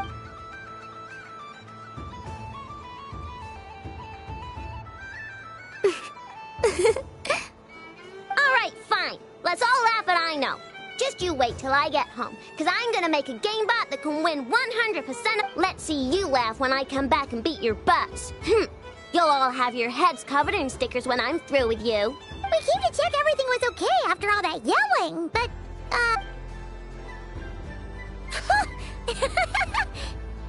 Whatever it is, it sounds like cheating is allowed.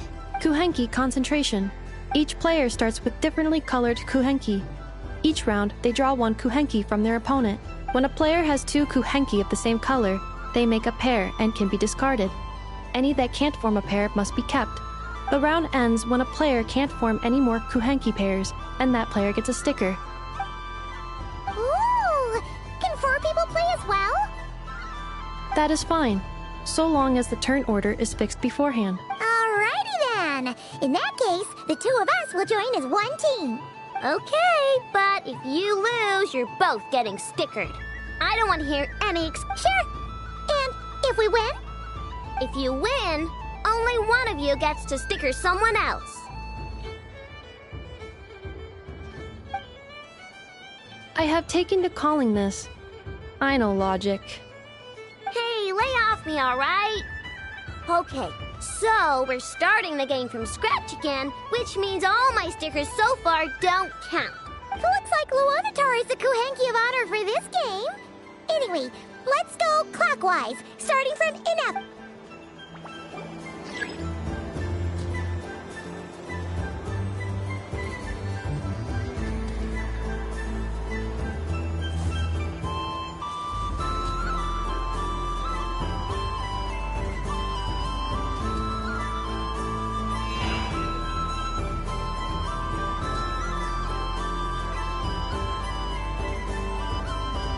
Nice! That's a pair!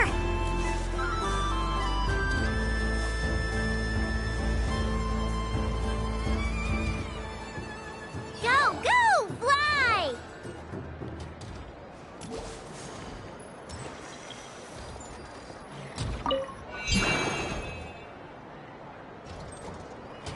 Go on.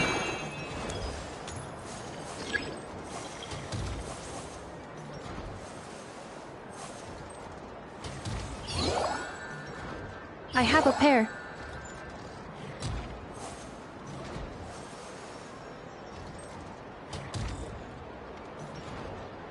Uh-oh! We gotta pick up the pace!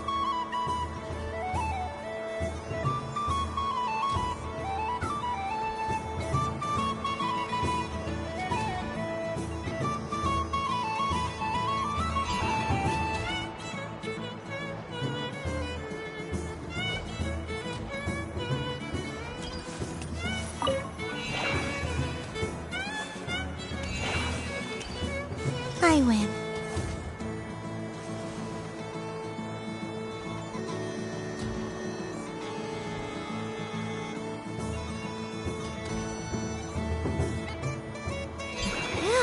That was too close. I thought I was gonna lose. Good luck, everyone. Oh, we're out!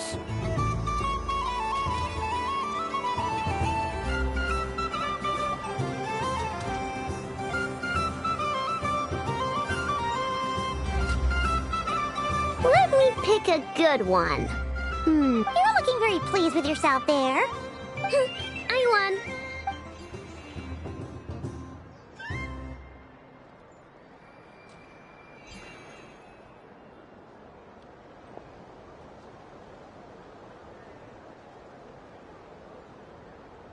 Oh, me again? Don't fidget too much, I know, or the sticker's going to fall off. I don't care. If it falls off, it falls off. If a pair of Kuhenki get discarded, why not a pair of stickers? Huh? Huh?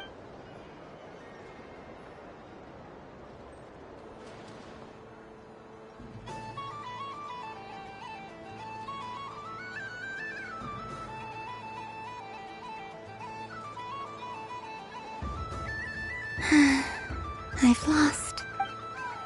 Sticker, sticker, sticker!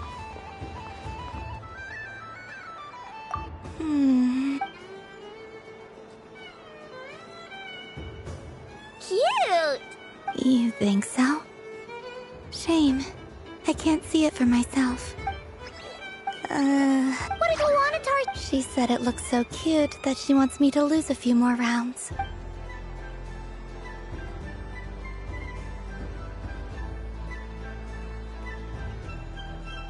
Who put these stickers on Paimon's eyebrows?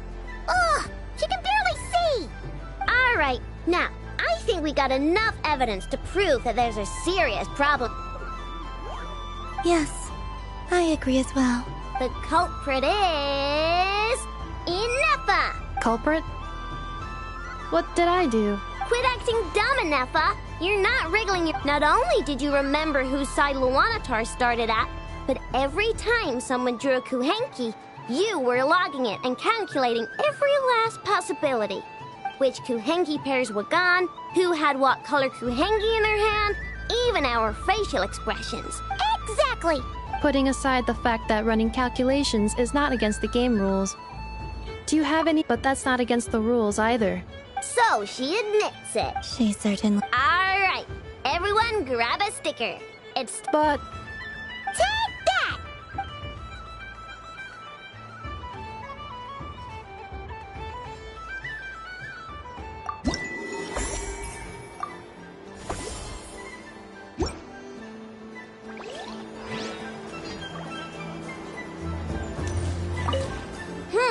I'm never playing games with you ever again, Ineffa! Ooh, moon prayer candy! Psst, Columbina, turn around. Use your huge club. Yum! Ugh.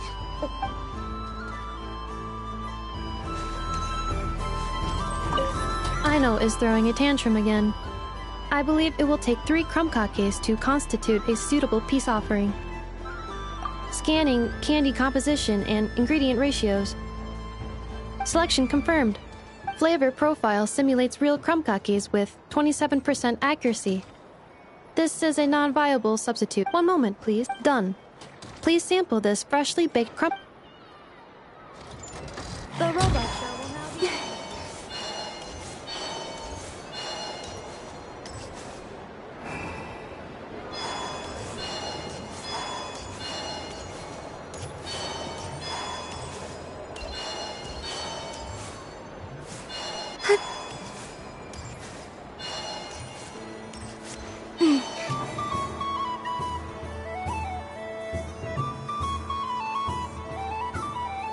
Well, well, look who it is. I heard someone went and disappeared on us the moment we let her out of our sight. They looked all over. Frankly, I didn't think you'd be back for Moon Prayer. Were you worried about me, Sandra?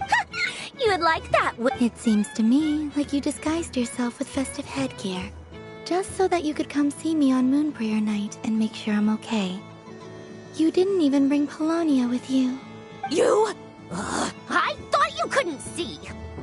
I cannot. But I sense the confusion of those around based on what I know about you. Let me guess what you're wearing. Shut up! I'm only here to protect the Fatui's interest in this territory. Running into you... Really? But you were the... Columbina! Ugh! Just one more word, and I'll unscrew your vocal cords. It's Columbina Hyposelenia now. Tell someone who cares. I've missed you, Sandrone. The whole time I was gone, I was thinking. I hope I get a chance to say some ugly words to you. Is that supposed to be a joke? Anyway, let's go play that game. What? You mean that frostfin whale? Yes. It's some kind of game where you get bitten if you step on the wrong tooth. Seems like fun. When they're right. Because you're not a scaredy cat. Fine! You wanna play? Let's play. Don't complain when I kick your sorry butt. Lovely. You old geezer! I'm gonna beat the pants! I almost forgot. You'd better not lose, or I'm going to beat your head in. What? Allow allow me to demonstrate since I'm feeling so nice. You just step on the teeth, like this.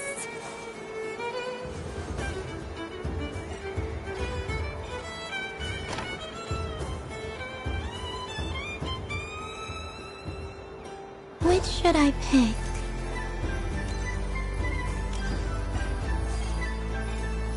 Your turn, Sandrone.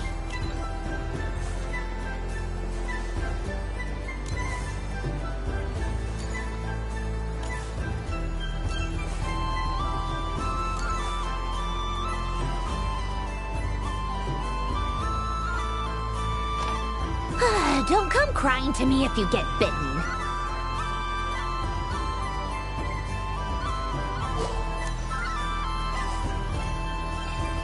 There are less and less teeth remaining.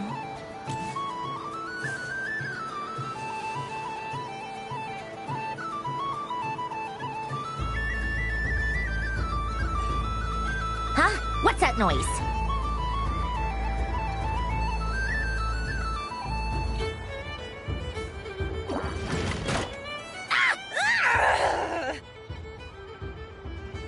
I think you might have picked a bad tooth, Sandrone. Shut it! Do you need any help? It seems like you're stuck. No!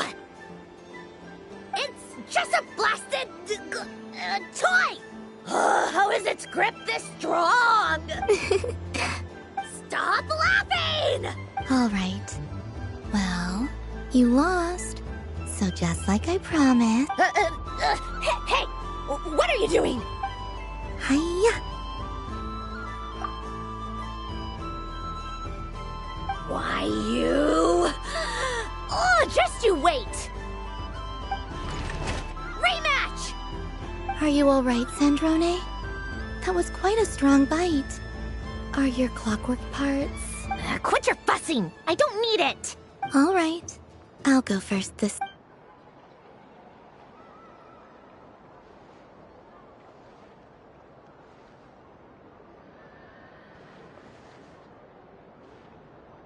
I see it now. She can sense which teeth are rigged. So I just need to avoid the sick...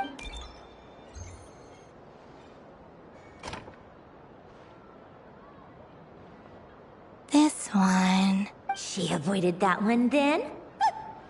All right.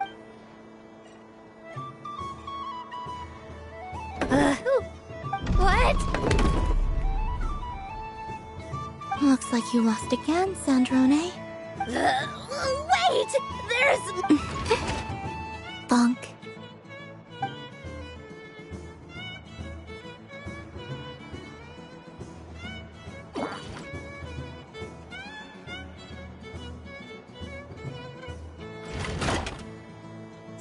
Stupid game! What idiot came up with this?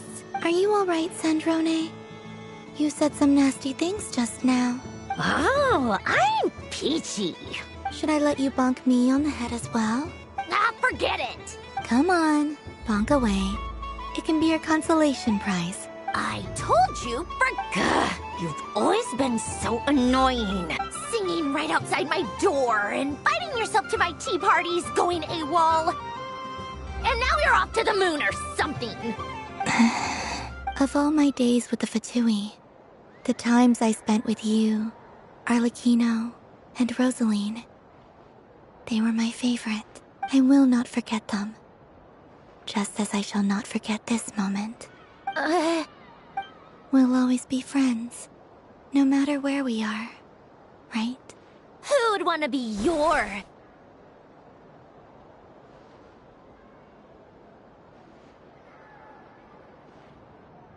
I'll miss you, Sandrone.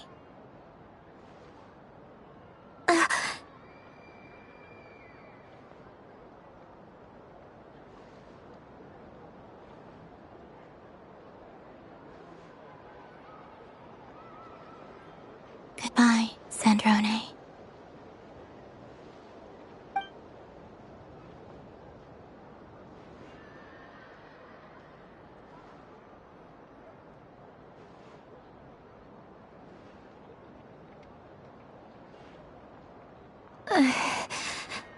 I'll miss you too, Columbina. Sorry, what was that? Ah! Ah! Yeesh! No need to freak out. What do you want? Oh, nice ears.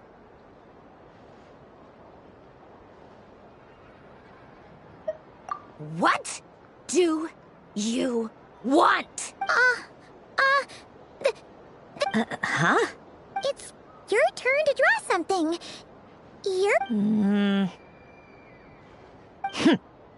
Doesn't know how lucky she is.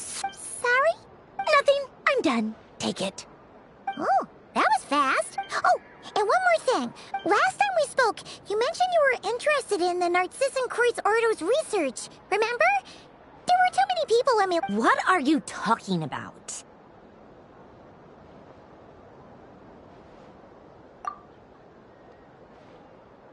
This is... Oh. Alain, Renee, and Marianne. Huh. The Holy Blade. A savior's plaything. It's not about whether I approve or not. These people, they would sacrifice themselves for the sake of the world.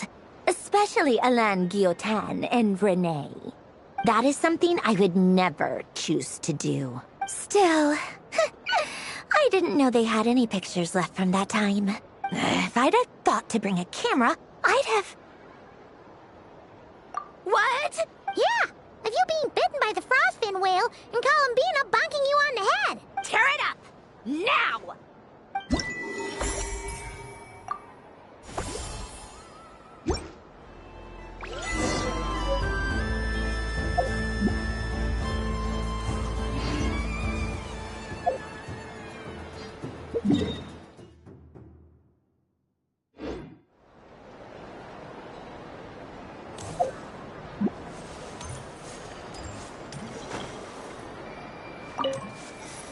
What's there to see on the...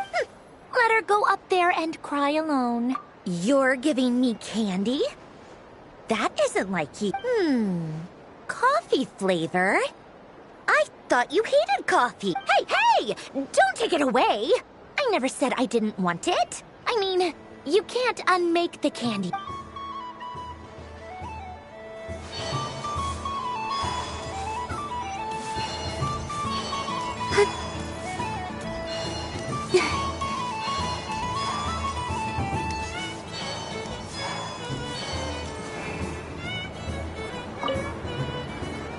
Traveler. Hey there, Columbina.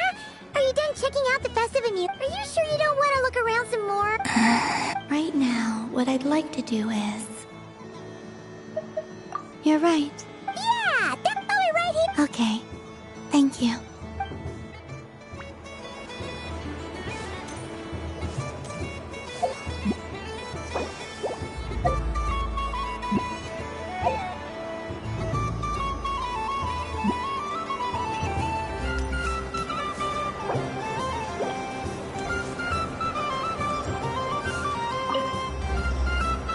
Traveler. Columbina! Okay.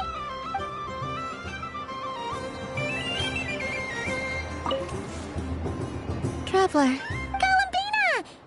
Finish with the... Really? You're sure you don't want to have a little more fun out there? Final answer. Yes. I am...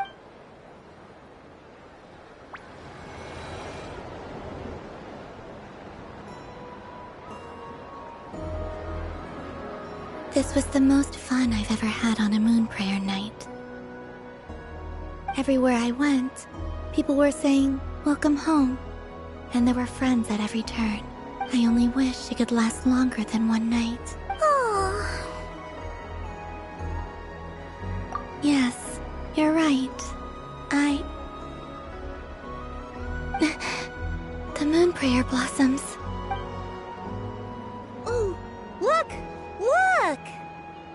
Moon prayer night has come.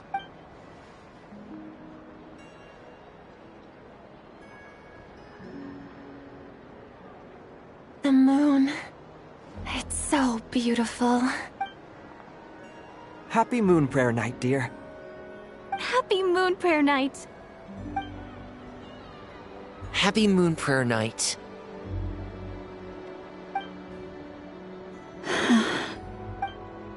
Aww. Huh.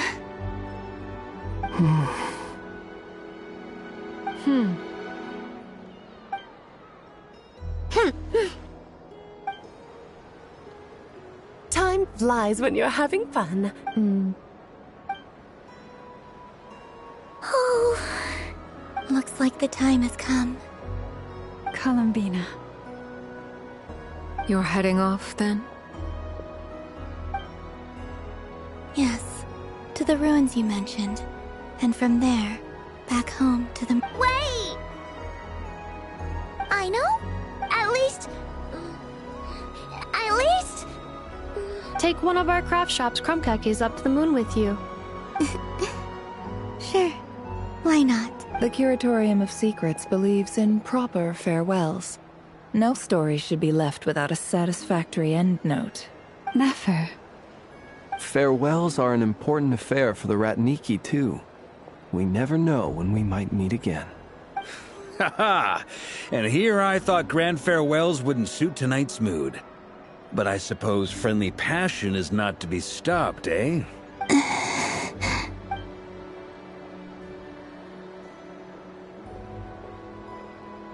We made a little something for you, Columbina. Ta-da! What is it? A Moon Prayer Night greeting card with drawings by all of your friends.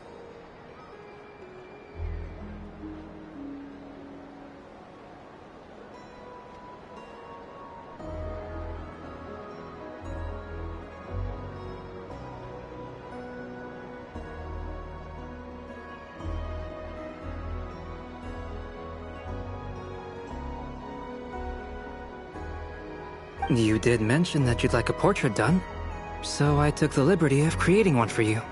I, meanwhile, did the portrait of Mr. Albedo, and Mr. Varka did the same for me.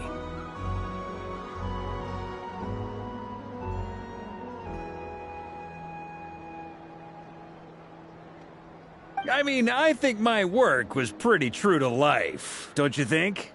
The picture of Ashru was my doing. The two of you seem to get along rather well. Wait, was I the only one who did a full-body picture? That's so embarrassing. I did pictures of me and Anefa. I did my own portrait and one for Hat Guy. Plus, there's the two mages, Arlecchino and Sindrune.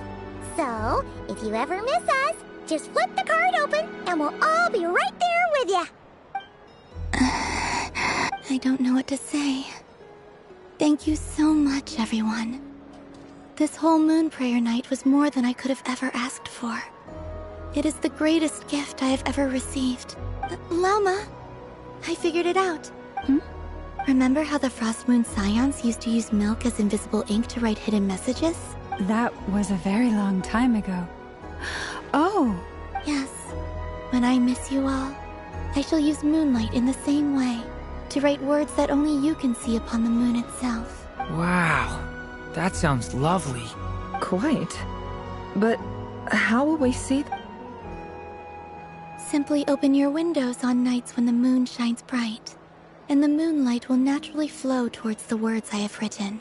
That sounds most fitting indeed. Very true to form. I'll try to write them in places that won't disturb your sleep. I, for one, would sleep all the better for having read one of your messages before settling down for the... Exactly! So don't worry about disturbing anyone's sleep. Just promise you'll write to let us know you're okay, alright? Alright.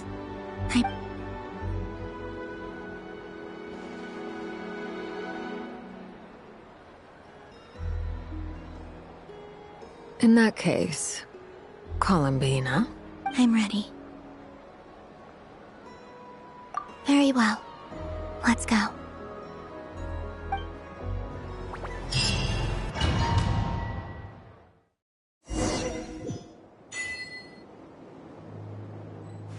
In just a few moments, I will be gone. I still don't know what to expect on the moon.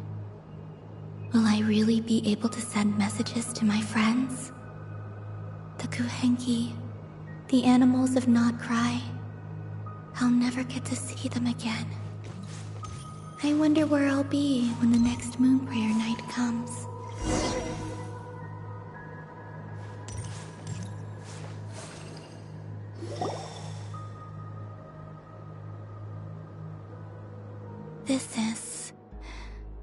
This is where the people of Hyperborea used to communicate with the moons.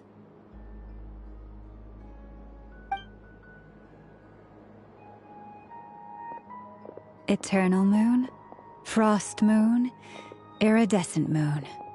When the power of all three converge, the gate to the moons shall open. Moon marrow preparations are complete. Only the final step remains. I'm sure Nasha Town is livelier than ever at this moment.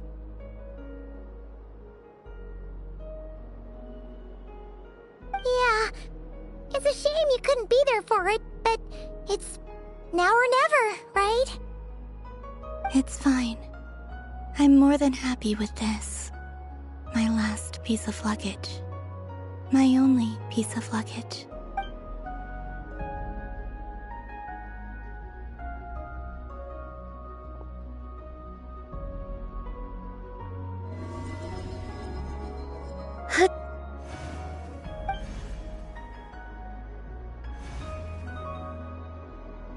I can already feel the moon calling to me.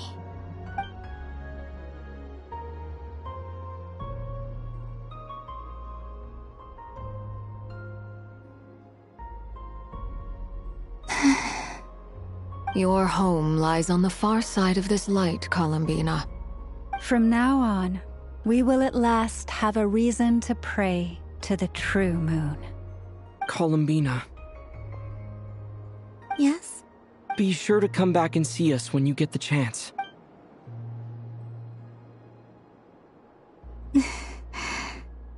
Of course. But if that chance doesn't come, then remember that you have friends on this planet. People who will miss Columbina. Yes, I will. Thank you for everything you've done for me. And remember, come night or day, the moonlight shall always connect us.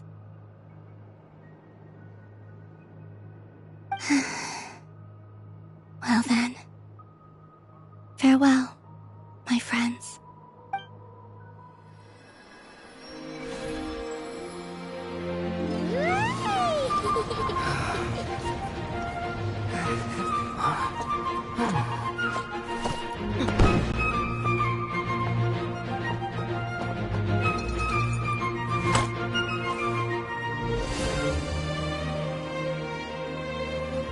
Thank you. This was my happiest night in Teyvat.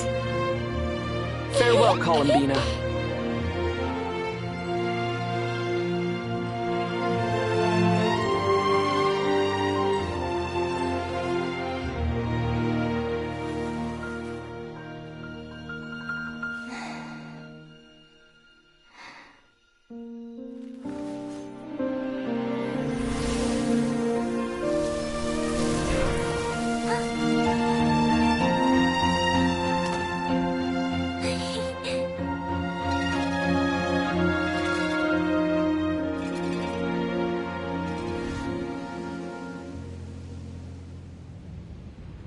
The moon really is closer than ever tonight.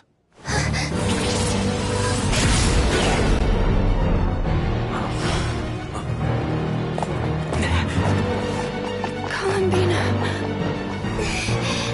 All three moons in one place. Time for one final experiment. Reason, life, death, time, and space. They all believed I would fail.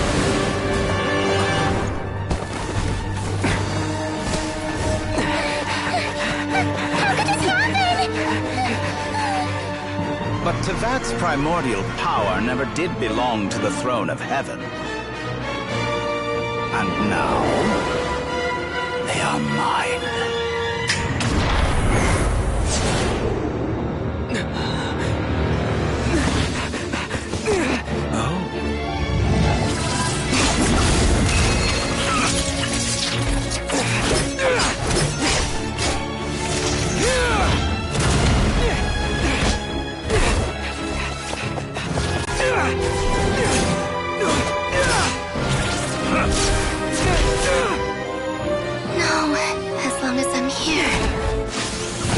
Is free to wield the Three Moons' power.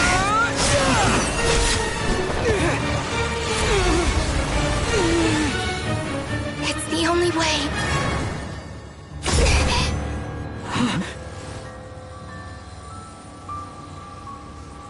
I guess I won't be going home today. Columbina!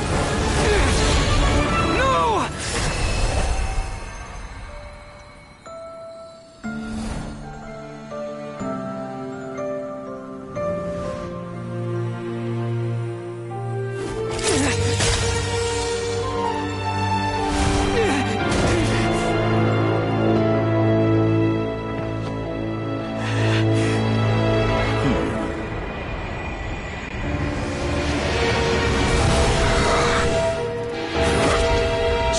World, do not try to control me!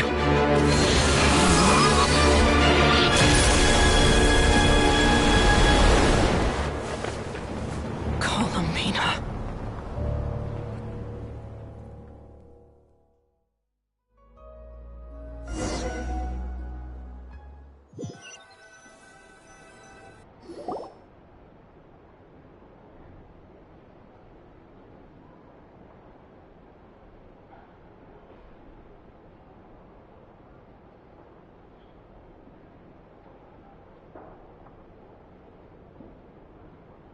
Are you all right? Do your wounds still hurt? I had someone prepare a little medicine that could prove effective. Take it if you need to. In that case, let me relate the contents of the call we made to Alice after the incident.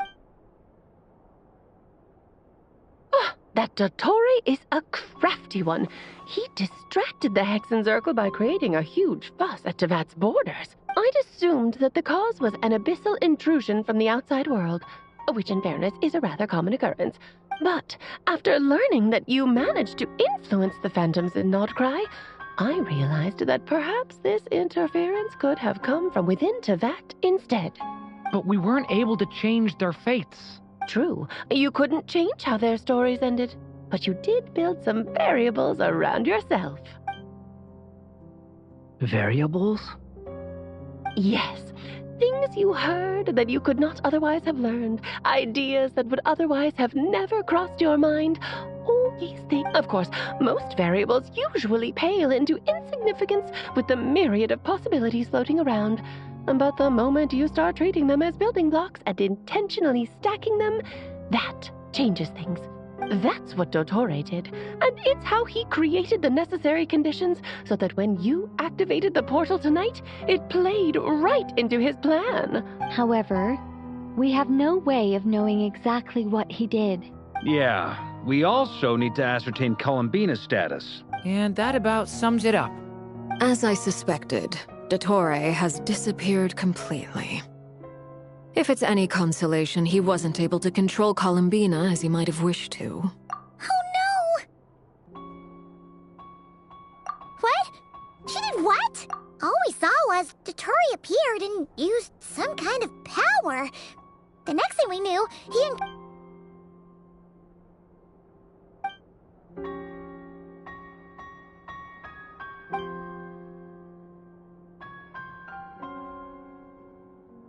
So, Columbina intentionally opened the Moon Gate and escaped into the same mysterious world as Rerir and Thalindis. Sounds like bad news.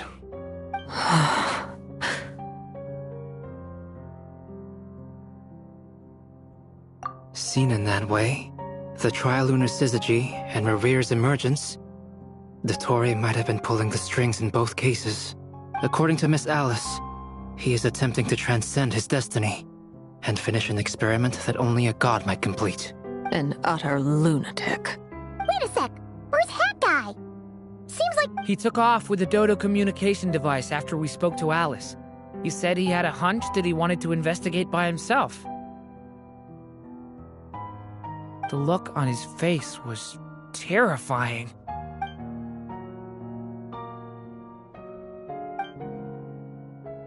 I'm back. Hat Guy! I went to look for the Hyperborean phantoms again. I think I've gotten to the bottom of it. I got them to talk to Nicole on the other end of the communications line.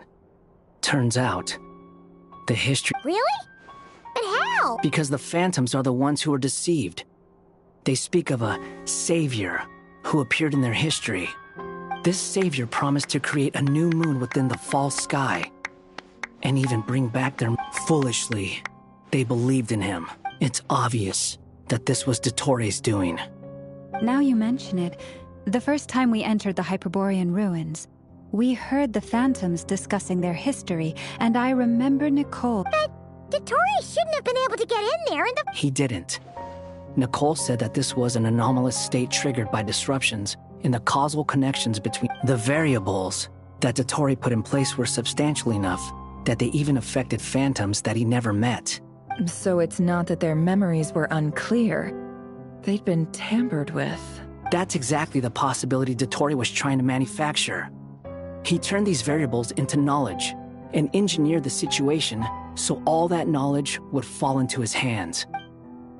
Then, he harnessed that knowledge on Moon Prayer Night to truly create a false moon. How is that even possible? To be precise, he exploited a weakness in the way the spell works. The spell senses Kuvaki to detect the moon's location. So, as long as the false moon more strongly resembled the moon than the frost moon beyond the skies, the gate would teleport Columbina to the false moon's location. In other words, to Dottore's side. Once he had her under control, the teleportation spell remained active, and he manipulated her power to seize both moon marrows. At that moment, the moon marrows disappeared right before our eyes. It was already too late, even as we were leaving the ruins. By then, Dottore had already amassed the power of all 3 moons. So, where does that leave us? What? I'd certainly like to know what Her Majesty thinks, now that the concerns I expressed to her have come to pass. But we cannot simply sit and wait for her to decide the matter.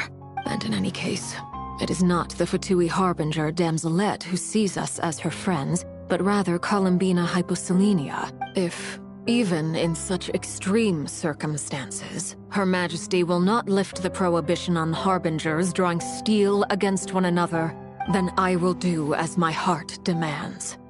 I will fight as Peruware instead. Oh, Arlecchino! Time is short, so I'll make the first move.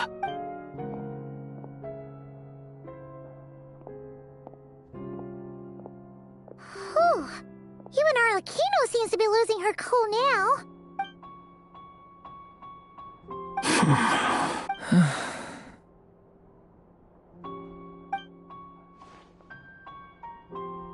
All right. Lose those dejected looks for a moment and let me get a word in. It looks bad, I won't lie. Very bad, so Dottore's pulled some real dirty tricks to gain the upper hand. For now. And yeah, it's to the point where even the mages say that his variables have affected destiny. I'm not so sure, though. Many have told me that Teyvat's destiny is fixed, and that does appear to be the case. Well, what makes Dottore so sure he'll be the exception? And since he was able to stack these variables up, who's to say we can't do the same? You of all people should not be discouraged, traveler from afar. This isn't over yet. And you're not alone in that. Everyone here does, whether they've spoken thus far or not. But none of us are the type to sit back and wait for the sun to shine again. That's exactly how a knight should roll. If they knock you down, you get back up and get back in it.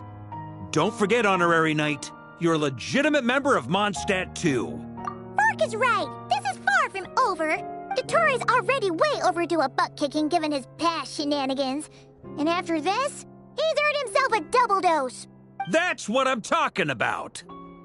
How's everyone else feeling? I'll use Kuvaki to investigate Columbina's whereabouts. I am not ready to give up either. Leave the intel gathering to me. Whatever happens within Nodcry's borders, when the Curatorium of Secrets wants to be in the know, we always find a way. Aino and I will do all we can to support you. We will attempt to reverse engineer Dotori's actions and seek a breakthrough that way. Alice and Nicole are busy dealing with an emergency at Tevat's borders, so they can't return just yet. But they're both very angry about this. They've asked Albedo and me to act on the Hexenzirkel's behalf and do everything in our power to fight back against Dottori. Are you ready then? We're going to have to conduct a lot of research, even in the early stages.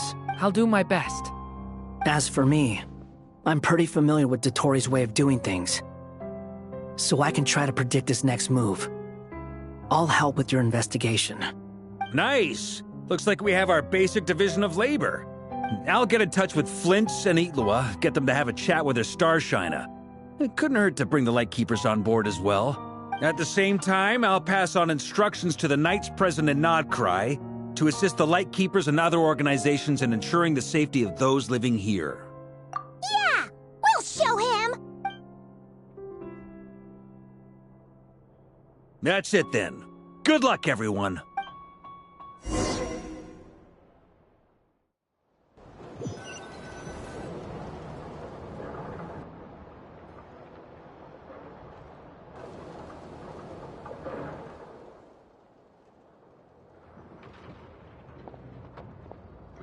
I never thought that Columbina would become my real name. It went from being a Fatui code name to something my friends call me. And remember, come night or day, the moonlight shall always connect us.